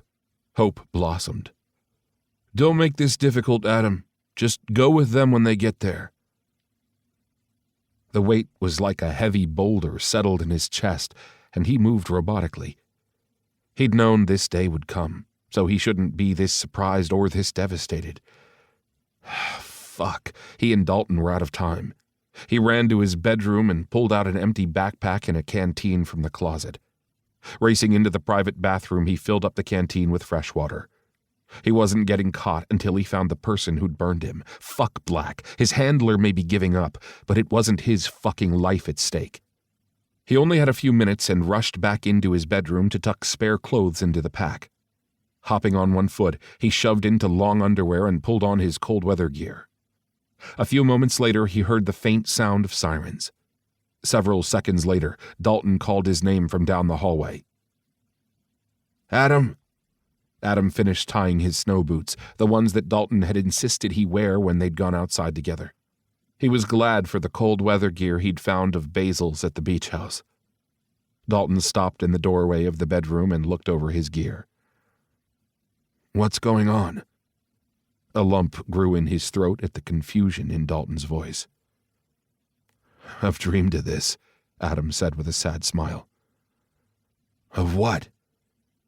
Of you finding me, of someday being together again. But that's not the reality. What is the reality? Dalton stepped into the room, slowly approaching him. I'm a different person now. And I love who you are. Adam could have cried. All his dreams were coming true, and it didn't make a bit of difference. He had to leave. I'm in love with you too. But I can't be with you. He choked the words out.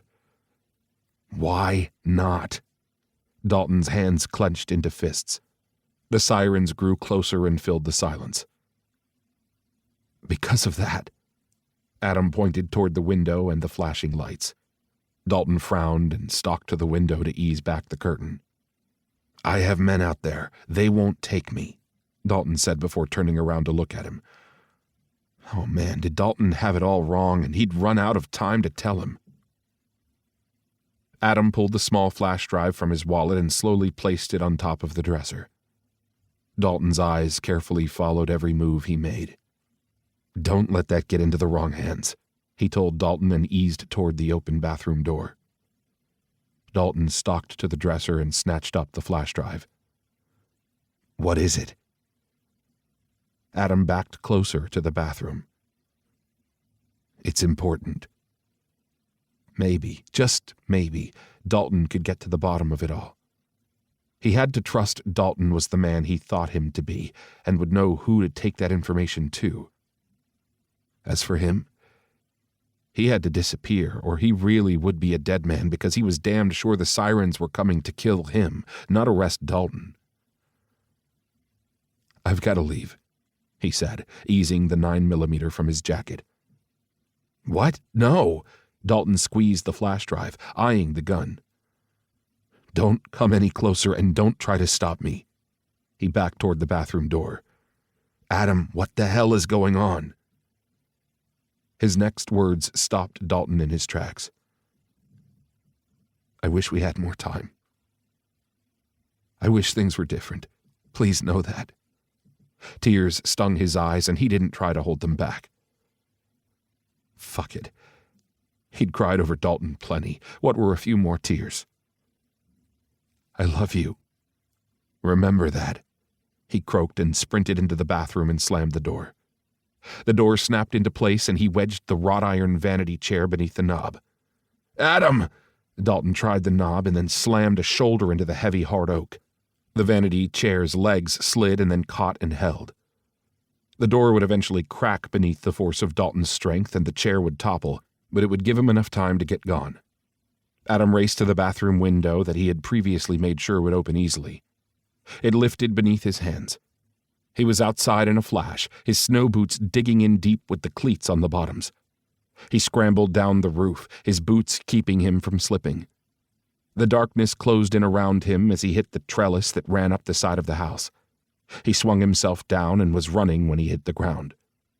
Moving into the trees of the property, he tossed the rope he'd found earlier in the garage over the wall. In seconds, he was up and over. He only stopped to breathe when the Alaska wilderness closed in around him. The sirens faded as he moved farther away from the mansion. At one point, he paused, sure that someone was following him, but when he stopped, the noise stopped. The silence of the forest rang, broken only by the fall of snow slipping from piled-high branches. Even the sirens had stopped. He had no plans to linger here. Fairbanks was a few miles away. He could disappear in a big city that size. There was a bus terminal where he could take a ride south. Hell, he'd hitchhike if he had to. A crunch sounded and he dropped low and stilled. Whoever the fuck was following him was fucking good. But he was better. He had to be. His life depended on escape. Chapter 26. Dalton. The kitchen chair felt hard beneath his ass. The men across from him wore equally hard faces. "Did you know that your friend Adam Campbell was Sphinx?" "No," he said for the 50th time. "Did he say anything about his plans with the list?" "No," he responded evenly, his hand hidden in his pocket squeezed around the flash drive. He only had to stall until his men arrived. Gage had gone for help. Hunter was... fuck knew where. And Adam? Adam was Sphinx. It all made sense now. His crazy attraction to Sphinx plus all of Adam's secrecy. He should have known. He felt numb, still finding it hard to wrap his head around the fact that Adam was the criminal he'd been hunting all this time. Adam had lied to him. No, he hadn't. He just didn't tell him who he was. Yes, he did, he silently corrected. I work for a top-secret organization. I can't tell you which one or I'd have to kill you. Adam's earlier words came back to haunt him. Adam did warn him that he wasn't the man he thought him to be. Fuck. Dalton felt all kinds of stupid. And rage. His hands curled into fists at being duped. But had he been duped? He knew Adam felt something for him. For fuck's sake, Adam loved him. Those had been real tears. Tears filled with regret. Are you listening? Dalton leveled his eyes on the fucker across the table and pictured a bullet hole in the middle of the guy's forehead. If either one of these fuckers were involved with trying to kill Adam, they were dead men. After one look at the men who came to question her son, Leslie had packed up his dad and siblings and left by way of the family helicopter. They used it in case of emergencies. He wasn't worried about his family. His dad was ex-military and an accomplished pilot. His mom? Well, she was best friends with some pretty powerful people. She'd sent him a text 15 minutes ago saying they'd all arrived at the governor's home. She'd said she'd sent help. He'd responded with, "Don't bother yet," before his phone was taken by the clown on his left. "Answer his fucking question," the agent's tone turned ugly. "What?" He pinched at the bridge of his nose, trying to remember the question. "I told you, I didn't know Adam is Sphinx. I didn't see any list." The man who asked most of the questions wiped a rag over his sweating brow. The guy was dripping, and that was a fucking tell. He was nervous as hell. "Who do you work for again?" Dalton asked. When they glared at him, he smirked. "The FBI," the sweating agent said. "Are you sure those are real badges?" Dalton nodded to the coat pockets that both suits wore. Boots stomped on the porch and then the door opened. The two agents shoved to their feet, but it was too late. Mason, with his blonde hair all askew, stepped inside. The operative held 2 handguns with arms outstretched. Mason trained a gun on each of the agents. "No, no, no," Mason cautioned when one of the guys moved to pull a weapon. "You're in a world of shit for pointing that gun at us," the ugly-toned agent growled. "I'll tell that to my therapist," Mason waved a gun at one of them. "Now, With 2 fingers, take out your weapons and lay them on the floor." Dalton didn't move until the agents complied with Mason's demand and were reseated. "What the hell are you doing here?" He stood and grabbed up his phone. "You didn't think I'd let Gage come alone, did you?" "What about the family?" "It's all good," Mason gave a smirk. "Well then, what took you so long?" He scowled. Adam had a 2-hour head start. There was no telling where he was now.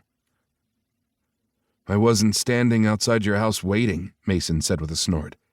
"Gage drove me in from town." Gage's big form suddenly filled the open doorway. The man's scowl was a thunderstorm and aimed at Mason. "What?" Mason asked innocently of Gage. "Did you want me to wait while you parked the car?" "I asked you to," Gage growled and zip-tied the agent's hands together and then to the front of the kitchen stove. "I can't help it if I'm faster than you," Mason said with a shrug. Gage's nostrils flared and Dalton stepped in before the pair could exchange blows. "What's the extraction plan?" he snapped, moving toward the door. "You can't leave us here like this," one agent shouted. "The hell I can't," Mason laughed, and closed the door once Gage was outside. "Ace sent a chopper. It's in the ball field near town," Gage said, heading to a black SUV parked in the driveway. "Why didn't he just use our landing pad?" Dalton asked as he slid into the back seat. "Maybe he thought it was occupied." Gage jumped into the passenger side. Mason, behind the wheel, slammed on the gas and roared down the road. Dalton would send a text to his brother that it was safe to come home, but only after the agents were out of there. He had to wonder how much trouble they'd be in for accosting federal agents. "Where's your phone?" Gage glanced over his shoulder at him from the passenger seat. Dalton pulled his cell from his pocket. He'd forgotten to charge it last night, and it had died earlier after sending the text to his mother. "It's dead." "You didn't charge your phone?" Gage sounded incredulous. "It's Christmas," he growled. Sue him. He hadn't thought about charging the fucking thing. It was Adam. Adam made him forget where he was and the job he was supposed to be doing. Mason punched the button on the steering wheel, and a few seconds later, the ringing of a phone filled the speakers. "Tell me you fucking have Dalton," Ace snarled. "Yeah, they have me," he said. "Fuck." The word was filled with relief and anger. "What the fuck is going on?" "I'll tell you what I know," he swallowed. "Adam is Sphinx." "Shit," Ace said. That was an understatement. Gage and Mason exchanged looks. They hadn't been there when the agents questioned him. "There's more." "What?" "Adam, Sphinx, gave me a flash drive." "With the list?" Ace asked sharply. "I think so," he said, because he didn't know. "Get back here ASAP."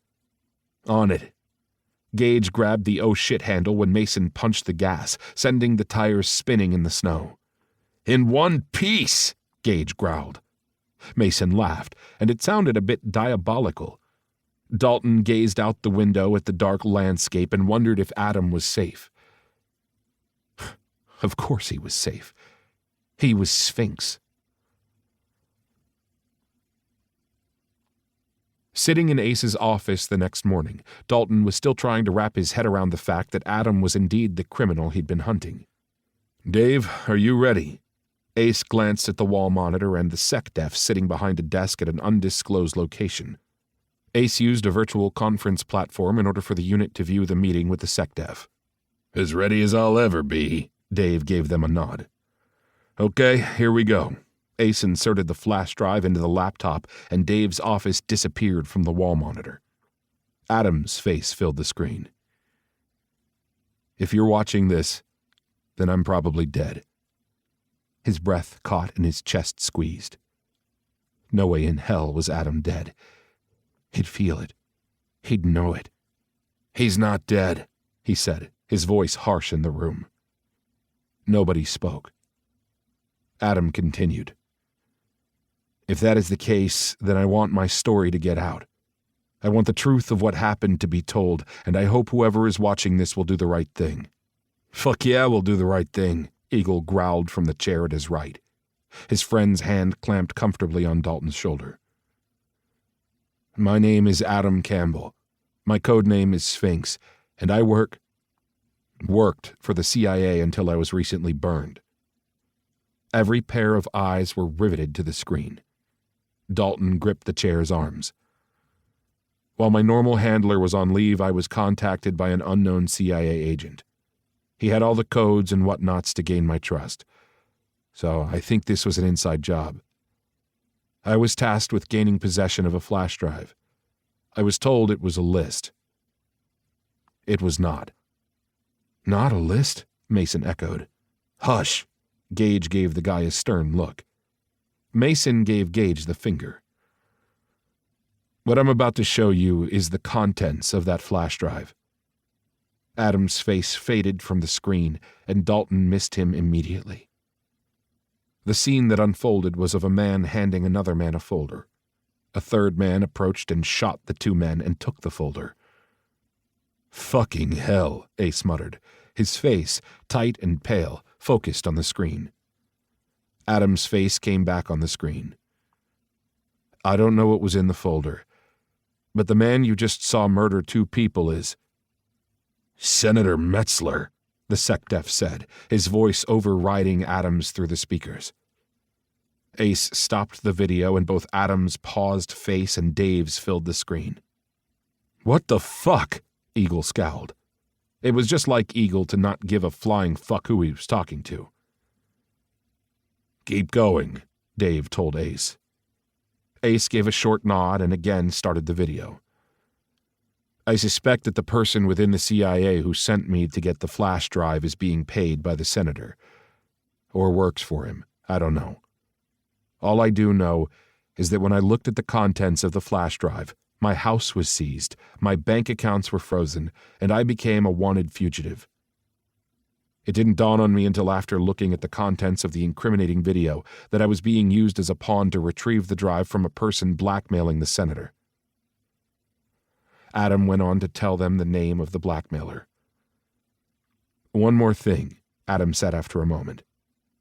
"I was assured my CIA handler Richard Black would help clear my name. Yet all Black seems to want is this flash drive, and I can't figure out if he's involved or not." Adam rubbed at his mouth. Worry etched across his handsome face. "Black sent me into the city last night to meet an informant." Adam glanced at his watch. "As I'm recording this, it's December 21st. All I know is that the informant didn't show up and there was an accident on the road." Adam must have recorded this video at the beach house. The only time Dalton had left Adam alone had been to get groceries. Adam had offered to stay back and get the decorations ready. Ace again paused the video. "The 21st. That's the day after FBI agent Farnsworth was killed," Dalton said. "Where was Adam the night of Farnsworth's death?" "He was at Fraser's Gas. I left him there so he could get cookies." He ignored the strange looks from the team. "That's when I found out that Farnsworth had been run off the road and killed. No way did Adam have enough time to do that." "Where was Adam when he recorded this?" Ace said. "He was with me at the beach house. I had slipped out to get groceries," Dalton told Ace. "Got it," Ace said with a nod and started the recording again. "The FBI Most Wanted list has me as a killer," Adam continued. "I didn't kill that FBI agent. Dalton Weber can vouch for me on that. I looked up the time of death. I was at the Weber house." Several pairs of eyes swiveled to him, but he didn't give a fuck. Of course he'd vouch for Adam, and he'd already done just that. "Dalton, if you're watching this and I am dead, just know that you were the love of my life." The screen blurred and he thought it was a technical error, but it wasn't. He wiped a hand down his face, taking the tears with it. "Those motherfuckers are going to pay." He turned his burning gaze to Ace and then Dave. "Every last one of them." He finished through his teeth. "Agreed," Ace murmured. The room grew quiet until a commotion outside in the bullpen happened. "I'll call you back, Dave," Ace said, ending the video conference. Dalton shoved to his feet at the sound of Jacob's angry voice. The rest of the team was out of their chairs and leaping for the door. "I don't care, you asshole! Stop or I'll put a bullet in your ass!" In the bullpen stood Jacob Burns holding a gun on Hunter. "Jacob," Ace soothed the agitated young man. "It's okay. Hunter is with us." Jacob's eyes burned brightly at the massive man standing with his hands up in the air. Hunter had a bemused look on his face and a cut over his right eye. "Where the hell have you been?" Dalton growled at Hunter. "What happened to your face?" Mason asked. "Lower your hands," Jacob gestured with his gun before tucking it away in the shoulder holster he wore. "How did you get inside?" Eagle rasped. "Me." Oliver Raines, former Special Forces soldier from the Unit Infinity, stood in the doorway with a raised hand. "Ace gave me the code." Oliver looked guilty. "Yeah, thanks for the backup," Hunter snapped at Oliver. "Looked like you were doing just fine." Oliver gave Hunter a quick smile and clapped his hands together. "It was a long drive. Got any food around?" "Order a pizza." Ace closed a hand on Jacob's shoulder and gently turned the younger man toward the communications room. "Please." After a hard stare at Hunter, Jacob held Ace's gaze for a quick moment. "Pepperoni?" Jacob asked Ace. One corner of Ace's mouth tipped. "Is there any other kind?" "Well, yeah," Jacob gave a quick smile, dimples flashing, and disappeared. Ace spun on Hunter. It was a move so powerful, Hunter actually took a step back. "I don't know what you did to piss Jacob off, but you better fix it," their commander growled. "I will," Hunter said on a swallow and glanced away. "Now, answer Mason's question," Ace said. "What happened to your face?" Hunter turned on Dalton with a frown. "Sphinx did this when I caught up with him in Phoenix." Hunter pointed to the cut over one eye. Dalton smirked and then grinned with a huge wave of relief. Sphinx had gotten the drop on Hunter. It was justice at its finest, since in Alaska Hunter had gotten the drop on Dalton. Sphinx was that good. But more importantly, Adam was alive. Chapter 27. Adam. He'd thrown off his tail somewhere in Phoenix. The poor sap hadn't stood a chance against his skills. He had to hand it to the guy, though. It hadn't been easy. In fact, it had been damn difficult, but not as difficult as what he was about to attempt next. Dialing his handler's number, he waited for the man to pick up. "Adam?" "What's going on?" he said. "Are you in on it? Did you take money?" Richard Black's heavy sigh came over the line. "You always were too smart for your own good. You should have just walked away." Bile rose in his throat. Easing to the window, Adam glanced through the slit between the curtains of the dirty roadside motel somewhere near the border of Pasadena, California. The street sat dark and dingy beyond the heavy curtain except for a few street workers and the homeless. The outside parking lot of the motel was dark, dismal, and more importantly, empty. That didn't mean they weren't out there waiting to kill him. "Call off your dogs." "I would if they were my dogs." Black may be trying to blame the senator, but the senator had to have had help to pull off blacklisting him. Had Black used a voice changer when he had given him the orders to steal the flash drive? "I know about the senator." "How long have you been in his pocket?" An annoyed-sounding sigh came over the line, but Adam didn't give a fuck. He was going to get answers one way or another. "What I can't figure out is why Charlotte Mills would film him." He went on with a soft murmur, watching a homeless woman push a shopping cart down the sidewalk across the wet street. Black stayed silent. "You might as well tell me. I know everything else." "I'm a dead man if I do. You're a dead man anyway when I find you." He needed to make that very clear to Black. He wouldn't leave Black alive to do this to anyone else. "You'd do that?" Black asked, sounding surprised. "Seriously? The guy who's trying to kill me is asking if I'd shoot him dead," Adam sneered. Talk about fucking ironic. There was another long moment of silence before Black finally spoke. "Charlotte Mills was blackmailing the senator." What the hell for? Money. Obviously, he snapped. What did she have on him? Charlotte had proof of his affair with a call girl and threatened to go to his wife. She set up a meeting to hand the pictures over for a lump sum. When the senator arrived, he shot both people and took the photos. So, she was the one filming the shooting from afar. Smart girl, Adam said. Who were the people the senator killed? Friends of Charlotte Mills. Where is she? She's dead. You assholes. Why me? Because of your skills with breaking and entering. You see, Charlotte stashed the flash drive in a state-of-the-art facility. You were the best choice for the job. Thanks. Not, he muttered. You're the only loose end, Black continued. I'm the thorn in the senator's side. Well, doesn't that gladden my heart? He gave a bitter laugh. Did the senator have her killed? She didn't suffer. The tone in Black's voice spoke volumes.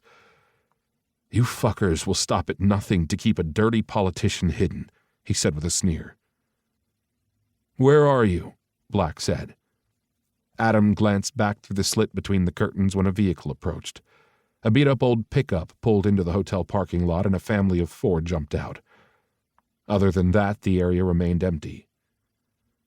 Somewhere in Pasadena, California, he murmured. It wasn't quite the same city, but it was close enough to Ventura for his plan to work. Right, Black said with a disbelieving tone. Don't believe me? The chances of you telling me the truth are slim. And who's to blame for that? Adam rubbed at the hair growing along his upper lip. I trusted you. I'm sorry, Black said, sounding anything but. No, you're not. You don't regret a fucking thing. The silence rang over the phone. Black didn't respond. Black? Yeah? But you will be. Will be what? Sorry. Adam pushed the end button and tucked the burner into his pocket. He made sure to leave the phone turned on. If they couldn't trace him, then they couldn't find him, and he needed to be found to make his plan work. The hands on his watch showed just after 4:30 in the evening. He wondered if he was too late and the team would have gone home. Oh well. Better late than never, right? Roughly an hour and 10 minutes later, Adam stood on the sidewalk looking at the flashing neon sign over a dark brown building in the busy district of the city of Ventura. People walked around him, couples and groups wandering their way through the damp Friday evening. Some would enter the establishment and others would walk on past, window shopping. A large, muscled man stood at the door carding entry, which would have been strange if he didn't already know what kind of place this really was. Of all the stupid things to do, he muttered under his breath and approached the guy at the door. I thought you were going to stand outside all night, the big bouncer wearing a tight t-shirt and new-looking jeans said with a smile. Okay, carding people at a brewery and a very observant bouncer. Figures. Nah, was just working up the nerve, he murmured and handed the man his real ID. We don't bite. The man with the name Peter sewn with white thread in small letters on the breast of the black t-shirt gave him a flirty smile. At least, not hard. Peter's eyes lifted from his license. Have fun, Adam Campbell. There was zero recognition of his name flickering in the man's eyes. Okay, so far so good. Thanks. Adam slipped his ID away and stepped through the door. The noise was instant. The smell of a toasty, malty aroma drifted in the air along with deep-fried food and popcorn. Laughter, music, and conversations assaulted his eardrums. He was scoped out immediately by men dressed similar to Peter, 2 men near the door and the bartender behind the bar. A couple crowded in behind him, and Adam stepped farther into the bodies surrounding the bar before he stopped. First time here? The man behind him said when he hesitated. Yeah. He turned and smiled at the older couple. Come on, the woman said with a friendly smile. We have a table reserved. Adam shook his head. I don't want to impose. You won't be, the man insisted. And my wife won't take no for an answer. Giving in with a smile, Adam followed the husband and wife duo to a high table near the back. It was perfect, really. He couldn't have planned it better. "How do you have a table reserved?" Adam asked. "Our son works here." The woman gushed as her husband helped her off with her coat and gave their order to one of the servers milling about. Adam glanced over the room. Yep, this wasn't your regular old run-of-the-mill brewery. For one, Pegasus sat somewhere below, and for another, it was livelier than any brewery he'd ever been inside. A guitarist played a happy tune while the drummer and singer harmonized. In front of the small stage lay a dance floor packed with couples, mostly gay and lesbian couples and a few odd straight ones. The place held a mix of customers that screamed inclusivity, and he fucking loved it. Chapter 28. Dalton. The intercom buzzed at Ace's desk. "What's up, Peter?" Ace asked the front doorman. "Adam Campbell has entered the building." The words stopped Dalton cold for 2 seconds, and then he launched to the panel of monitors near the far wall of the bullpen. He slapped a button and the wall lit up with video footage of the brewery upstairs. The rest of the team had shoved up from various places and came closer. Dalton ignored them all, his eyes combing over every single person. "There," Hunter pointed to the left bottom screen, and Dalton's eyes shot to that monitor. Sure enough, Adam stood talking to Cooper's parents at a table near the wall. It wasn't too close to the exit, but it was close enough. "Tell Peter to watch the exit, but under no circumstances is he to get in Adam's way if he tries to leave." "Are you serious?" Hunter growled. "Back the fuck down," Dalton snarled, turning on the new guy. "We want him alive, not dead. If that means tailing him, then that's what we'll do." "Sorry," Hunter shifted beneath his penetrating stare. Dalton turned his back on the guy and snatched his 9mm from the desk and slipped it into his shoulder holster. "What's the plan?" Ace asked from where he leaned against the door jamb of his office. "I'm going up there to talk with him." "You aren't going alone," Eagle said. His friend may have sounded conversational, but he heard the intent beneath the words. Eagle wasn't letting him go without backup. "Adam won't hurt me. He might kill one of you, though." Dalton squinted at Eagle. Eagle smiled, a bring-it, motherfucker type of smile. "He can try." Dalton closed his eyes in exasperation. "If you think I'm staying back, you're dead wrong," Gage's deep voice boomed. "Where he goes, I go," Mason piped up. Gage's eyes snapped to Mason. "Really?" "No," Mason's lips pressed flat. "Ass," Gage's nostrils flared. "Fucking hell, the last thing I need is you clowns messing this up." Dalton stalked to the door that led to the small set of stairs upward. "Then let's stop arguing and get up there," Link said. Dalton moved up the stairs, and when he reached the hallway, he glanced back. Gage, Eagle, and Link were behind him. There was no sign of Mason, Ace, or Hunter.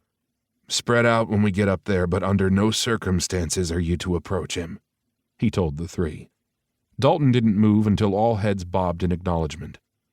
Gage took a seat at the bar, and Eagle and Link made their way casually toward the front exit. Inside, the bar area was noisy and crowded. Friday and Saturday were the busiest nights for them. Adam's head popped up as if suddenly noticing him, but Dalton kept his eyes averted and made his way to the bar. "The usual?" Cooper asked. "Please, give me 2 of them." 2 glasses of cranberry over ice were set before him, and he lifted them up and moved smoothly through the crowd. It was easy with his size. People just generally moved aside. Reaching the high table where Adam stood listening to Mr. and Mrs. Lancaster talk about their trip to Hollywood, Dalton stopped next to Adam. "Dalton!" Mr. Lancaster offered his hand. "How's the trip?" He clasped the older man's hand in a gentle but firm grip. Their head bartender's parents had to be pushing 80, but showed no signs of slowing down. "It was lovely," Mrs. Lancaster answered. "Thank you for giving Cooper time off to go with us." Dalton tossed a glance at the bar. Sure enough, Cooper was watching them with a cool, intense gaze. Cooper was their secret weapon outside of the bullpen. The man had joined Pegasus 3 months prior as lead bartender and shit kicker if things got dicey in the brewery. He was the first one who stood in the way of any attack here on their home turf. The ex-Special Forces soldier gave him a slow nod, and then barked an order at a fumbling server. When the tray the man held wobbled, Cooper stepped up and relieved the server of the heavy object and then nodded toward the customers. The server led the way to the table and Cooper followed, hefting the heavy tray with ease. Of course, Cooper's parents knew nothing about the man's real job. "Is one of those for me?" Adam's voice brought his eyes back to the man's upturned face. Adam's head tipped slowly to the side just a bit, so much like Sphinx that Dalton wondered how in the hell he hadn't seen the similarity before. Long, thick lashes swept upward, revealing those bright blue eyes. The expression in Adam's eyes was a mix of trepidation and excitement. Dalton couldn't help but let his lips curl at the corners. Damn it, Adam rang every single bell in his heart, body, and mind. "Of course." He handed the glass to Adam and dipped his head down. Adam's breath caught. Dalton held the man's glittering gaze and then gently brushed a kiss to Adam's cheek. He wanted to take Adam's lips, but public displays were not his thing. "Oh, how cute," Mrs. Lancaster clapped her hands. "Is this your man, Dalton?" "Yes," he answered her before Adam could say differently. The humor in Adam's gaze grew. Lifting the glass to his lips, Adam swallowed down every bit of the cranberry before setting the glass aside, his tongue darting out to lick at his lips. Dalton almost choked on his own drink at the little teasing move, but managed to drain his glass. "Can you excuse us?" Dalton said to the couple and placed his empty glass aside. Setting his free hand on Adam's back, he eased his palm lower, near the man's hips. "Oh, sure," Mr. Lancaster said with a smile. "Where are we going?" Adam glanced up, catching his gaze as they moved toward the door that would take them back down to Pegasus's offices. "Down." "Down? Like in a dungeon? Will there be whips and chains?" Dalton couldn't help his abrupt bark of laughter. "Don't tempt me," he muttered with a reluctant smile. "Why not?" Adam said, walking with him through the crowded room. "We have a lot to discuss." Yeah. But first, Adam's fingers laced with his, and before he could react, Dalton found himself on the dance floor in the midst of dancing bodies. "No," he stood watching Adam snap his fingers to the beat. "Dance with me," Adam smiled, lifted his arms, and gyrated his hips. "No," he growled, his hunger rising. "Yes." Not taking no for an answer, Adam spun and danced back into him. Dalton hissed when Adam's ass ground up against his crotch. He placed his hands on Adam's hips, and when Adam leaned his back against his chest and ground his ass into his groin, Dalton dipped his head. Sliding his arms around Adam's waist, he kept the man plastered to his body while his mouth roamed the skin at the side of Adam's neck. The beat thrummed. Dalton's pulse hammered, and the room faded. The only thing on earth that mattered was this man in his arms. And it didn't make a bit of difference to his heart that Adam was Sphinx. Chapter 29. Adam. Dalton had a habit of making him feel like the only person on earth. He spun in Dalton's arms to the music, facing the man, and crowded in closer before slipping his arms up and around Dalton's neck. "Stay with me," Dalton said in a husky whisper. "I'm here." But for how much longer, he couldn't be sure. There was so much left to be done. A commotion at the front door drew his gaze in that direction. People near that half of the room went scrambling. A woman screamed, the sound traveling over the pounding beat of the music. "Get back!" a booming voice said from near the front door. It took Adam a second to recognize the man in the doorway. He was one of the FBI agents sent to kill him. Behind the guy were several armed men, all wearing black, equipped with weapons and no badges showing. Were they hired guns? Just fucking great. He'd expected a force, but not this. The bouncer, Peter, was trying to contain the situation, but he was no match for the number of armed men pouring in through the door. Peter, as big as he was, went down beneath the crush of men entering. Dalton tensed and dropped low, dragging him down. People around them started to notice the growing noise. A back door that sat between the end of the bar and the dance floor banged open and several men charged out. He recognized the one he'd come up against in Phoenix, and a few others that had been outside of the apartment building that cold, dark night. These were Dalton's men. Every single one of them carried a weapon. Even the guy behind the bar lifted a shotgun and chambered a bullet. "You with me?" Dalton growled, gaining his attention from the chaos of the room. "What's the plan?" "Stay low. I'll get you out of here." "Not gonna have me arrested?" "Do you think I would?" Dalton frowned and yanked at his hand before he could answer. Running hunched over through the crush of confused people, Dalton headed toward the door by the bar. Entering through the wood door, Dalton closed it and pulled him down a wide but short hallway to a set of 4 stairs leading down to a steel door. They got to the door where Dalton put his face to a small screen and then used a thumb lock and entered a code. The thick metal door flicked open, and Dalton hurried through. Adam stopped and pulled from Dalton's hand. "What?" Dalton frowned at him in the doorway. "I'm not running." He tipped his chin. "I'm going back out there and getting that bastard to tell me what the fuck is going on." "At least wait until we can contact the SecDef. Those assholes out there have the power to arrest you on the spot," Dalton urged, slow steps bringing him back toward him. In the next moment, an explosion rocked the building. Adam's eyes flew wide and Dalton's face paled. "Motherfuckers!" Dalton spat and raced to a desk, grabbing extra clips. Adam pulled his weapon out and aimed it at the hallway they'd come from. The noise beyond the outer door was deafening with gunfire and screaming. The explosion had to have damaged the foundation of the place. "What the fuck is going on?" A young, dark-haired man came out of an office to his right, and Adam had 2 seconds to take in the guy's worried look before a loud bang sounded on the wooden door down the hall. "We're outnumbered," Adam hissed. "Jacob," Dalton growled, "pull on a vest and call the SecDef. Can you do that? Tell them Ace is in trouble. The Pegasus facility is under attack." Jacob turned white as a sheet. His blue eyes burned in his face, but the next instant he yanked a vest off the wall, shoved his arms into it, and raced to an office off the main room. Adam heard a bullet punch through the wood door and smack into the hallway wall. "They're breaching," he spat, and moved back out the steel door and to the top of the small set of stairs. Dalton joined him after closing the thick steel door. "You have a plan?" Adam said when Dalton settled his big body next to him. "We don't have comms in," Dalton grumbled. "I have no way of knowing what's going on up there. I have to go up." "You go, I go," he said. "I know." Dalton gave him a rueful smile and then shoved up and out of the small stairway. Moving in sync back down the short hallway felt like a fucking gauntlet. They were sitting ducks if the wooden door didn't hold. He suspected that the only reason it hadn't opened was Dalton's men standing in Black's way.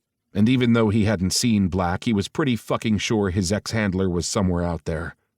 The screaming noises from the other side had subsided, and he wondered how many wounded lay out there needing medical help. "This is my fault. I led them here," he croaked, having no idea how Black could have found him so fast. "No, you didn't. That lead guy out there is FBI agent Sweeney, and he and his thugs have been here before," Dalton growled. Relief swept over him, but it didn't make the situation change. They were still outgunned and innocent civilians were involved. The wood door at the end of the hallway flew open with a loud crack just as the metal one behind them opened. "Jacob, get back inside and close the door. That's an order," Dalton growled. "Fuck that," Jacob spat and crouched in the stairwell behind them with a gun in hand. "I contacted the SecDef. He says he's sending help." "In the form of who?" "Well, my dad's, for one." Jacob gave them a cocky grin. Before he could ask about the plural dad's comment, a large man appeared in the doorway. The man was fucked up. Blood dripped down the side of his face, and he was holding one arm against his chest. Soot and debris littered him, and Adam would bet money the guy had been caught in the blast. He looked like not much past an explosion could take him down.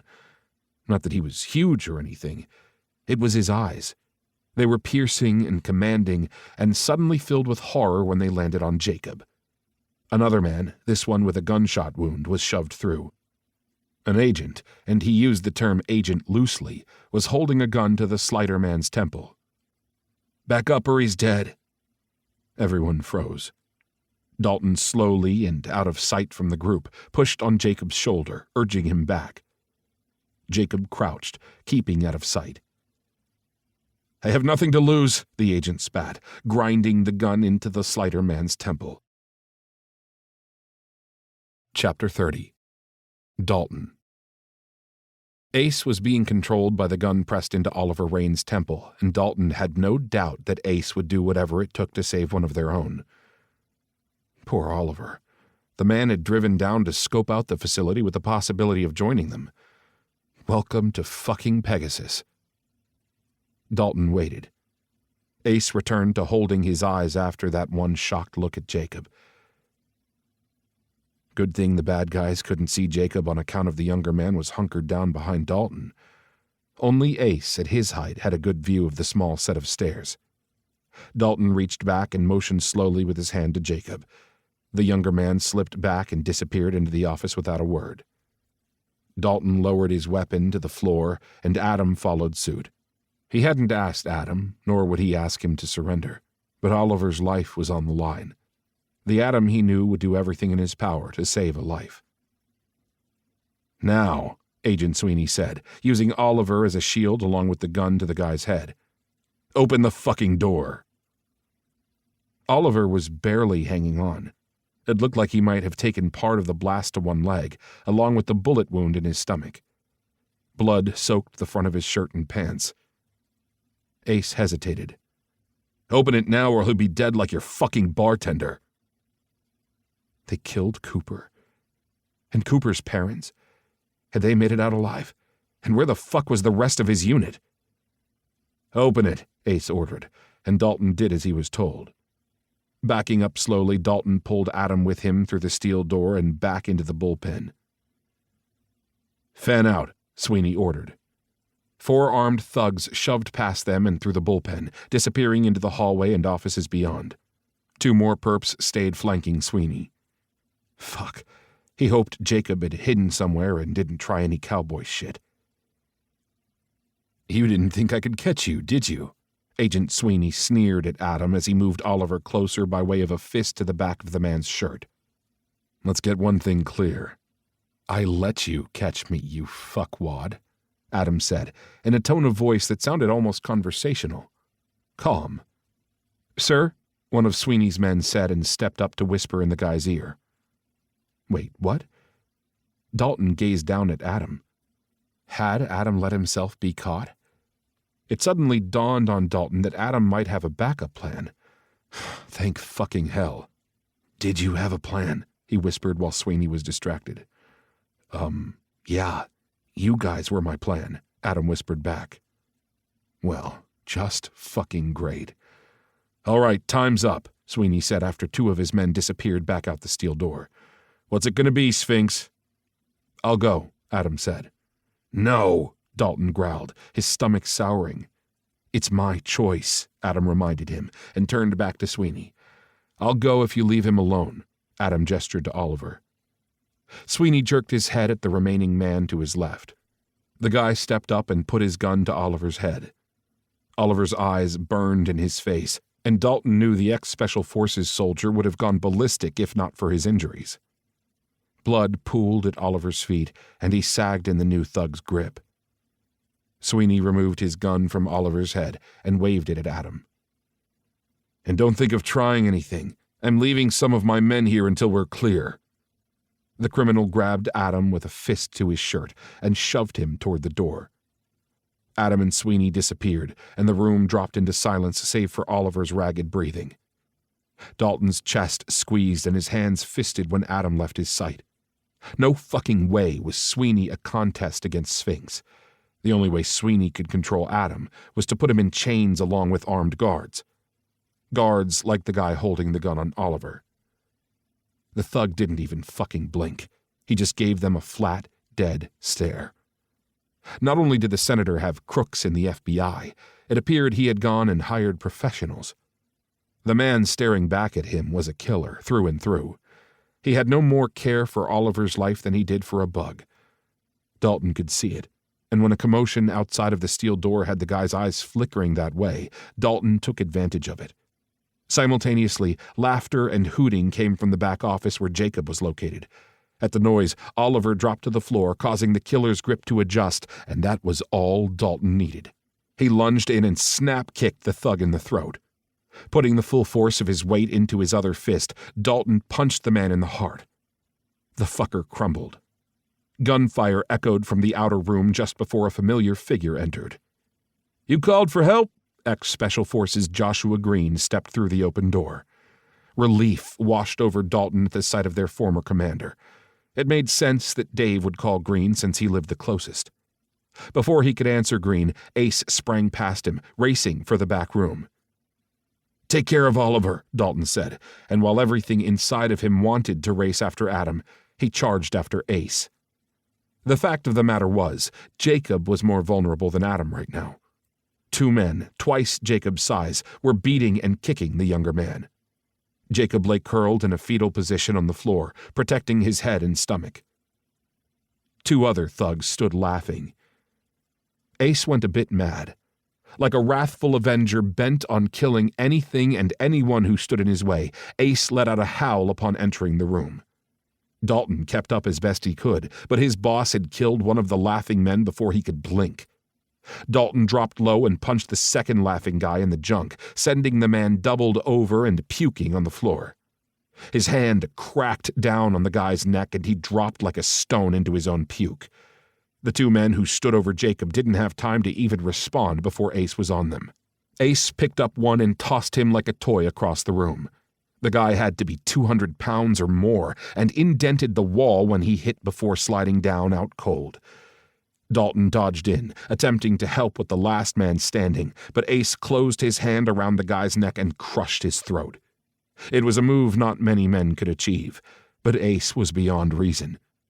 Everything happened so fucking fast, the perps hadn't even had a chance to open fire. Ace reached down and lifted Jacob to his feet. Murder filled their commander's eyes as he looked over Jacob's swollen lip and eye. Without a word, Ace wiped the blood dripping from the corner of Jacob's mouth with his thumb. Dropping his hand, Ace gazed at Dalton over Jacob's dark-haired head. "Go check on Oliver. I'll be right behind you." Taking a few precious moments, Dalton zip-tied the hands and feet of the three perps who were still alive. "You got it." He left his boss and the techie and re-entered the main room. Green and Oliver were nowhere in sight. Dalton ran. Snagging his weapon from the small steps, he stepped through the broken wooden door and into the brewery's main room. The scene had his heart jumping into his throat. A few wounded customers lay scattered in the wreckage. Soot covered half of the room, more toward the bar. The smell of sulfur and gunpowder was heavy. What the fuck had Green done? Walked through a hail of bullets to get from the front door to the back room? It would be just like the guy to do just that. Dalton finally caught sight of Green half-carrying Oliver out the front entrance while Eagle and Link laid down cover fire. Sirens filled the air, and from the sound of it, it was both fire and rescue and the police. An explosive device had gone off near the bar toward the front door, leaving that section of the brewery in shambles. A bullet slammed into the wood near his head, and he dropped low. Having confirmed where the rest of Pegasus was at the moment, he felt marginally relieved they appeared unharmed. The only one Dalton couldn't get a bead on was Hunter. Where the hell was their newest recruit? Spotting the boots of Cooper, Dalton worked his way through the rubble toward the bartender. The man lay flat on his back on the floor with part of a wooden table covering him. Most of the customers had fled in panic upon the thug's entrance. Hopefully, Cooper's parents had made it out. Running in a hunch, he reached Cooper's body and cupped his hand beneath the man's armpits and pulled. Cooper slid from beneath the table, and Dalton pulled until the bartender's body was around and behind the protection of the bar. Dead or not, Cooper didn't deserve to lay out in the open. A groan from Cooper sent Dalton's heart slamming into his ribcage, and he clamped his hand on Cooper's shoulder as a wave of relief swept over him. "Hang tight, bud. Help is coming." Dalton lifted up and took aim and fired a round that plunged into a perp's calf. The man howled, wobbled, and dropped. Mason leaped cat-like and took out the guy. A perp leaped at Mason and Gage growled, the sound traveling across the room. Gage lunged up and caught the man's hair before sending the guy's head into the wall with a brutal slam. Mason laughed, shook back his hair, and gave Gage a wide grin. Tat, tat, tat. Bullets peppered the area around Gage and Mason, and the pair dove for cover again. Fucking hell, those two were going to give him gray hairs. Psst! Eagle got his attention from across the space between the stage and the bar. Someone took Adam out the front. More bullets slammed into the area around Mason and Gage, and Dalton hesitated. "Go!" Link growled, and sent several rounds into the wood where the perps had taken cover. His men had the remaining suspects pinned down. Dalton wanted to stay and help, but he needed to get to Adam. From his vantage point, he had a clear shot to the front door. Under cover of Link's gunfire, Dalton reached down, grabbed Cooper beneath his armpits, and pulled. From the back, Ace came out of the wooden door and ran stooped over toward him. Without a word, his commander grabbed Cooper's feet. "He's alive!" Relief swam in Ace's glittering gaze. Together, staying low, they carried Cooper across the short distance and through the open front door. Dalton kept going until they were around the wall and out of sight next to the building. EMTs ran in a crouch over to them. "There was an explosion," Dalton told them and followed Ace toward the waiting police SUV. There, one of the officers broke away and approached. "Sergeant Rail," Ace said. "Ace, what the hell is going on?" "Eagle, Link, Mason, and Gage are inside. There are 2, maybe 3 suspects that have them pinned down. If you go in behind shields, you should be able to take the perps out," Ace told Rail. "I'm gonna have to arrest everyone in there," Rail said, squinting at Ace. "Then fucking take them into custody," Ace snarled, snapping a fresh clip into his 9mm. "Just get in there and help." "I need to go. One got away with someone," Dalton growled. "Go," Ace ordered. "I'll get your statement when you get back," Sergeant Rail told him before turning toward his team of trained SWAT officers. While Pegasus was considered a top-secret unit, they worked closely with local PD to keep their actions somewhat on the up-and-up. Sometimes it didn't always work that way, but they tried. Sometimes people needed to die, and now was one of those times. He didn't need or want the local PD's help to find Adam because Dalton fully intended to kill Sweeney when he got his hands on him. Now he needed to find out where the hell they'd gone. Sweeney had a 10, almost 15-minute head start, but if he knew Adam, he wasn't going to make it easy on Sweeney to get out of the area. Dalton figured he had one ace in the hole. Hunter was out there somewhere. Making a left down the side of the building and into the wet alleyway, the shadows swallowed him. Chapter 31. Adam. "You know they're going to arrest or kill you, don't you?" "Shut up!" Sweeney shoved him again as they made their way down the dark alley. Adam tested the handcuffs Sweeney had snapped around his wrists before yanking him into the brewery's main room. The scene had been pure carnage, and Sweeney had used him as a human shield so Dalton's men couldn't get a shot. "Just shoot," Adam had shouted. "I won't press charges." "Shut the fuck up." Sweeney pressed the handgun barrel beneath his chin as they backed toward the front door.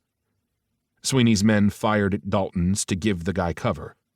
Nobody from Pegasus fired until they left the building, and then gunfire roared. Sweeney made an annoyed sound in his throat when they turned another corner and again found it empty. It had been the third corner they'd turned, the third alley that had come up empty. "What you looking for?" Adam smirked. "I doubt your transportation is still alive." "I said shut the fuck up or I'll kill you here and bring him your body." "Bring who my body? Black?" The man said nothing. "The senator?" Adam sneered. Sweeney gave a start of surprise. "Yeah, I know all about him and what he did, and so does the Secretary of Defense," Adam added. "Just keep walking," the man snapped. Adam moved forward and they turned a corner into another alley. "I'll take it from here," Black said from the shadows. What? No. I want to see the senator. I want my money. I'll need it to dodge Pegasus. All the money in the world won't save you from them, Adam murmured to Sweeney, but his gaze was locked with his former handler. Black stepped into the light. A handgun glinted in his hands, and the guy wore all dark clothing. Sweeney? Black said.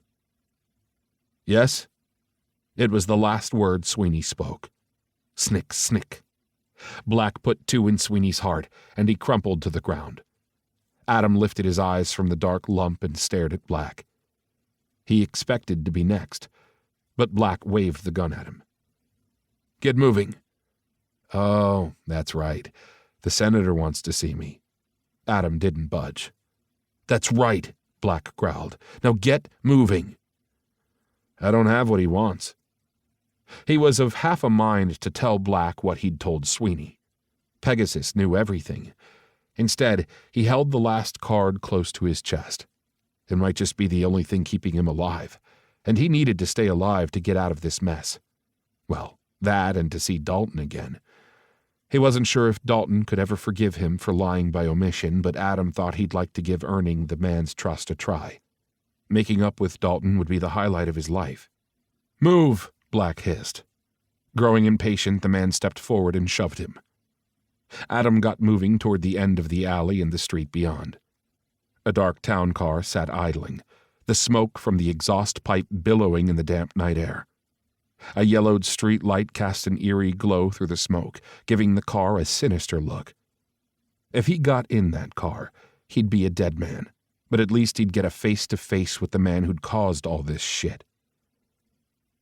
So, it was you who blacklisted me, Adam murmured to Black. You were the robotic voice on the phone who gave me the job. I was, Black said with amusement in his voice.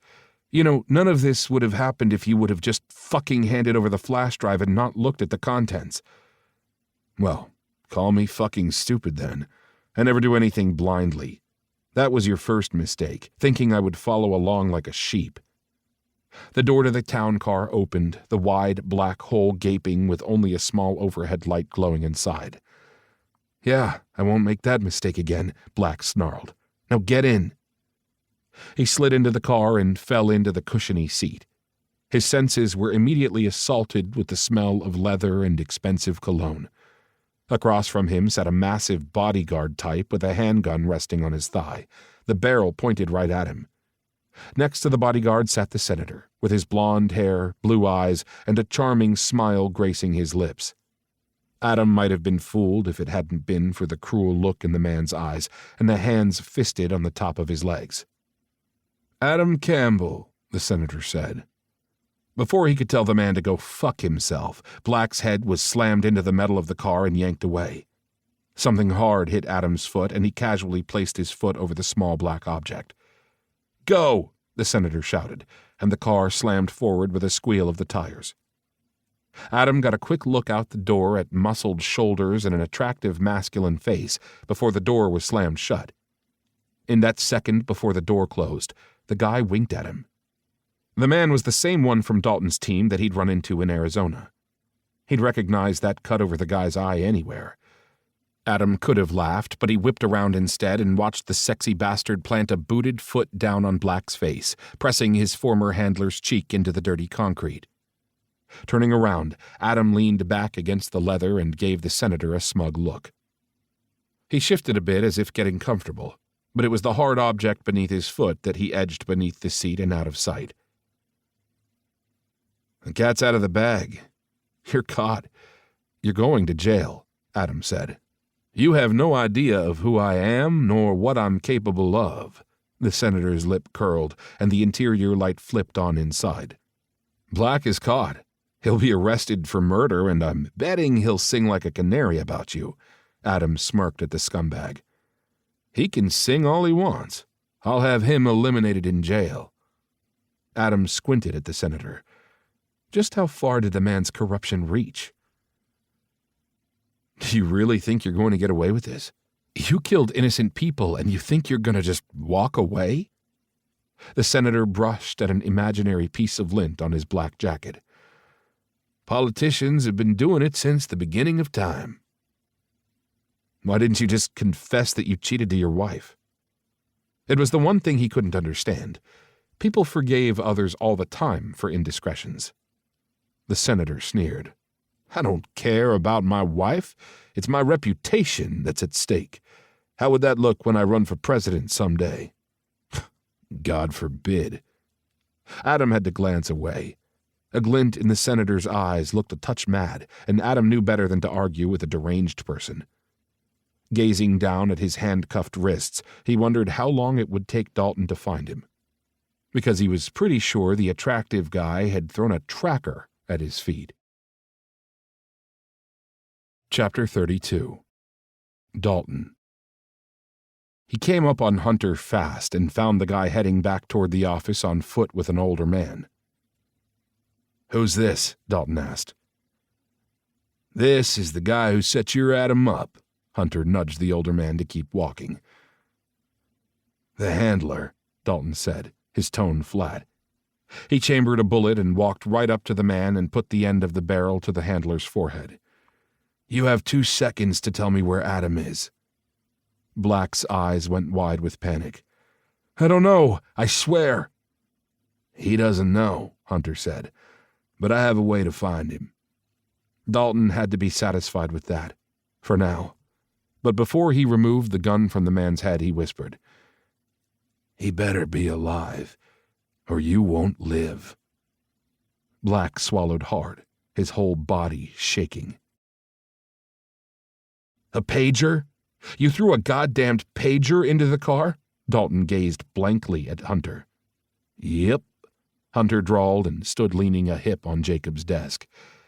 Jacob's fingers clicked loudly in the room. Typing Quicksilver fast, the techie was hacking into the pager company's database to track Adam's whereabouts. That's some quick thinking, Dalton muttered. He had to admit, as cocky as Hunter was, he was damned good. Hunter's smile grew. Gage scowled at Hunter. Who the fuck carries a pager nowadays? Hunter snorted. I use it when I don't want to be reached. Hunter pointed to Jacob's laptop. And aren't you glad I do carry one? Gage snorted. I guess you do all right for a pretty face. It's prettier than your mug, Hunter tossed back. Everyone is prettier than me, Gage responded. Fuck you, Mason said, sliding from where he sat on the top of a neighboring desk.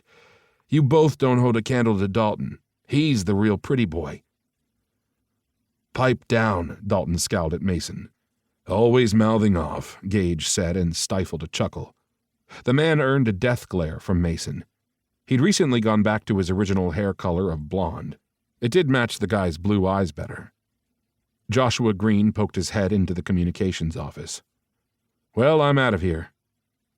Okay, bro, Mason gave Green a fist bump.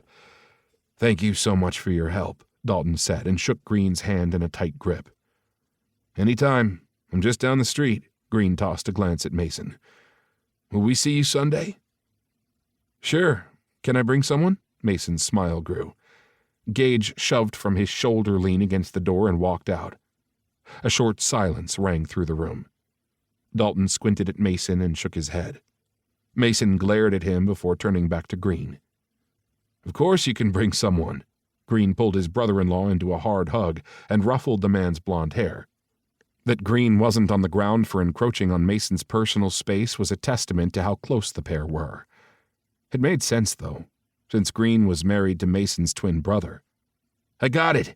Jacob shoved back and pointed to the monitor. The city map came up and a small red dot pulsed on the screen. Dalton shoved a fresh clip into his 9mm. It's a good damned thing your pager comes with a tracking device. That's where it is, Jacob told Hunter with a cheeky grin. That pager is state-of-the-art, Hunter snorted and lifted a finger beneath Jacob's chin. Got some fierce bruising going on there. Dalton shoved into a jacket. Who's going with? Jacob jerked his head away from Hunter's touch and scowled at the guy. I'm not a baby. Hunter laughed. I didn't say you were. Get the fuck on the road. Ace's growling words filled with ice came from the doorway.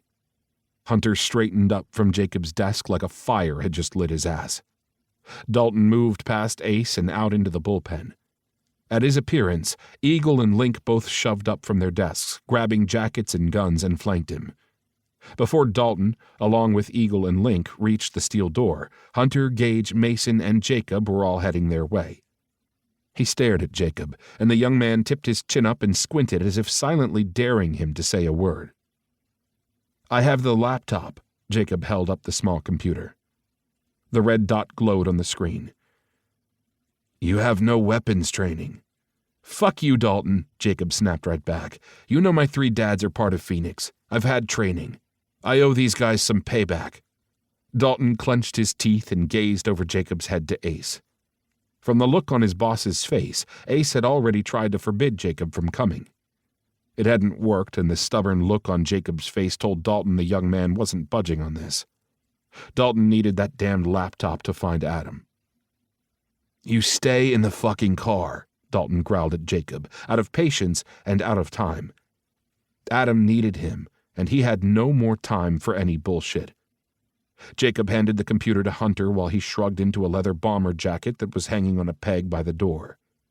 The jacket was Ace's and swallowed Jacob, making him look even more vulnerable than the bruises on his young face.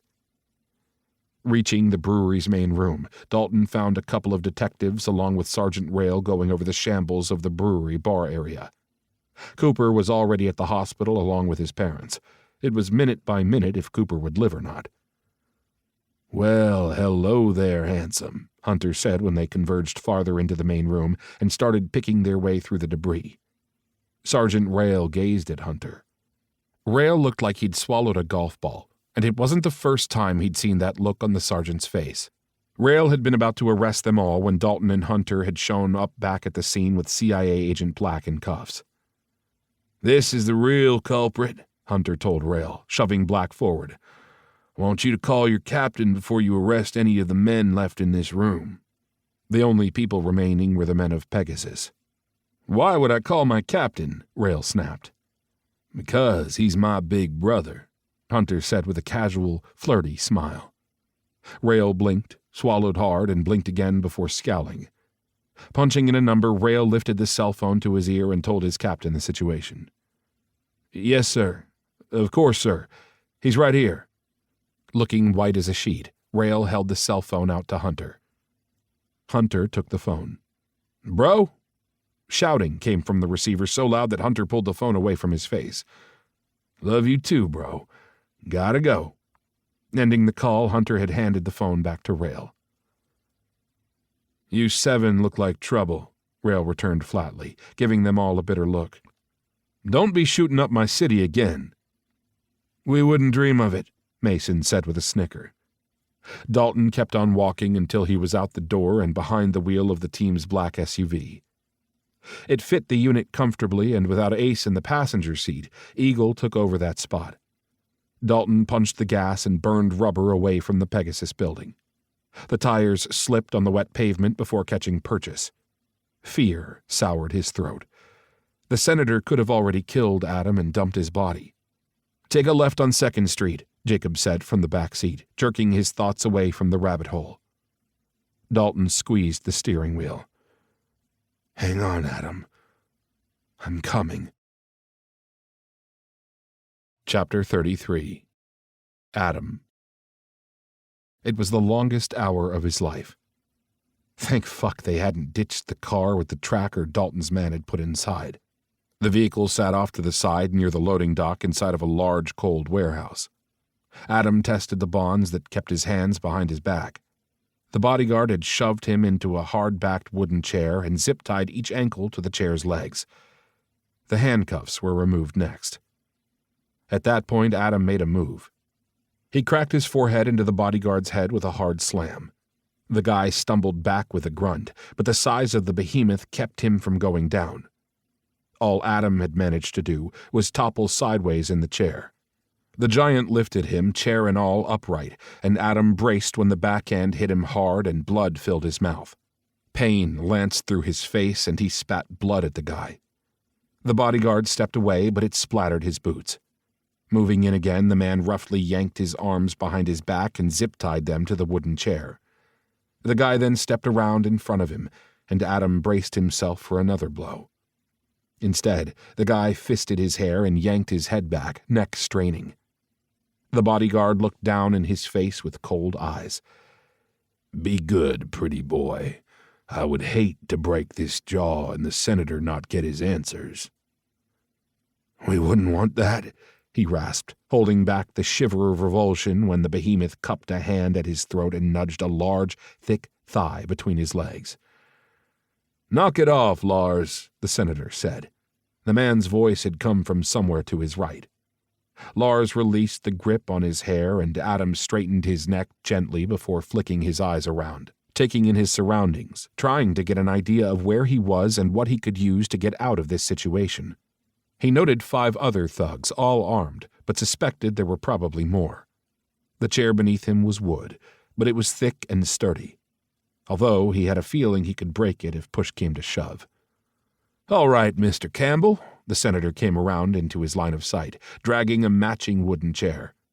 He placed the chair several feet from him and took a seat.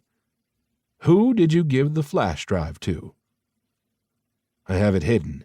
If anything happens to me, it goes to the media." Oh, the man didn't like that, and Adam could have laughed. It was all about this bastard's reputation, after all. "Where is it hidden?" "If I told you that, then you'd just kill me," Adam shrugged. The senator licked his lips and rubbed at his hands with a small white cloth. "You're going to die either way. Why not go out quick and painless?" "Senator," he said. "Yes?" The man's face lit up. "Go fuck yourself." The man's face darkened into an ugly scowl, and he gave the bodyguard a nod. Adam braced himself, tightened his gut, and turned his face away. Snick, snick.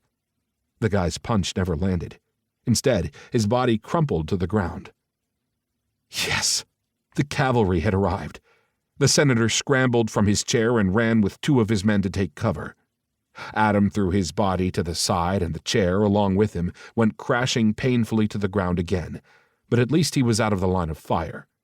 Automatic gunfire echoed in the large warehouse as the senator's men opened fire. Hard hands gripped the back of his toppled chair, and he was slid across the concrete floor and pulled behind a stack of wooden pallets.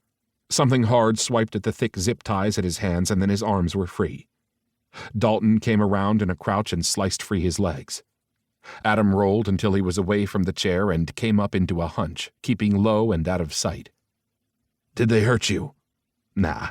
He gave Dalton a grin and then checked the clip on the handgun Dalton handed him. "But I did want to pay back the big one that went down." He nodded to the dead bodyguard. "Sorry?" Dalton smirked.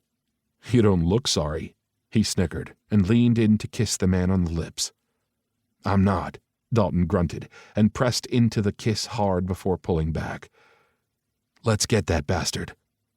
"He ran this way," Adam said, and ran stooped over down the long aisle of pallets. Reaching the end, he waited there with Dalton. Across in the other aisle crouched a blond guy with another hulking man behind him. The hulking man had a fist to the back of the blond guy's shirt, as if holding him back from something.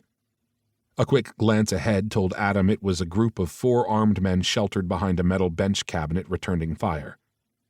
Dalton leaned up to his ear. "We will lay down cover fire," Dalton growled, holding his gaze. Adam gave a nod, and on Dalton's count, they both fired at the metal bench. The blond man and the Hulk darted from their cover and ran, getting closer to the metal bench. 2 other men slipped through the dimly lit warehouse, and Adam lifted his gun. Dalton put a hand on his arm. "They're mine." "Just checking," he whispered back, and again fired at the metal cabinet. This part of the warehouse was a dead end with no sign of the senator. "You got this?" Adam asked impatiently. "I want the senator." With those words, he melted away from Dalton and headed in the other direction. The senator must be making his way to the loading dock. In seconds, Dalton was at his side, making him smile. "What's the plan?" "My guess is he's headed back to the car. It's his escape route," Adam said. When his words ended, an engine revved and tires squealed. "Shit!" he hissed, and lunged toward the sound with Dalton on his 6. He ran across the warehouse and reached the loading dock when the senator's town car barreled past, heading for the closed metal door. Adam pulled the trigger. The gun jumped in his hand with each round that plunged into the windows of the car. "Bulletproof," he snarled. Dalton dropped to one knee and took aim. First one tire blew out and then the other. Dalton was fucking lethal with his aim. The car jerked one way and then the other before it fishtailed and spun in a full circle. It crashed sideways into the door of the warehouse. 2 men poured out from the vehicle and opened fire. He and Dalton lunged for cover behind a stack of paper supplies. Fuck, they were pinned. Dalton's other men were busy battling it out on the other side of the warehouse, the echo of that gun battle ringing in the distance. The senator scrambled from the town car under the protection of the 2 guards. Bang, bang. Both of the senator's guards toppled to the ground, one with a chest shot and the other in the head. Dalton seemed to have a plethora of operatives at his disposal. "Get on the fucking ground or you're next," Jacob yelled, his dark curly hair askew. The gun he held pointed at the senator. "Jesus Christ," Dalton muttered, staring in amazement at Jacob. "Fuck." The senator didn't argue. He dropped to his knees and laced his hands behind his head. Adam shoved out from his spot and approached where the senator was kneeling. "Nice shooting," Adam told Jacob. "Thanks." Dimples flashed along with a quick, shy smile before Jacob handed a bemused Dalton the gun. "Who gave you the gun?" Dalton asked gruffly. "Eagle." "Thank fuck it wasn't Hunter," Dalton said. "Why?" the young hottie frowned. "Because Ace would have killed him." "And he won't kill Eagle?" Jacob asked. "Maybe," Dalton returned gruffly and zip-tied the senator's hands behind his back and pressed the mic in his ear. "Report." "All clear," the voice came from the area where the metal bench had been, and Dalton's men appeared, along with 2 perps. "2 dead," a large man said, shoving forward the 2 perps in handcuffs. "And it looks like 2 more are down," one of the men said with a smirking grin at Jacob. "Good thing you gave me the gun. I saved these 2. Jacob waved at him and Dalton. Dalton scowled and his jaw ticked. Adam felt a snicker rising to the surface. All of Dalton's men, the men of Pegasus, stepped out of the shadows and into the dim lighting of the warehouse. Holy fuck, where did they grow these guys? Were all the men of Pegasus sexy as hell? "That's Hunter," Dalton pointed to the man who had placed the tracker at his feet. "We've met before," Adam smirked at the operative who had almost caught him in Arizona. Hunter grinned and lightly touched the cut above his eye. "That we have." "Thank you," Adam said, holding Hunter's gaze. "No problem." Hunter ducked his head and walked over to punch the button that would open the big rolling doors of the warehouse. "That's Eagle," Dalton said, bringing Adam's attention back to the group. "And he might be looking at his last days on Earth for arming Jacob with a gun." Dalton finished with a hard look at Eagle. Adam gave Eagle a smile. "The big guy behind Eagle is Link. The blonde is Mason, and you know Gage," Dalton said, pointing to the rough-looking, muscle-bound man standing off to the side. Blood dripped down the side of Gage's t-shirt. The blonde man, the one called Mason, appeared to have just noticed the blood, and long strides took him to Gage's side. Gage ignored Mason with a flat look and stalked over to pull the senator to his feet, marching him out the open warehouse door without a word.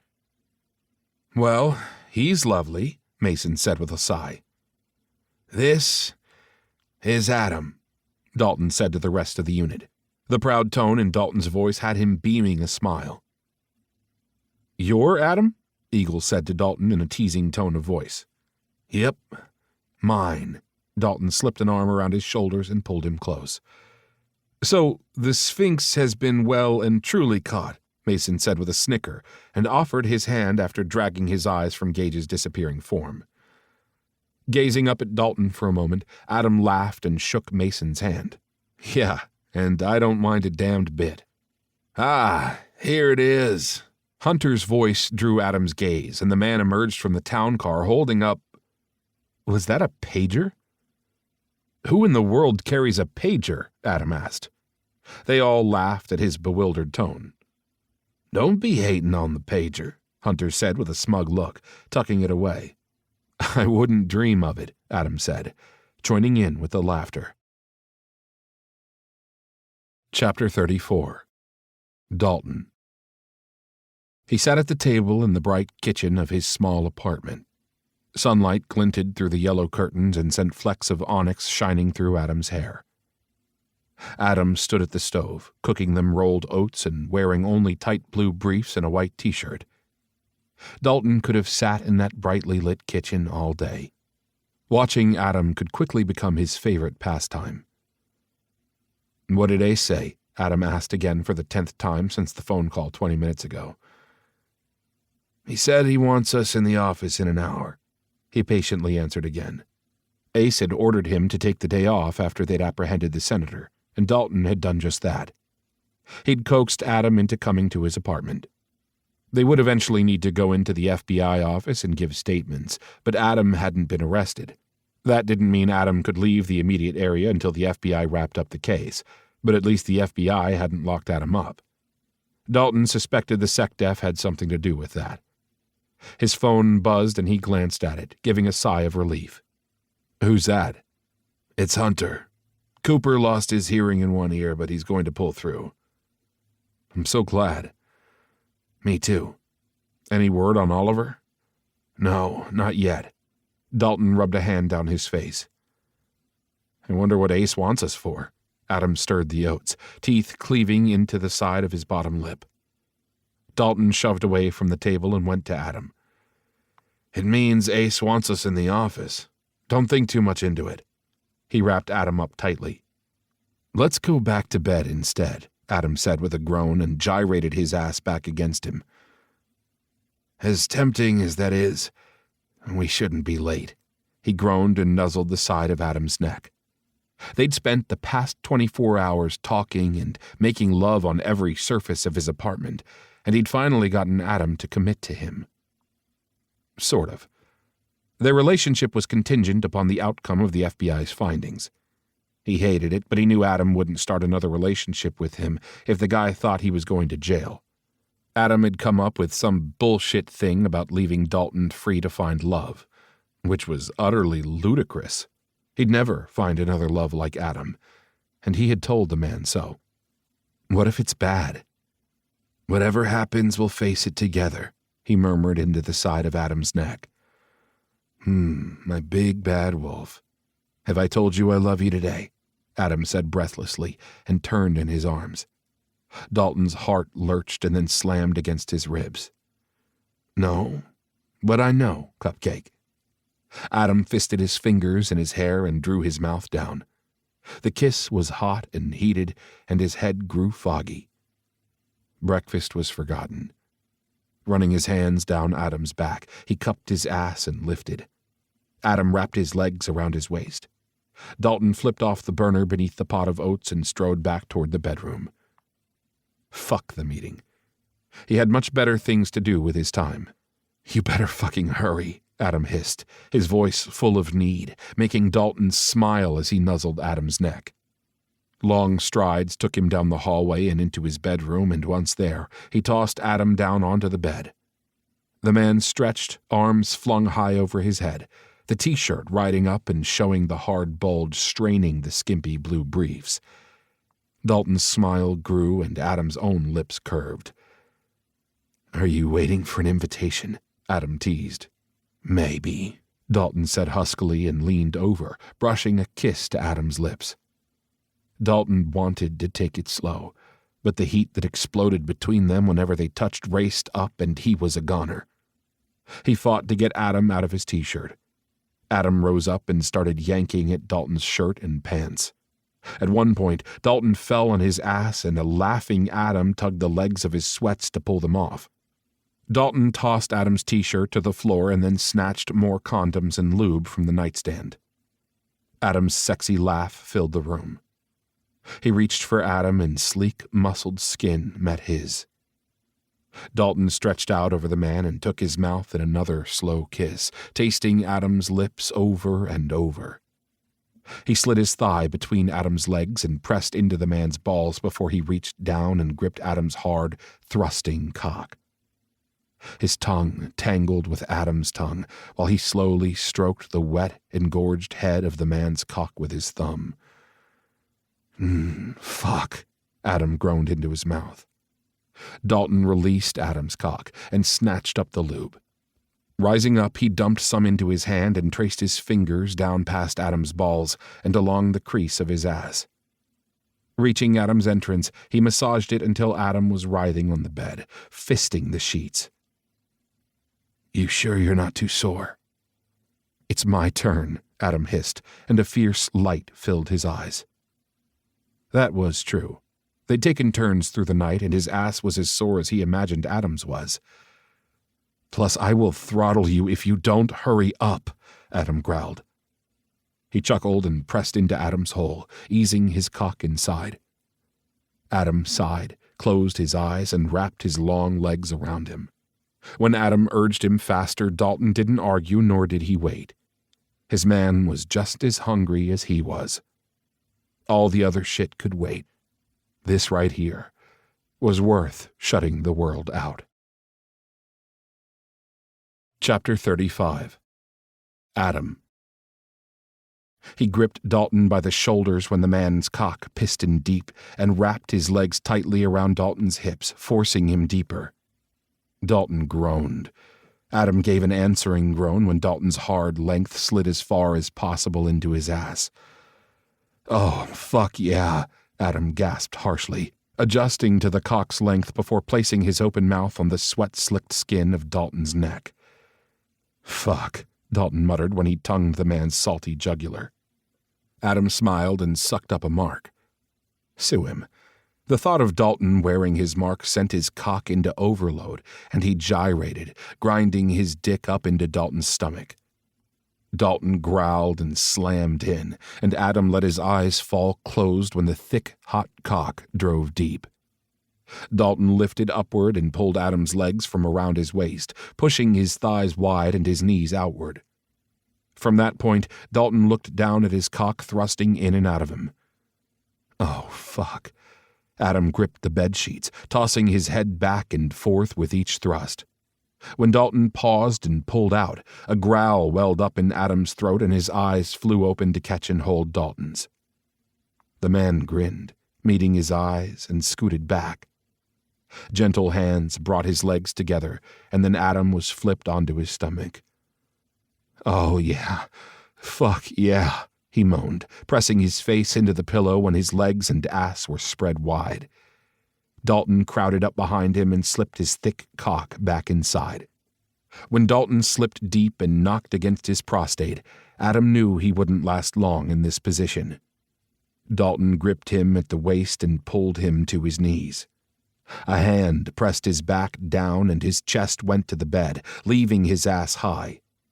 Adam fisted the sheets by his head and hung on. Sliding deep, Dalton's long cock filled every inch of his ass. Sliding his cock out slowly, Dalton pushed back in and repeated the move until Adam screamed, a low, guttural sound, only muffled by the pillow. At his noise, Dalton sank in and stayed there, grinding his hips and cock into his ass. So fucking deep. When Dalton started a brutal pace, Adam howled. Over and fucking over, Dalton fucked him thoroughly and then reached a hand beneath his stomach and gripped his cock. Adam grunted and thrust into Dalton's tight fist, fucking the man's hand quickly. When Dalton squeezed his cock, Adam exploded. He spiraled and shuddered, his body convulsed and his cock jerked in Dalton's fist before spilling cum onto the sheets beneath him. Releasing his grip, Dalton grabbed Adam's hips and started a hard pounding in his ass. Adam hung on as his own orgasm shuddered through him. With one last slam home, Dalton curled forward over his back. Panting, the man roamed his lips along his shoulder and neck. The next moment, Dalton groaned, spasmed, and jerked before filling the condom. They were getting tested next week. Fuck the latex-covered bullshit. He wanted to feel Dalton, and vice versa. Dalton's rapid breath swept near his ear before the man eased sideways and flopped to his back onto the bed, chest heaving. Adam turned onto his side and sprawled next to Dalton. The room filled with the sound of their slowed breathing, combined with the occasional vehicle passing on the street outside. "Want to talk?" Dalton curled an arm around him and pulled him closer.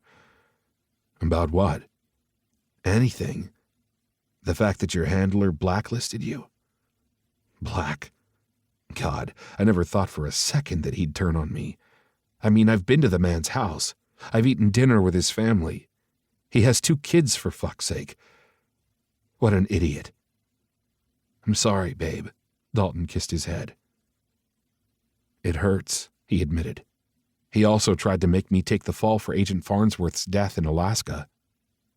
I know. They laid like that for a long moment before Adam rolled and lifted onto an elbow to gaze into Dalton's eyes.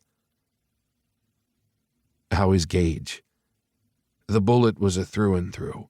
He needed stitches, but it's not life-altering like Cooper. I'm sorry about Cooper. Yeah, with the loss of hearing in one ear, I'm not sure where that leaves him. Does he need to be actively in the field? Can't he stay behind the bar and guard the place? From the way you talk about him, the guy sounds like a badass, Adam pointed out. That's true. I just don't know if he'll want his wings clipped. Well, there's time. We should stop by the hospital on our way to or from the office, he said. About the office, Dalton started, paused, and then took a deep breath. Come work for Pegasus. He huffed a laugh and sat up, crisscrossing his legs on the bed. Don't you need to ask Ace before you go inviting me to be part of the team? Well, yeah, but if you're not okay with it, then I won't bother asking Ace, Dalton said reasonably. I don't know. I haven't thought past being a CIA agent. I mean, I thought about quitting once I was blacklisted, but now that Black and the senator are behind bars, I wouldn't need to quit when my name's cleared. No, you wouldn't. But you could. Adam studied Dalton for a moment. Last night you spoke of commitment, and I agreed. What does that look like? Are you asking me to move in here? You talked about a white picket fence with animals and kids. I did, and I do. Yes, I want to live together. We can get a house. Here in Southern California? He wondered if Dalton realized that the CIA sent him all over the world. Well, Dalton sighed and rolled to sit up. I know this sounds selfish, but yeah, here in SoCal. I have obligations to Pegasus, but give me time and I'll work out a solution. Then we can live anywhere. His heart squeezed in his chest. Dalton was willing to give up Pegasus for him? Dalton, yeah. I love you so much. Dalton cupped his cheek and brushed a thumb through the stubble along his jawline. I love you too. The man's forehead creased. You won't need to leave your job. I can work from anywhere. Can you give me time to think over the offer of Pegasus? Of course. A fierce light sparked in Dalton's whiskey-colored eyes. They really were perfectly matched. Of course, they'd argue and have squabbles, but he knew in his heart that wouldn't stand in their way of happiness. And as far as getting a new place? Yeah. Let's go house hunting. You're on. Dalton's smile was so bright it made his chest ache. Tears stung Adam's eyes, and he didn't think he could get any happier until Dalton's next words. Marry me. Chapter 36. Dalton. Yes. Adam had said yes, and the word still rang in his ears and through his heart. The love of his life had said yes, and they were getting married. They were late to the Pegasus office, but only by a couple of hours. In their defense, they'd stopped by the hospital on the way to Pegasus with flowers in hand for Cooper. They were turned away when they asked about Oliver's condition. It was disheartening, but the head nurse was very firm on giving information to family only. Stepping through the steel doors of Pegasus, the bullpen was filled with more than just his team. A man, all big and mean-looking, stood in the middle of the room, taking up most of the space. Dalton didn't often need to physically look up to meet someone's gaze, but he did with this man. and frankly it was intimidating. Another stranger sat on a nearby desk, and if he wasn't mistaken, the man's hair hung halfway down his back. It was hard to tell from this angle, but he'd bet money on it. Both men oozed authority and danger, and his fingers itched to pull his gun from the waistband of his pants, but he held back on account of his boss. Ace stood in the doorway of his office, and Dalton held his boss's gaze from across the room. Dalton didn't approach the unfolding scene because something in Ace's gaze held him in place. He squeezed Adam's hand to keep him at his side. Adam must have sensed the turbulence in the room and went completely still next to him. "Is that everything?" Another man, this one wearing a suit that probably cost 3 times his mortgage, walked out of the communications room with Jacob. "No, that's not everything," Jacob responded impatiently. "It doesn't matter," the suit said with a hand beneath Jacob's elbow. "We will get the rest later." The one with the long hair stood from his seat on the desk. At the same time, Eagle and Link both shoved from their shoulder leans against the wall. "Look!" Jacob snapped at the man in a suit and then spun on the massive mountain in the middle of the room before sending a glare at the long-haired one. "I appreciate your concerns, but this," Jacob lifted a hand to the bruises on his own face and chin, "is a hazard of the job." Ah, a light bulb went on. These men were Jacob's dads. Holy fuck. They worked for Phoenix, the original unit of all badasses. As a twin unit, men of Pegasus reported to the same chief, Giovanni Rossi, so Dalton had taken the time to memorize names and faces. Roscoe, the suit, was former FBI. The big one was known only as Storm, and the long-haired, gorgeous one they called Wild. "No, that's not a hazard of the job," Storm snarled, his voice quiet, the graveled tone reverberating in the room. Dalton tensed and Ace gave a slight shake of his head. Wild put a hand on Storm's arm and the man calmed immediately. It was amazing to see the guy's demeanor change and gray eyes flash lovingly at Wild. "We're only concerned about you," Roscoe quietly told Jacob. "Then why don't you ask me what I want instead of coming in here and yanking me away from the only place I want to be, treating me as if I were a teenager instead of almost 21? Roscoe appeared to be at a loss for words, as was Storm. Wild, on the other hand, stepped forward and pulled Jacob into a hug before turning the young man to face the other 2 parents. "Jacob, tell us what you want," Wild said. Jacob's bright blue eyes slid to Ace. For several moments, nobody spoke. Storm tensed, and Roscoe made a sound in his throat. "I want you 3 to quit treating me like a kid," Jacob snapped, and pulled from Wild.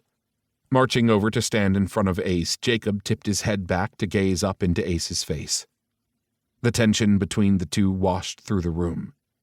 Storm's hands fisted, and Wild curled both hands around one of Storm's arms. Roscoe shoved his hands deep into his pockets. "I'm taking a 2-week vacation to think about things," Jacob said, and waited for Ace to respond. When Ace nodded, Jacob continued. "That gives you 2 weeks to get your head out of your ass and think about things too. I will be working in the field when I get back. If you can't accept that, then I'll have to go somewhere else," Jacob finished with a firm tone in his voice. Dalton noticed pride flash in Wild and Roscoe's eyes. Storm, well, he looked like he wanted to kill Ace. "Let's go." Roscoe stepped up to Jacob and drew the young man away from Ace.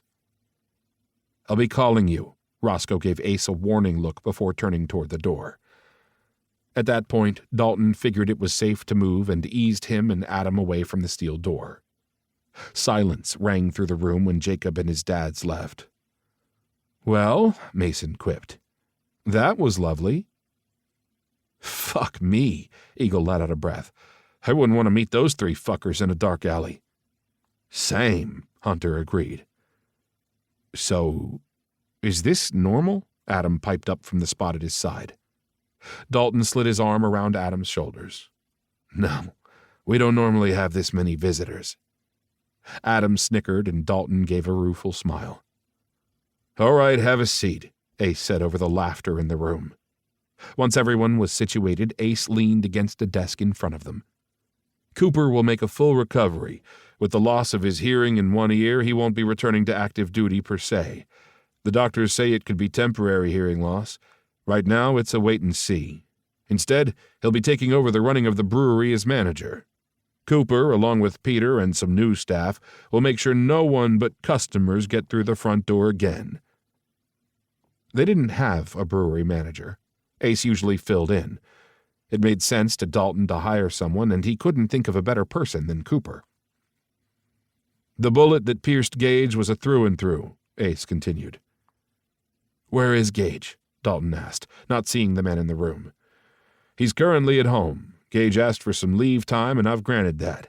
When he gets back from the leave, I'm reassigning him to the field. So, I expect we won't see much of him here in the office. Dalton slid a glance toward Mason.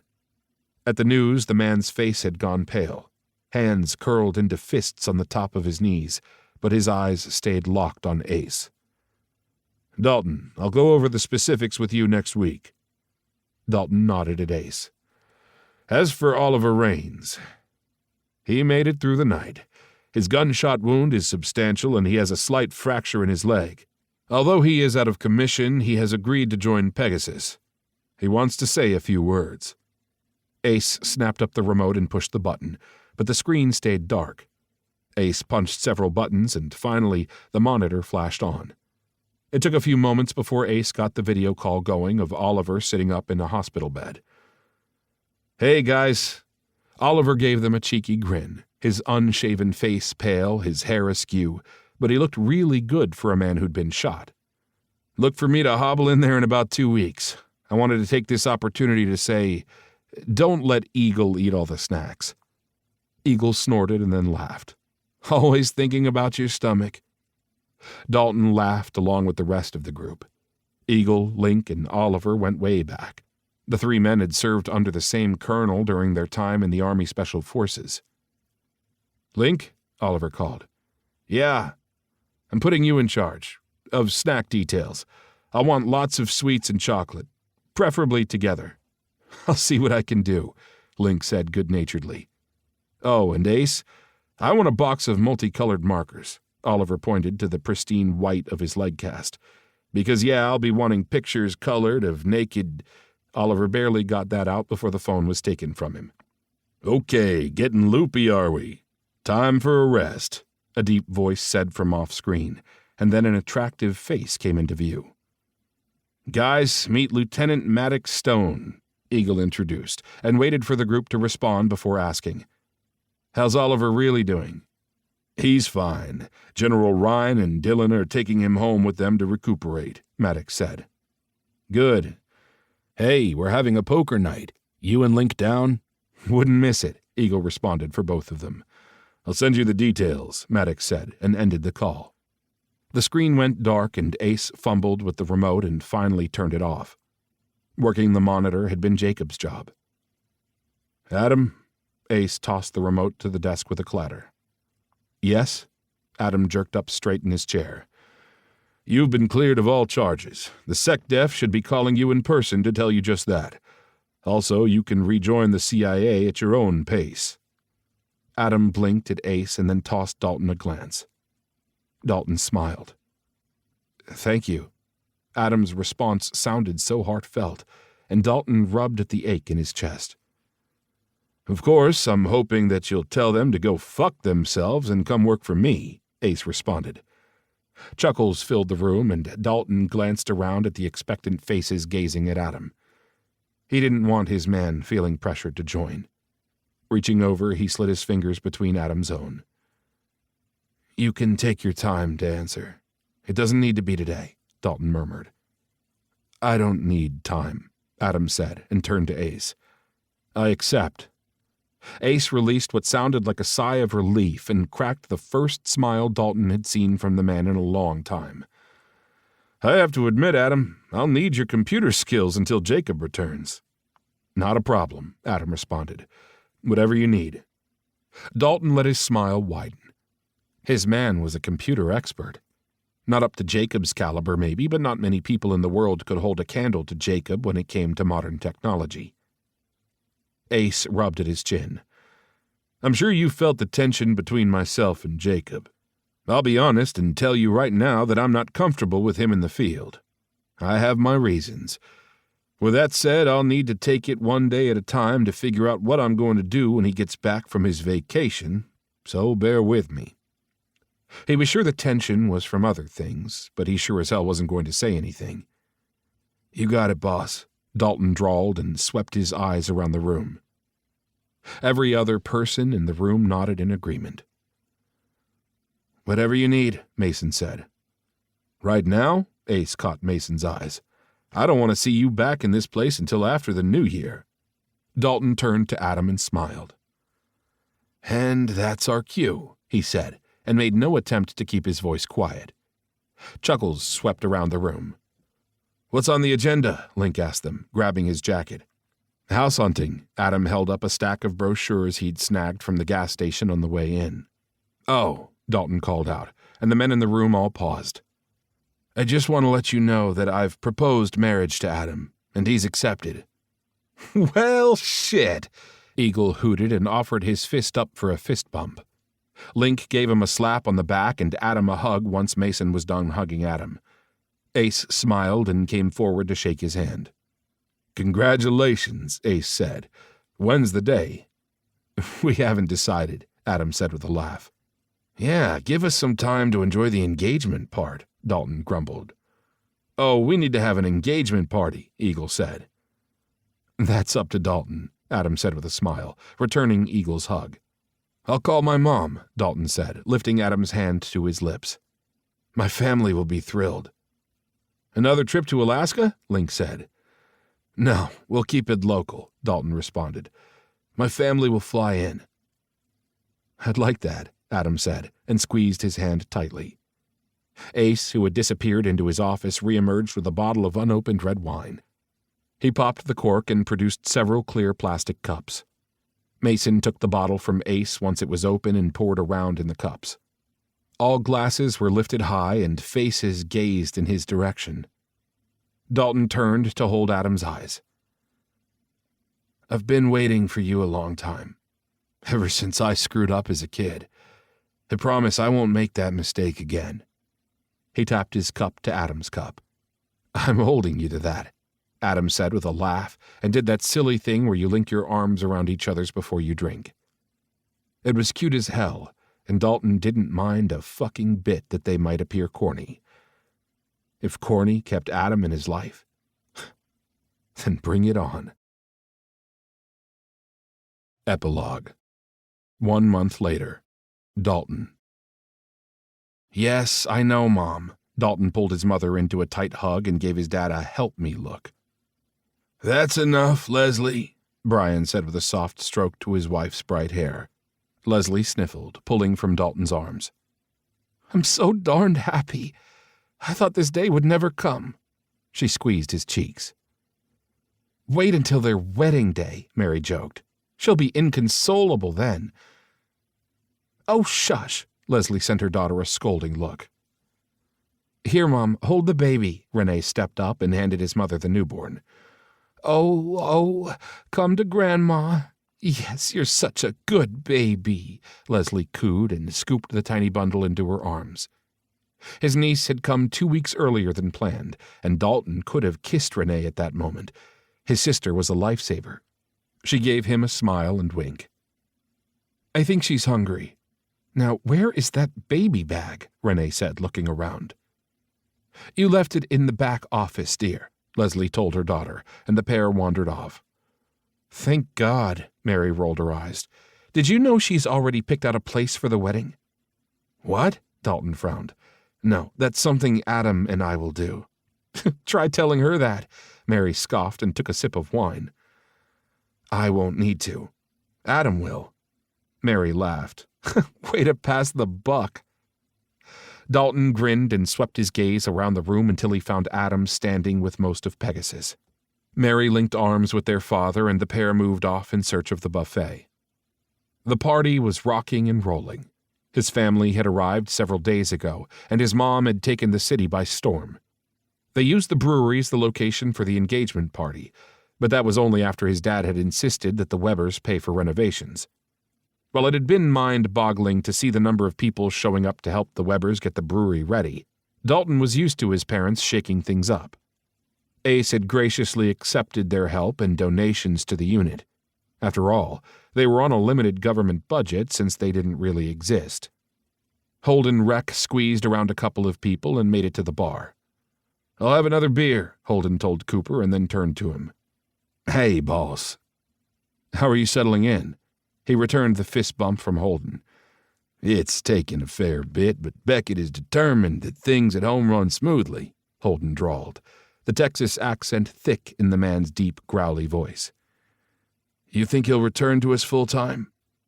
"If I'm being honest, I'm not sure," Holden said, and carefully lifted his beer. "My husband moves to his own beat." "See ya." Dalton chuckled. "See ya. You need a refill on that?"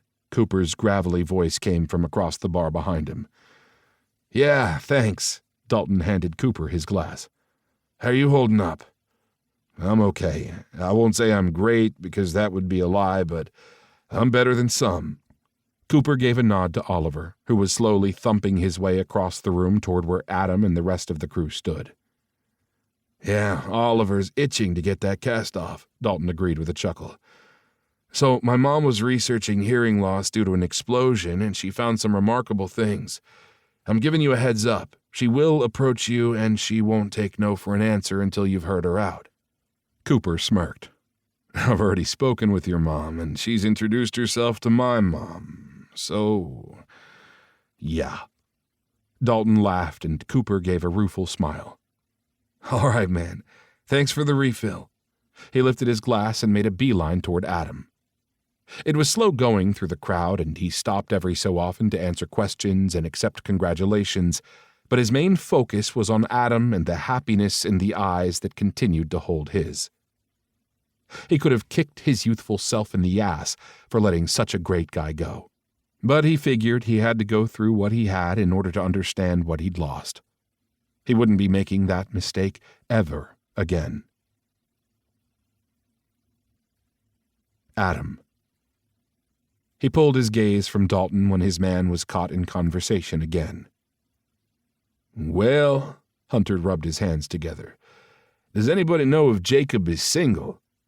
Adam whipped his head around, mouth opened in amazement at Hunter, and then darted his eyes to Ace standing across from him. Hunter must have a death wish. "Touch one hair on Jacob's head and you're a dead man," Ace said, deadly still. "Whoa, possessive much?" Hunter smirked at their boss, and Adam feared for the guy when Ace's big hands clenched. Their boss had let the hair on his face grow, and it made the man even more menacing. When Ace shifted, Hunter tensed, held up his hands, and backed slowly up until he was next to Adam. As if Adam could protect him from a beatdown from Ace. Adam snickered into his glass. "You do know that Jacob won't take no for an answer about working in the field, don't you?" Eagle told Ace. "Over my dead body," Ace said on a snarl. It appeared that Ace had given the idea of Jacob working in the field some thought and had decided against it. "It will be your dead body if you stand in my way," Jacob snapped from the doorway behind them. It was the one that led to the office's steel door. They'd replaced the exploded wood with metal. To get to Pegasus headquarters, a person would now need to blow through 2 metal doors. Adam scooted to the side so Jacob could step up next to him. Ace looked taken aback. Just do like I do, Jacob, and just ignore them and do it anyway," Mason said into his 3rd cup of alcohol. "If I were you, I'd stay out of this," Gage grumbled. "Well, then it's a good goddamn thing I'm not you, isn't it?" Mason's nostrils flared. Gage narrowed his eyes. "You have a smart mouth." "So I've been told." Mason's chin tipped. "You're not working in the field," Ace whispered harshly to Jacob. The words traveled beyond their group, bringing Adam's gaze from the standoff between Gage and Mason. Jacob fisted his hands before he marched across to Ace and glared up into their boss's face. "I will work in the field, and if you try to stop me, I know people who will kick your ass. So, you either train me, or I'll fucking go someplace else to do it." Ace appeared at a loss for words. Jacob stood toe-to-toe with Ace for another moment and then glanced at Hunter. "And yes, I'm single," the young hottie finished. "Hoo-ah," Eagle said, and Hunter snickered. "Knock it the fuck off," Dalton's growl came from over his shoulder, and Adam felt a sigh of relief when his fiancée draped an arm around his shoulders. "This is our engagement party, and if you twats screw it up, I will fuck you up," Dalton warned. Adam laughed. It had been this way since he'd joined Pegasus a month ago. While the team worked like a well-oiled machine during ops, they squabbled and bickered like family during downtime. The familiar thump of Oliver's cast smacking the brewery's wooden floor reached them. With a cane in one hand, Oliver held the tray of drinks in the other.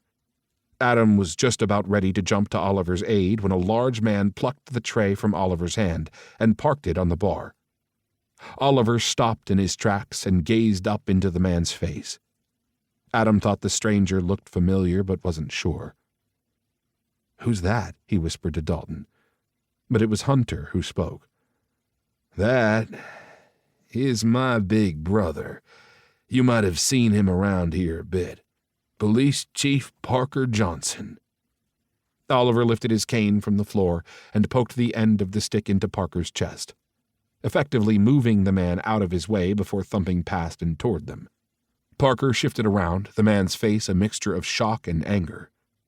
Maybe the look was shock and something else, because the guy seemed incapable of looking away as Oliver's slim frame moved across the room.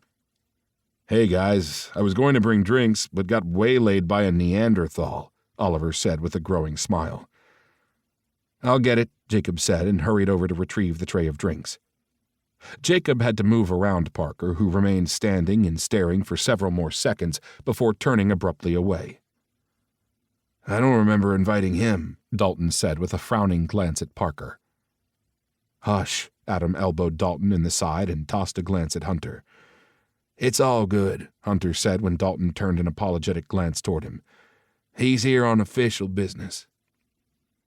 "Official?" Adam frowned. "Yeah. He's interviewing one of the new bartenders about an assault charge." "Since when does a police chief interview people?" Eagle mused. "Parker has a degree in psychology with a focus on trauma victims," Hunter responded. "Ah, okay," Eagle said. "And the interview couldn't wait another day?" Dalton asked with skepticism. Hunter laughed. "Yeah, well, maybe. But our new bartender is skittish and would only meet at the brewery. I haven't exactly seen or met the guy, but Parker says it's important that he meet Zach in a place he feels comfortable." "What's wrong with Zach?" Jacob asked with a frown. "Like I said, I don't know." Hunter held up his hands. "Zach is fine," Ace assured Jacob. "So you've met the new bartender, Zach?" Adam asked Jacob. "Yeah, I met him working in a dive bar and offered him a job on the spot," Jacob responded, ignoring the dark frown from Ace. "This just gets better and better," Adam said with a laugh. "Hey," Dalton murmured and drew him away from the team before he could probe Jacob with more questions. Like, when had Jacob gone to a dive bar? "Yes?" He smiled up into Dalton's face, catching and holding those golden eyes. "All the drama aside, are you happy?" Dalton laced their fingers. "Happy? As opposed to this morning when you asked me, or yesterday and the day before when you asked me the same thing?" He laughed. Dalton gave him a sheepish grin. "Sorry. It's okay, love. I'll keep telling you I'm happy until you believe me. I couldn't be happier if I tried." Dalton's throat moved with a hard swallow. "Your happiness is the most important thing in the world to me." And that right there was worth all the pain and suffering he'd endured without Dalton in his life. Having Dalton say those words to him and so much more over the past month had been a balm to his soul. "You're it for me, baby. There's no going back now." Adam waggled his eyebrows, drawing a smile from Dalton and eliminating the lines of worry. "I'm never backing out," Dalton whispered, and lowered his head for a kiss. Adam lifted to his toes and pressed his lips to Dalton's mouth. A wave of hooting filled the room, then clapping, then beer steins slamming on the bar and other surfaces in succession until, laughing, Adam broke away from the kiss and faced their family and friends. He lifted his glass to the room. "Here's to us," Adam shouted, and tightened his arm around Dalton's waist. Dalton's voice rang out loudly, and the rest of the people in the room followed suit, lifting their glasses. "To us!" This concludes Lethal by Reese Knightley. Narrated by Declan Winters. Copyright 2022 by Reese Knightley.